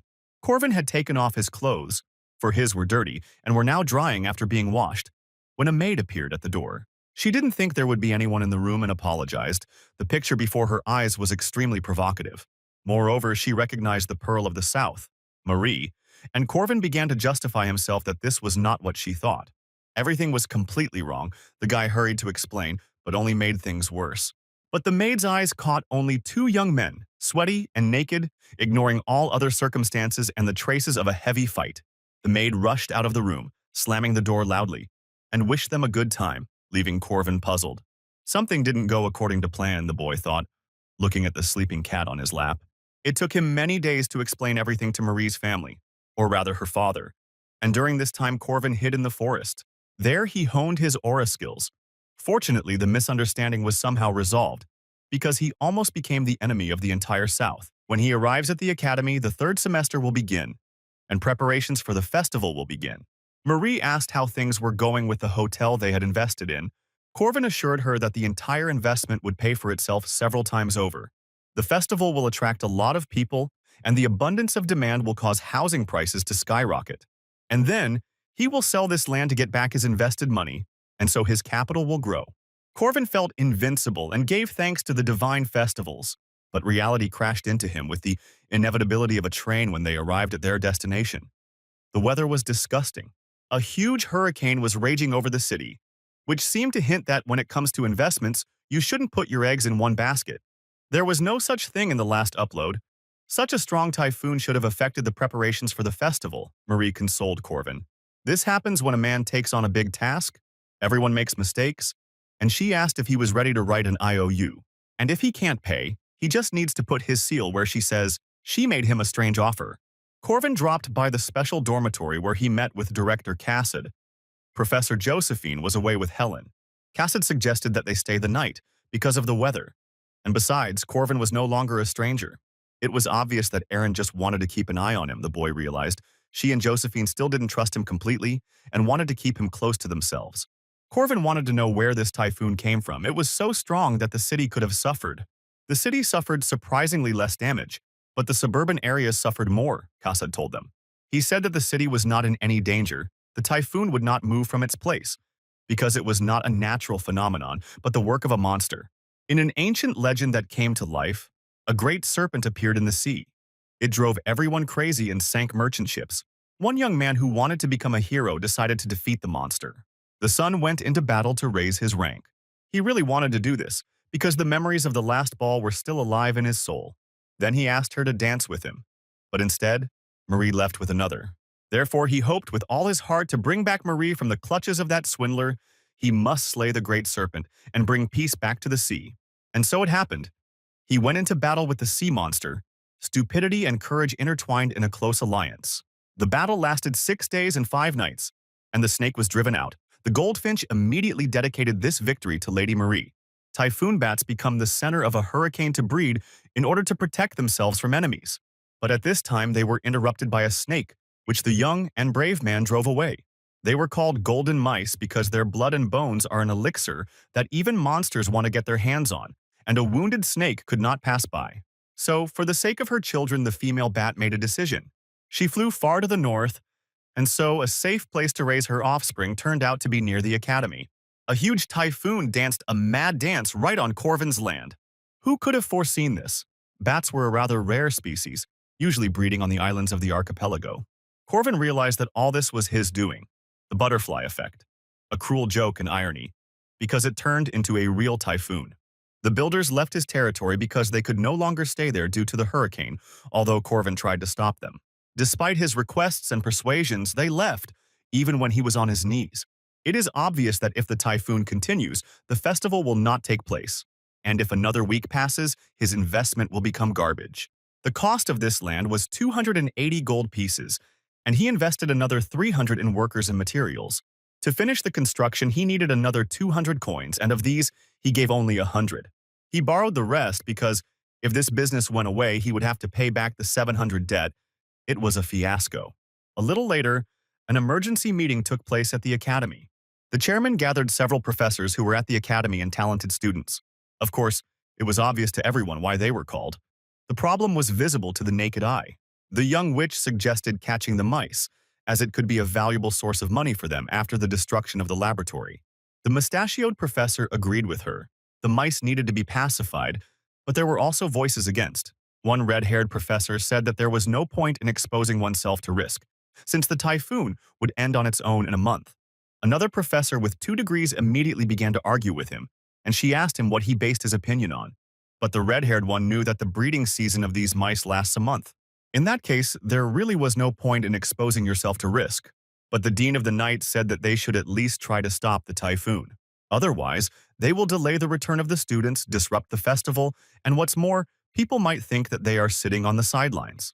The debate continued. Some believed that the academy was an educational institution, and that specialized organizations should deal with monsters. Corvin listened to their arguments with a heavy heart. He could hardly contain himself, but his patience came to an end, and Corvin slapped the table and stood up from his seat. He reminded them that they had taken an oath to be brave and do good, and that they would not renounce their beliefs even in death. Towards the end, he even switched to shouting, so that his appeal would sound louder. They must destroy the monster. The red-haired professor immediately objected that all this was youthful maximalism.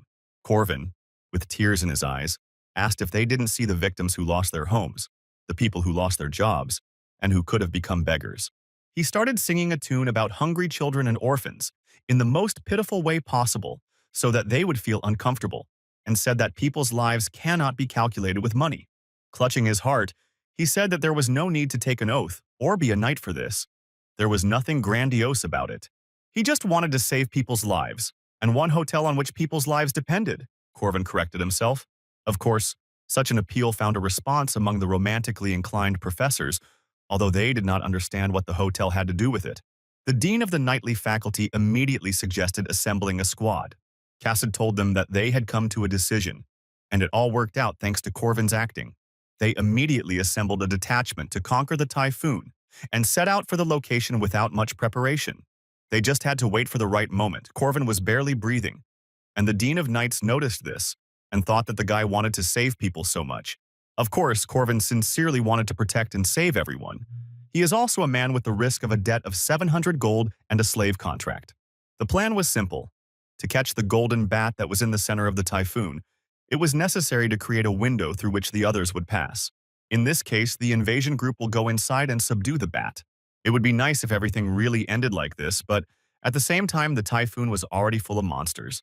The monsters that came to eat the bat were locked here, and due to the prolonged hunger, they were really angry. Of course, Corvin wasn't particularly worried about this because they had the strong Professor Harmon with them, and other professors from the knightly faculty who could wield huge axes better than a spoon. Even the red-haired lazybones helped them with his magic. He had good skills to destroy such easy targets. And most importantly, with them was a second-year student, a knight from a barbarian tribe, Berserker. It was funny to think that they would not defeat the monsters. The barbarian was taller than Corvin, and he asked him if he was half-giant, but the Berserker only grumbled in response. Corvin also dealt quickly with the monsters, but it was more important for them to catch the bat. They had to get into the center of the typhoon and quell it before the damage increased, of course. He was only thinking about his hotel. The pacification team confidently moved forward, led by the mustachioed professor. But inside the big typhoon there was a small one. The mouse, sensing danger, created another one to protect itself. They were surprised that a mouse was capable of such a thing. Perhaps maternal love played a role. Red asked the knight next to him if they could go inside, and he said yes, if they could survive the pain of being torn apart. Then the red-haired professor said that they would lose too much and decided not to overdo it. He fired a flare into the sky and requested reinforcements. And then the sorceress Dana came into play. It was time for her to show her skills. The typhoon was filled with red discharges and began to seem even more dangerous than before. The red-haired professor covered everyone behind his protective dome. He indignantly reminded Dana that he had asked her to eliminate only the typhoon, and not them both. A huge red bolt of lightning exploded in the sky, and the air hissed like a bottle of soda that had been shaken and suddenly opened. Harmon was indignant. That's why they hate wizards, who are always trying to destroy their knights, he shouted in the ruins. But to their horror, they saw that the typhoon was not affected, and this looked strange. To their surprise, the mouse only grew bigger, and the professors did not know how this happened. And then Corvin realized that the mouse had evolved right before their eyes. The growth of demonic beings is a unique phenomenon that occurs in the process of life and accumulation of experience. The mouse absorbed most of Dana's attack, and they could no longer treat her as a normal monster. Now the bat has become the queen of the storm. Typhoon became stronger at once and caught all the people like chips inside itself. Worse, any attacks can make it stronger. The professors were flying around in confusion, not knowing what to do, and Corwin said that it was his time to act. And it made him realize again that his martial arts didn't work without a fulcrum. They definitely couldn't do anything. The mouse didn't give them a chance to do anything. While they were hovering in the air, even the 2-meter-tall berserker giant was useless. But Corvin could not accept defeat so easily, because the debt hung over him like the sword of Damocles. Berserker shouted to Corvin why he was talking so much. Corvin borrowed the giant's head, and although he couldn't keep it on the ground, he still found a foothold. Now he was jumping in the typhoon using the knights' bodies as a fulcrum. And as if a rocket was approaching the monster, his eyes were filled with vengeance. The monster wanted to protect his unborn children. The outcome of this battle depended on this throw, and a desperate battle began. But Corvin's last point of support was the jelly, which could not withstand the push. Then he began to use the technique as best he could, right inside the slug. And he threw his spear with all his might straight at the bat, since he was within throwing distance. And again he realized that all martial arts work only on the ground. They are useless in the air. Corvin realized that he had reached his limit and thought only about debts. And so he realized that risky investments with long leverage are the worst investment, and he would be better off eating delicious food with that money. He thought that his world was destroyed and everything was lost. When I saw someone attacking a bat, these were loud sounds that could be heard even in the middle of a typhoon. He looked up to see who it was and caught the moment when the mouse was defeated in one move. The girl in the monastic robe fought in the air with great power and without hindrance. She delivered another powerful blow to the mouse's head. A huge explosion occurred in the center of the typhoon, which blew away everything that was underneath it. The slime that Corvin was in evaporated, and he covered his face from the bright flash. And when the typhoon ended, the knights flopped to the ground like frogs. They looked through the thick dust at the one who came and finished everything. Corvin whispered the words of prayer. God did exist after all. As Helen and Josephine approached Corvin, he prayed fervently. The turmoil with the typhoon hit the outskirts of the city but quickly died down, and the city was not damaged in any way. The academy existed on taxes from citizens, so it was important for the guards and its students to maintain the image of heroes and protectors. And volunteer work was part of this image. Marie handed out her favorite potatoes. But Helen was not so friendly, and when asked to give more, she replied, "Eat as much as they give you." Corvin noted that she had no shortage of humanity and asked if she knew how civilization began. But the girl brushed him off. Corvin explained that he himself learned about this from someone. The beginning of civilization can be considered the appearance of bones with traces of healing after a fracture. Typically, such a fracture would result in death in the wild, but the healed injury suggests that the wounded animal was cared for by its fellows and shared food. If someone is in trouble, they need help. And that is the basis of civilization, Corwin said. But for Helen, the answer was the same. It was all because of the weakness of people. It didn't matter to her because she didn't have anyone who could come and help her in difficult times. Corvin was determined to help her because it mattered. Helen sighed and told him not to say such things so easily, being a weakling. She is a living monster created using living people. Corvin didn't know her essence, didn't know who she was. Then he would have thought differently. If he knew about it, he would be able to show his back to her so easily. Fool, Helen thought. Looking at the guy furtively, the ghosts of that body still haunted her, demanding that it be returned. Helen knew perfectly well that this body did not belong to her, but she would never give it up. And was it true that Corvin could help her? The city where the academy was located was considered safe, but this was hardly true in reality, because there was its own crime here, like this gang of black snakes that ruled the slums. Sometimes they carried out special tasks to establish their power in the region. For example, eliminating excessively noisy people in your establishments. Corvin demanded that they bring him even more strong tea, which disturbed all the visitors. Then, the dummies entered the hall, demanding to see the troublemaker, but the guy was waiting for them. This bar bought illegal tea from the gang, and also paid them money for protection. There was no more suitable place to catch the bandits. The impudent blockheads realized that he was a student at the academy, and told him that since he was a minor, he couldn't be there. The bandits were ready to let him go if he left immediately, but Corvin poured tea on the dummy's head. The rest of the gang members rushed towards them, but the leader stopped them. There were many guards like Corvin. All of them came here and rushed into battle relying on their pride. And only after the pompous speech did the leader tell his dogs to teach Corvin a lesson. He was sure that these formidable, fierce bandits would definitely punish the self-confident student. But naturally, the outcome was predictable. They all lay down on the floor. Corvin dealt with the dummies in the blink of an eye and put them to bed. He introduced himself as someone who catches mad dogs and grinned. That day, the entire gang ceased to exist. Corvin eliminated them because they were engaged in slave trading. In this world, demonic people were an object of rejection. Of course, they were not ordinary. That is why human society rejected them, succumbing to disgusting xenophobia. Corvin informed the prisoners after releasing them from their cages that a carriage sent by Marie's family was waiting for them outside. Because he freed them, the demon people trusted him more. And then he got down to the real purpose of this visit. He asked if Renee and Ron, brother and sister, were there. The girl with flowers in her hair pointed her finger at him. And Corvin saw two puppies of a demonic breed who were hissing and growling. In his past life, when he met them, they were 20 years old, of course. The beastmen's bodies grew faster, along with development. But in any case, he had no intention of leaving them in this place. The girl was protecting her brother. It was obviously Ren's older sister. These people awakened immediately after birth, so they were sold as children. The atmosphere was very different from what Corwin remembered. She was a powerful, pumped-up, and rude sister. And this was only in a year. In the past, they were villains, acting as minions of the church, and the churchmen wanted to use them to create political conflict. These two were no ordinary enemies, but Peter still killed them last time. Even though they were different from what Corvin remembered, he still invited the children to come with him. But Ren refused his help and threw his hand away. Corvin hugged them anyway and said that no one would hurt them or beat them again. Children who had never known love and affection and had been forced to build thorns around themselves for protection were now crying. Corvin asked their names, although he knew them well enough to be able to distinguish them without difficulty.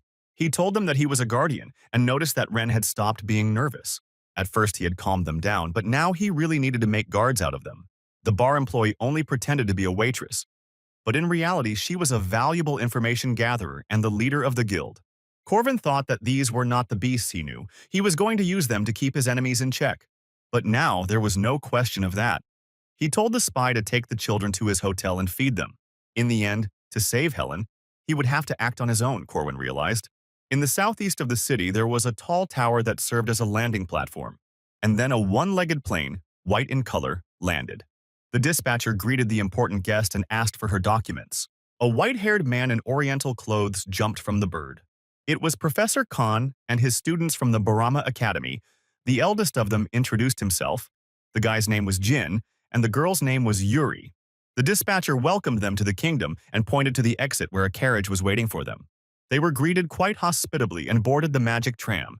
As soon as Jin sat down, Yuri put a sword to his throat because the impudent guy did it before the teacher. But Khan told them to sit down and stop arguing. These were empty words. Then Jin asked if the teacher was sure that the one they were looking for was in this place. Khan said that the director of the academy had definitely taken her, and the emperor had guaranteed it. He told them to hide their identity. Now it was necessary to forget about everything and do a great deed. These words caused the boy to be overwhelmed by a wave of flashbacks. How could he forget what he saw? Everything on fire and piles of bones. And that evil spirit he hated, he gritted his teeth in anger. A month had passed since the mouse incident, and the academy was bustling with activity due to the festival, although it was more like the Four Schools Cup. Jaeger and Lark were delighted, and were in a hurry to create a team. They thought about which competition to choose. They could only participate in two. Corvin told Alicia that they were going to the pairs competition together, and the girl hiccuped. The team competition was randomly assigned, so Corwin prayed to be in the same group as her. And although the paired fights were also determined randomly, Corvin knew that anyone of second rank and above was guaranteed to participate. Alicia was despondent. He would treat her like a slave again. It was a fun festival and the girl wanted fun. But Alicia was surprised that he didn't want to participate with Maria. But Corvin knew that she would want to fight in solo battles. She also really wanted to get a prize for winning. And then Alicia understood everything. A noise went through the hall and everyone turned to see what was going on. Everyone noticed the guests from the east who stood out with their clothes. Corvin was waiting for these characters and thought that they had finally arrived. Professor Khan, Fighter Jin, and Swordmaster Yuri all looked exotic, so they attracted a lot of attention. These were the main characters of the third arc in this long story. Professor Khan demanded to be allowed to transfer one student to his academy, but was refused, even though he claimed to be a relative. A year ago, they encountered a tragic incident, and the culprit was his niece. In the midst of the battle, taking advantage of the moment, they kidnapped the niece, Khan claimed. Now he knew where she was and wanted to return her. But Madame Josephine told him that the student Helen was in a special position, and she herself thought that Khan had come here as soon as he arrived. He knew that there was a beast living inside this girl, and he just wanted to take his niece from the clutches of this beast. But thanks to him, the body was still alive. And besides, it was the will of the girl's father and director Kassad's friend, Josephine answered confidently. Khan responded that they would take care of everything themselves and asked if she thought the beast could live in society. Josephine said that the first term had passed without problems, and the fat bishop whom the sea had sent wanted to know if this was true. The bishop thought that all this could be a demon's plan and said that he did not believe her words. He offered to let Helen participate in the festival. If it is evil, then it will be revealed in front of everyone. Josephine sensed their intentions, but did not want to involve her student in it. But there was nothing to be done. The church stood behind the bishop, and even Madame Josephine could be burned at the stake as a witch. On the other hand, it was a good opportunity for Helen. If she passed the test, in the future, it would become an argument in favor of her humanity. And Josephine said that she would help Helen participate in the individual competition. And she added clearly and unambiguously that where Helen would stay would be decided by the girl herself and no one else. Here on their land, Josephine was Helen's guardian, as well as the director and great saint of the island of Zion. After they left, the professor made herself some coffee, and everything happened as she had been warned. Then he told her that Balthazar's dogs were hiding at the festival, and she even screamed. Corvin knew what was going to happen, but he couldn't describe it specifically. There were only guesses. The Catholic Church and the Eastern Academy. Which of them, or rather both of them, were up to something? Of course, Corvin knew the correct answer, but he couldn't say it. The church was losing influence and fought against it, but still fell into decline. The Eastern Academy, represented by Khan, joined them, and the main target was Helen. Further, the fate of one character and his choice can determine the entire future fate of the continent. Corvin advised Josephine to keep an eye on the church, and Madame asked what he would do. He asked to place the Eastern residents on the outskirts of the city, where it would be convenient for him to keep an eye on them. Josephine couldn't help but ask him why she should believe. Even after she couldn't just believe him, Corvin said that they may not believe and suspect, but his goal will not change. The guy undressed. Josephine saw his oath carved into his body, which should have dispelled her doubts. The professor recalled that the hotel on the outskirts was built with students' money, and Corvin replied that he certainly had nothing to do with it. Josephine said she had received information that a certain student had received investments from others, and the guy again assured her that it was not him. And recently, student Marie transported food products there and set up a trading shop there, providing for 100 guests, their needs taking into account their origin, food, and so on. Everything was planned carefully. People need to be more flexible and not be too strict, Corvin thought under the professor's inquisitive gaze. And so the time flew by until the festival, but now the nerd and the hooligan couple were noticeably nervous. Among the crowd that filled the square, only 16 people will qualify for the team competition. There were so many people here, even seniors. It was no wonder the boys were so downcast. But Helen's name wasn't there, Corwin learned, and he couldn't find Alicia anywhere, who had been carried away by the current of students. Professor Khan came to the podium and said that he would be responsible for judging the competition. He told them the conditions of victory and warned them not to lose their armbands. The essence of the test was the most important duty of the guard. And this is the salvation of citizens, said Khan, and stamped his foot, after which the earth shook. He used the technique, and in an instant the students found themselves separated in a huge labyrinth. Jaeger didn't believe it was possible, but Lark knew that Khan was the best wizard in the East. But all this was too large scale, Jaeger objected, and asked what about saving the citizens. The citizens were part of the test. If you saved them, it gave points. If you lost them, twice as many were lost. If you find stone golems in the labyrinth and touch them, they could move. Corvin chuckled at the excitement of his friends. They were so young. The first monster they encountered in the labyrinth was a hellhound, but Alicia handled it with a flawless cut. It was as easy as pie for her. She immediately received a standing ovation from her comrades who were nearby. She liked these types of quests the most. To demonstrate the skills of a guard, it was necessary to lead the citizens and collect as many stone dolls as possible. They were gathering golems quite quickly, and already leading 10 of them, the squad was inspired. But then they felt the ground shake and rise beneath their feet. The sound of drums was heard. A voice that towered above them shouted that he would give them life if they submitted to him. Alicia looked and couldn't understand what she was seeing. Rows of stone golems tied with rope. Jaeger played the balalaika and called on everyone to kneel before their Mandrake clan. And when Alicia looked up, she recognized the main instigator of this anomaly. Thousands of students are busy trying to save a limited number of citizens, and it's all useless, the leader shouted. He told her to call him the all-powerful Corvin. It was much more profitable to eliminate all the teams, he believed. It all started with 3 people. He joined students from other teams. The pretext was to unite and pass the qualifying round. Since only 16 participants would pass, they simply had to eliminate everyone else. That's why they didn't think about a safe zone. They just gathered the golems and combined them into a shield. Many wanted to destroy the citizens with magic, but this could not be done. No one could attack a king who rested on the backs of his subjects. The stone citizens were an excellent shield and means of transportation. Deliver a citizen to a safe zone and you get a point, but destroy him, and you'll be 2 points short. Many teams were crushed by this move and could do nothing. Since they couldn't use magic, they resorted to hand-to-hand combat. Then Lark stepped in. He had been holding himself back and now he could give it his all. Those sitting on the golem pyramid had no restrictions on using magic, and Lark fired a fireball at them. After all, even if citizens of other teams were hit, Corvin could take them after the battle and replenish points. This is the main difference between his plan and that of his rivals. They got a large number of citizens very quickly. The rest were in no hurry to unite and looked for a safe zone every time they found citizens. It wasn't even that their strategy was foolproof, it was a lot of fun, and Corvin was having a blast. And when they had already eliminated 30 people, Corvin met Alicia and invited her to join. To do this, she needed to bring the armbands of her comrades, and he promised her the position of his deputy. Corvin told her that he needed her, and they were actively increasing their numbers. While she was pondering his offer, he shouted to the others that he would take anyone who brought her headband onto the team, and the boys couldn't resist. She was betrayed faster than she realized it, but weaklings could be understood. They thought that it would be difficult to fight against a first rank and therefore easier to defeat her, causing the girl to burst into tears. Corvin grinned at the cruelty of society, which manifests itself in war as well as in competition.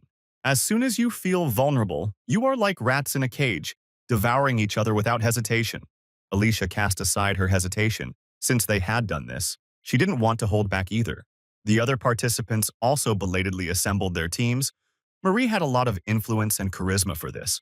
Her squad was a model of friendship and love, so working together they succeeded in saving the stone citizens. Marie was sure that they would overcome everything.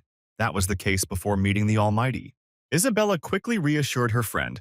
Although there were few of them, their average rank as high school students was higher. But Corvin put on a sweet face and the girl was immediately knocked out. Isabel noticed her strange hesitation and did not understand what was happening because they had been friends for more than 2 years. But all this was nothing compared to the power of love, so Marie immediately switched over. And she attacked her own former comrades and friends. Isabella looked in despair at the demons dancing with joy. The girl laid down her entire team for Corvin the Almighty. He towered over everyone and his team shouted his name. Auto-hunting was an amazing feeling. A madman's smile blossomed on Corvin's face. Professor Khan and Madame Josephine watched his antics with alarm. Khan wanted to know who the all-powerful Corvin was. He was both disgusting and a brilliant strategist. Josephine replied evasively that she did not think there was such a student at their academy. This is how his team gained a nasty reputation but passed the test with an incredible result. At this time, twins were participating in the qualifying competition in pairs battles. They attacked Corvin with magical seals, which he easily dodged. He pointed his finger at Alicia and told her to jerk her body, but the girl did not understand what he wanted from her. But then it dawned on her why he brought her here. To exploit her as usual. In one fell swoop, the girl defeated two twins from the East single-handedly. Corvin was pleased that they easily won the pairs competition, although Alicia was the only one to win. The couple Jin and Yuri, on the other hand, were not impressed by Alicia's skills. Even though they had heard about her, it seemed like she was missing the basics, Yuri said. But she was more concerned about the strange spearman next to Alicia, who never entered the battle. They sensed something in him because recently he was a knight of the 5th rank. Before this, there were only 2 opponents worth thinking about. A berserker giant and a vampire, Marie, with a huge supply of mana. But Corvin with his Spider-Man reaction aroused suspicion. The twins were not that weak. In their homeland, they were the strongest. That's why Jim felt the strength of this spearman. In his breath, his looks, and his experience, he was the strongest first-year student of the 1st rank. Jim said it would be a shame to face him in a group competition, as that's where smart guys come out on top. Jim really hoped that Corwin wouldn't get in the way of their formation. Helen walked alone through the deserted streets, because now all people's attention was focused on the festival. It reminded her of the day she became a goddess, filled with the smell of burning. The voice inside her was telling her to kill everyone she saw, and everything around her was engulfed in flames. Helen sensed the attack and knew she was being ambushed when she saw the blow flying towards her. But it was more of a killing intent that took the form of a strong image. Someone who hated her very much stood in front of her. The guy was impressed and said that most people would die without noticing anything. Helen remembered having experienced a similar feeling before, but she still didn't know who was in front of her, so she asked if he knew her. With undisguised malice, Jim replied that no, they had never met before, and added at the end, sister. Then Jim put on a mask of goodwill and said that he had made a mistake, and just wanted to joke. The guy's face seemed familiar to Helen, but she didn't know where from. But she thought that it didn't matter. Turning away, she told him to be careful, and he promised to attack only after he had a good look at his opponent. Yuri came up to him and told him that he shouldn't have given himself away so rashly, but Jim was sure that he had confirmed the effectiveness of his technique. The steel monster is a masterpiece of spiritual magicians. In order to seal this monster and save Ran, one must use the 8-gate techniques. Yuri reminded that in order to provoke Helen, one must wait for the right moment. Yuri believed that Ran needed to be pulled out of the monster first. Jim realized that after this, Yuri still wanted to use the monster, but he just wanted to kill him. Corvin sat in the restaurant and thought about his plans. It was unexpected to be so far from school. Professor Khan had changed the location of the team competition, Josephine informed him, leaving him dumbfounded. And all because the supplies brought from the east were stolen by bandits, and Josephine asked if it was his doing. Corvin denied everything and said that he had not stolen anything, and was a little embarrassed under her intense gaze. He didn't steal anything, but he did take things that the church was smuggling, and that Kanu needed to catch Helen. After all, this is an original performance created by Khan. To gain time and regain what was lost, Khan staged this performance. The city they were in was quite ordinary, Alicia said, and offered him something to eat. But Corvin reminded him that it was impossible to eat there. Khan entered the room and looked at everyone present. Realizing that everyone was assembled and they could begin, Can began to count the time, and the people in the hall took out their prepared weapons. Alicia became nervous. She didn't understand what was happening. Can held up a litmus paper and said to start everything. At the same moment, Corvin pierced the head of the man sitting next to him with a spear. Marie cut off another head of the one in front of her with a spear of ice. Everywhere heads rolled and a real chaos began. When everything became quiet, only the warriors remained standing with weapons in their hands. Alicia was horrified by what was happening and asked what they were doing. Corvin told her to look at the faces of the dead. They were already decomposed. Corvin tried to understand why Khan had chosen this particular place. The same thing had been happening in this city for 300 years. During the day, people lead ordinary lives, but at night the entire huge city becomes ghostly, and its population becomes dead. The city was filled with 1 million dead people who wandered around at night like zombies, all because it is a city of the dead. Then, the competition began. Khan said that the teams must return the moonstone within a certain time. The teams were assembled on site, given only the bare necessities in their backpacks, and released into the streets, where there were plenty of undead. Only 4 teams will make it through this competition, and to save Helen, they must reach the 3rd stage. Until that moment, you need to participate in this festival of absurdity. The truly dangerous monsters live in the city center, and they need to attack the outskirts. All it took was one of his spears to clear the way, and Corvin threw it. They climbed to the top of the tower. They had to target the sparkling undead that had a moonstone in its belly and quietly score points. Corvin told the team that they must catch the site boss. Because quality is better than quantity, Lark should use a flight spell on them.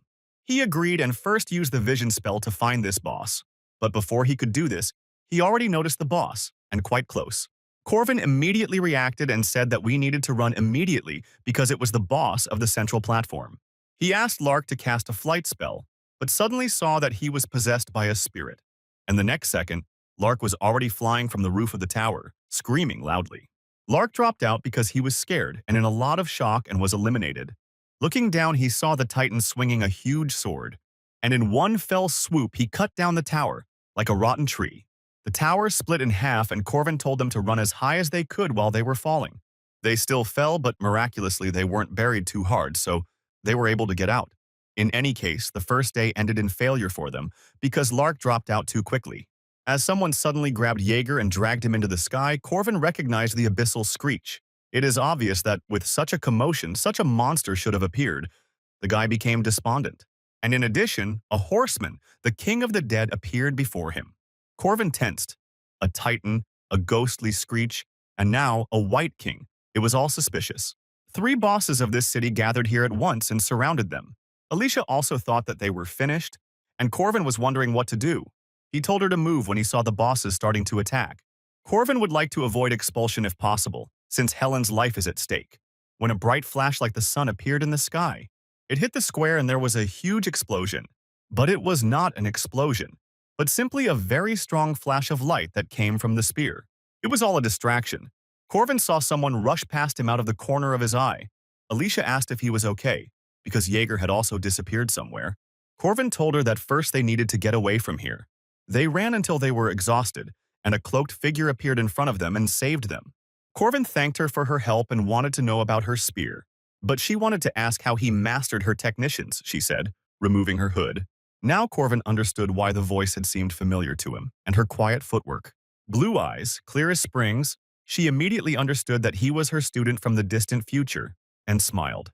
The last time this episode happened was in his 2nd year. Peter was waiting for him at the door and was indignant that he was taking so long. Corvin scolded him for his disrespectful attitude towards his elders.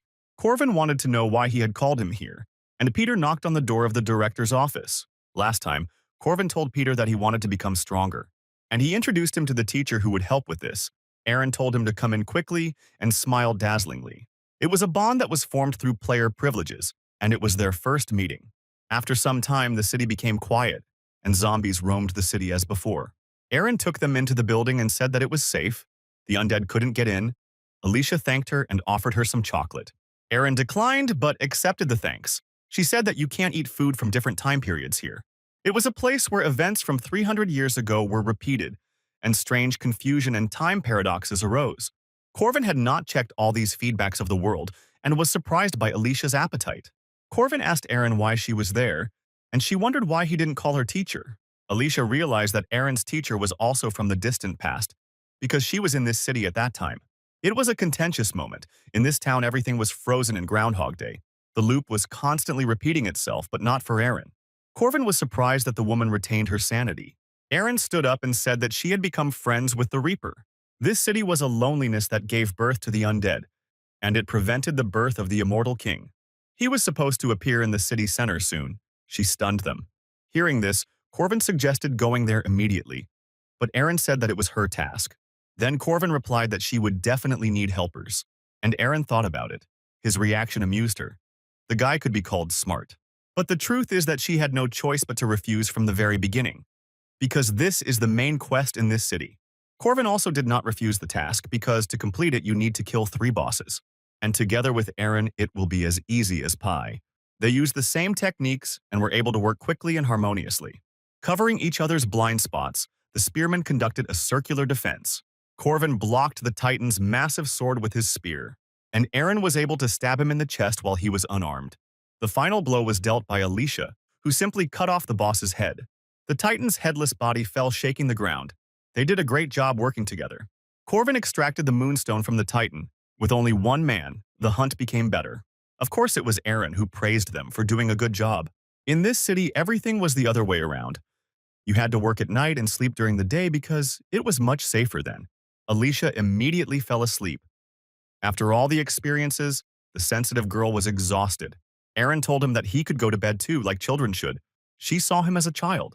Aaron noted that she taught him everything about the future. The art of the spear, battle runes, fist fighting, she taught him all of this. Aaron was surprised that she chose someone as a successor, and a child like him. Of course, the first was Balthazar, but she later regretted it. Corvin kept silent about this.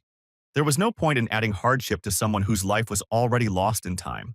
Aaron touched his cheek and asked what he was worried about and said that she was truly blessed to receive so much love from a student. She could tell from his face that her future wasn't so bright. He knew who she was, Aaron asked. Of course Corvin knew. She was a grown woman who stood up to evil. Then she told him to leave and promised to buy time. As an adult, she had to protect him. She was his mentor, the person who taught him everything and changed him. She gave her life for him, like a real mother. If he had known about Peter's essence earlier, he might have been able to save her. Even knowing the future, Corvin had failed hundreds of times. He saw the damage that could result from one accidental change. He took part in the festival, but somehow ended up here. And he met his teacher, who lived here 300 years ago. This was not at all part of his plans. Any variable could plunge everything into chaos. Corvin couldn't sleep while he was thinking about it, and Aaron decided to play a joke on him and told him that he would fail. She told him that those who dwell on the failures of others are stupid, but the one who thinks about his own failures is wise, and he was one of the latter. Corvin asked her if she could say the same if she failed. Aaron hugged him and told him that she was a loser who had experienced many failures, and in the future they would be waiting for her too. However, her choice of him as her successor was not unfortunate, and as Queen of Paradise she happily blessed his path, and now he must rest.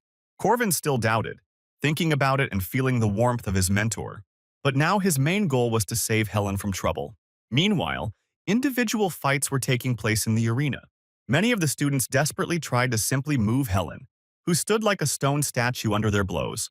They went mad from the realization of their own helplessness. Josephine told her not to take the fight seriously so that no one would get hurt, because there were many who were not happy with her existence. After futile efforts, the students admitted defeat, and Helen was frankly bored. She remembered her martial arts classes with Corvin. They were more fun. Then she asked Josephine how much weaker her rivals would be than Corvin, and Madame replied that there were simply no students who could compare to him. She listened to this lesson twice a day and practiced until her body got used to it. Helen used an omnidirectional dragon strike. It passed by her opponent and exploded into the sky. The girl herself was impressed by the power that was released. The student in front of her fell to his knees in horror and shame for his tarnished reputation and called her a monster. She had heard this so often that it didn't even make her angry. It was just strange that the area in her chest itched more than usual. Time flew by so quickly until the final. Her next opponent was from the east, but she still didn't expect anything from him. It was the same strange guy with a murderous aura. He used a technique with a long name on Helen, which had no effect. Jim was definitely a strong man. Every blow he landed was hard, but Helen continued to just stand there as if rooted to the floor. But of course, Jim was an ordinary man, and he was humiliated like everyone else, and Helen's absolute defense was impenetrable. She told him to give up since his blows couldn't hurt her, and Jim called her a damn monster. He told her that it was too late to show mercy and tolerance, it was all a pretense. That's the kind of mercy she should have shown when she killed his family, Jim told her. He was again plunged into severe flashbacks caused by post-traumatic disorder. His entire consciousness was filled with severe trauma and pain from the loss of his relatives. Helen thought it seemed vaguely familiar, but she didn't understand what it was. In the workshop of the ghost town, one necromancer was indignant. His plans had been disrupted. The herald felt something was wrong. He did not know whether the ritual had succeeded, whether it would arrive in time. He didn't know if he had activated the magic circle or if he had done it yesterday, but either way, the city was surprisingly calm. He thought for a long time about who intervened and what happened. And when he understood, he loudly shouted one word. Witch. Damned spearwoman, silver hair, blue eyes, rune mage, he screamed. He did not understand how 3 days could repeat themselves over the course of 300 years. And when he looked at the sky, there hung a huge magic circle. It was a circle drawn with the power of the moon rune, stronger than anything in the world, so it was not difficult to detect the extraneous drawing. A special sign that began to be forgotten 300 years ago. The language of the beginning, the original rune. Someone greeted him and he was taken aback when he heard his name. Seeing the figure in the cloak, the magician shouted, "Witch!" He knew her secret. It was she. It was she who repeated the time, he said with a mad smile. The grim face of the cloaked figure, she only spoke his name, the immortal King Gerald. He must remain true to his role, she said, and a terrible change came over the magician. At night they went hunting again and knocked out the second boss. As usual, Alicia delivered the finishing blow. And then they beat the king of the undead to death. It wasn't difficult. They were fighting at a level far from first rank, but their opponent was a higher undead. And the reason they had it so easy was because Aaron told them that there was only the immortal king left. She had hunted here thousands of times. The leadership was skillful and the operations flawless, Corvin thought. And so the night of the third day came. So they appeared before the herald. It was necessary to prevent the birth of the immortal, Aaron said. 300 years ago, he was a dark magician who created all this mess in the city and became a monster king of the undead. Alicia asked doubtfully if this was really the immortal king. He was unsightly in appearance, covered in mutation, and barely moved. Corwin suggested that he had not yet fully transformed into a lich, and Aaron said that the wizard's wisdom was still with him. Corvin told them to stand aside because he wanted to handle everything himself. The lich was the king of the undead, born from the great consciousness, and as Alicia said, he was equal in strength to Marie. As soon as Corvin approached the mage, he was thrown back with a purple flash of power. There was a huge explosion of magic and Corvin was nearly hit. He grinned as he did a somersault in the air. His opponent wasn't joking. The lich threw another magical charge at him, which exploded like a cannon shot. It was so absurd that he could use such strong magic in a row. While Alicia was worried about Corvin, he had already dealt many blows to the mage. Corvin's whirlwind attack completed the rout, despite all the mage's might. But the main vulnerability of powerful mana attacks is that they hit in a radius and blocked vision. Corvin had also caught this mage thousands of times, so he dealt with him easily. Alicia was worried that Corvin was becoming more and more distant from her, but he said she could handle it better. And then he asked her why she was alone, and Alicia turned around in surprise. Corwin said he would go to Aaron and asked Alicia to stop any undead that came near. The city was thoroughly destroyed by their battle. Everything was in ruins. It wasn't the best view to look at, Corwin noted when he met Aaron, and she said there was nothing special about it. This was not the first time the immortal king had appeared, he said, and Aaron replied that it already was, and named a 5-digit number. 300 years ago this loop began, and every 3 days it was renewed. The undead appeared and disappeared throughout the city in an endless cycle, and all this time she lived here, alone, and did not go crazy. The reason for these cycles was that for 3 days she was catching Harold, and Aaron confirmed that everything was exactly like that. It was she who made this city like this.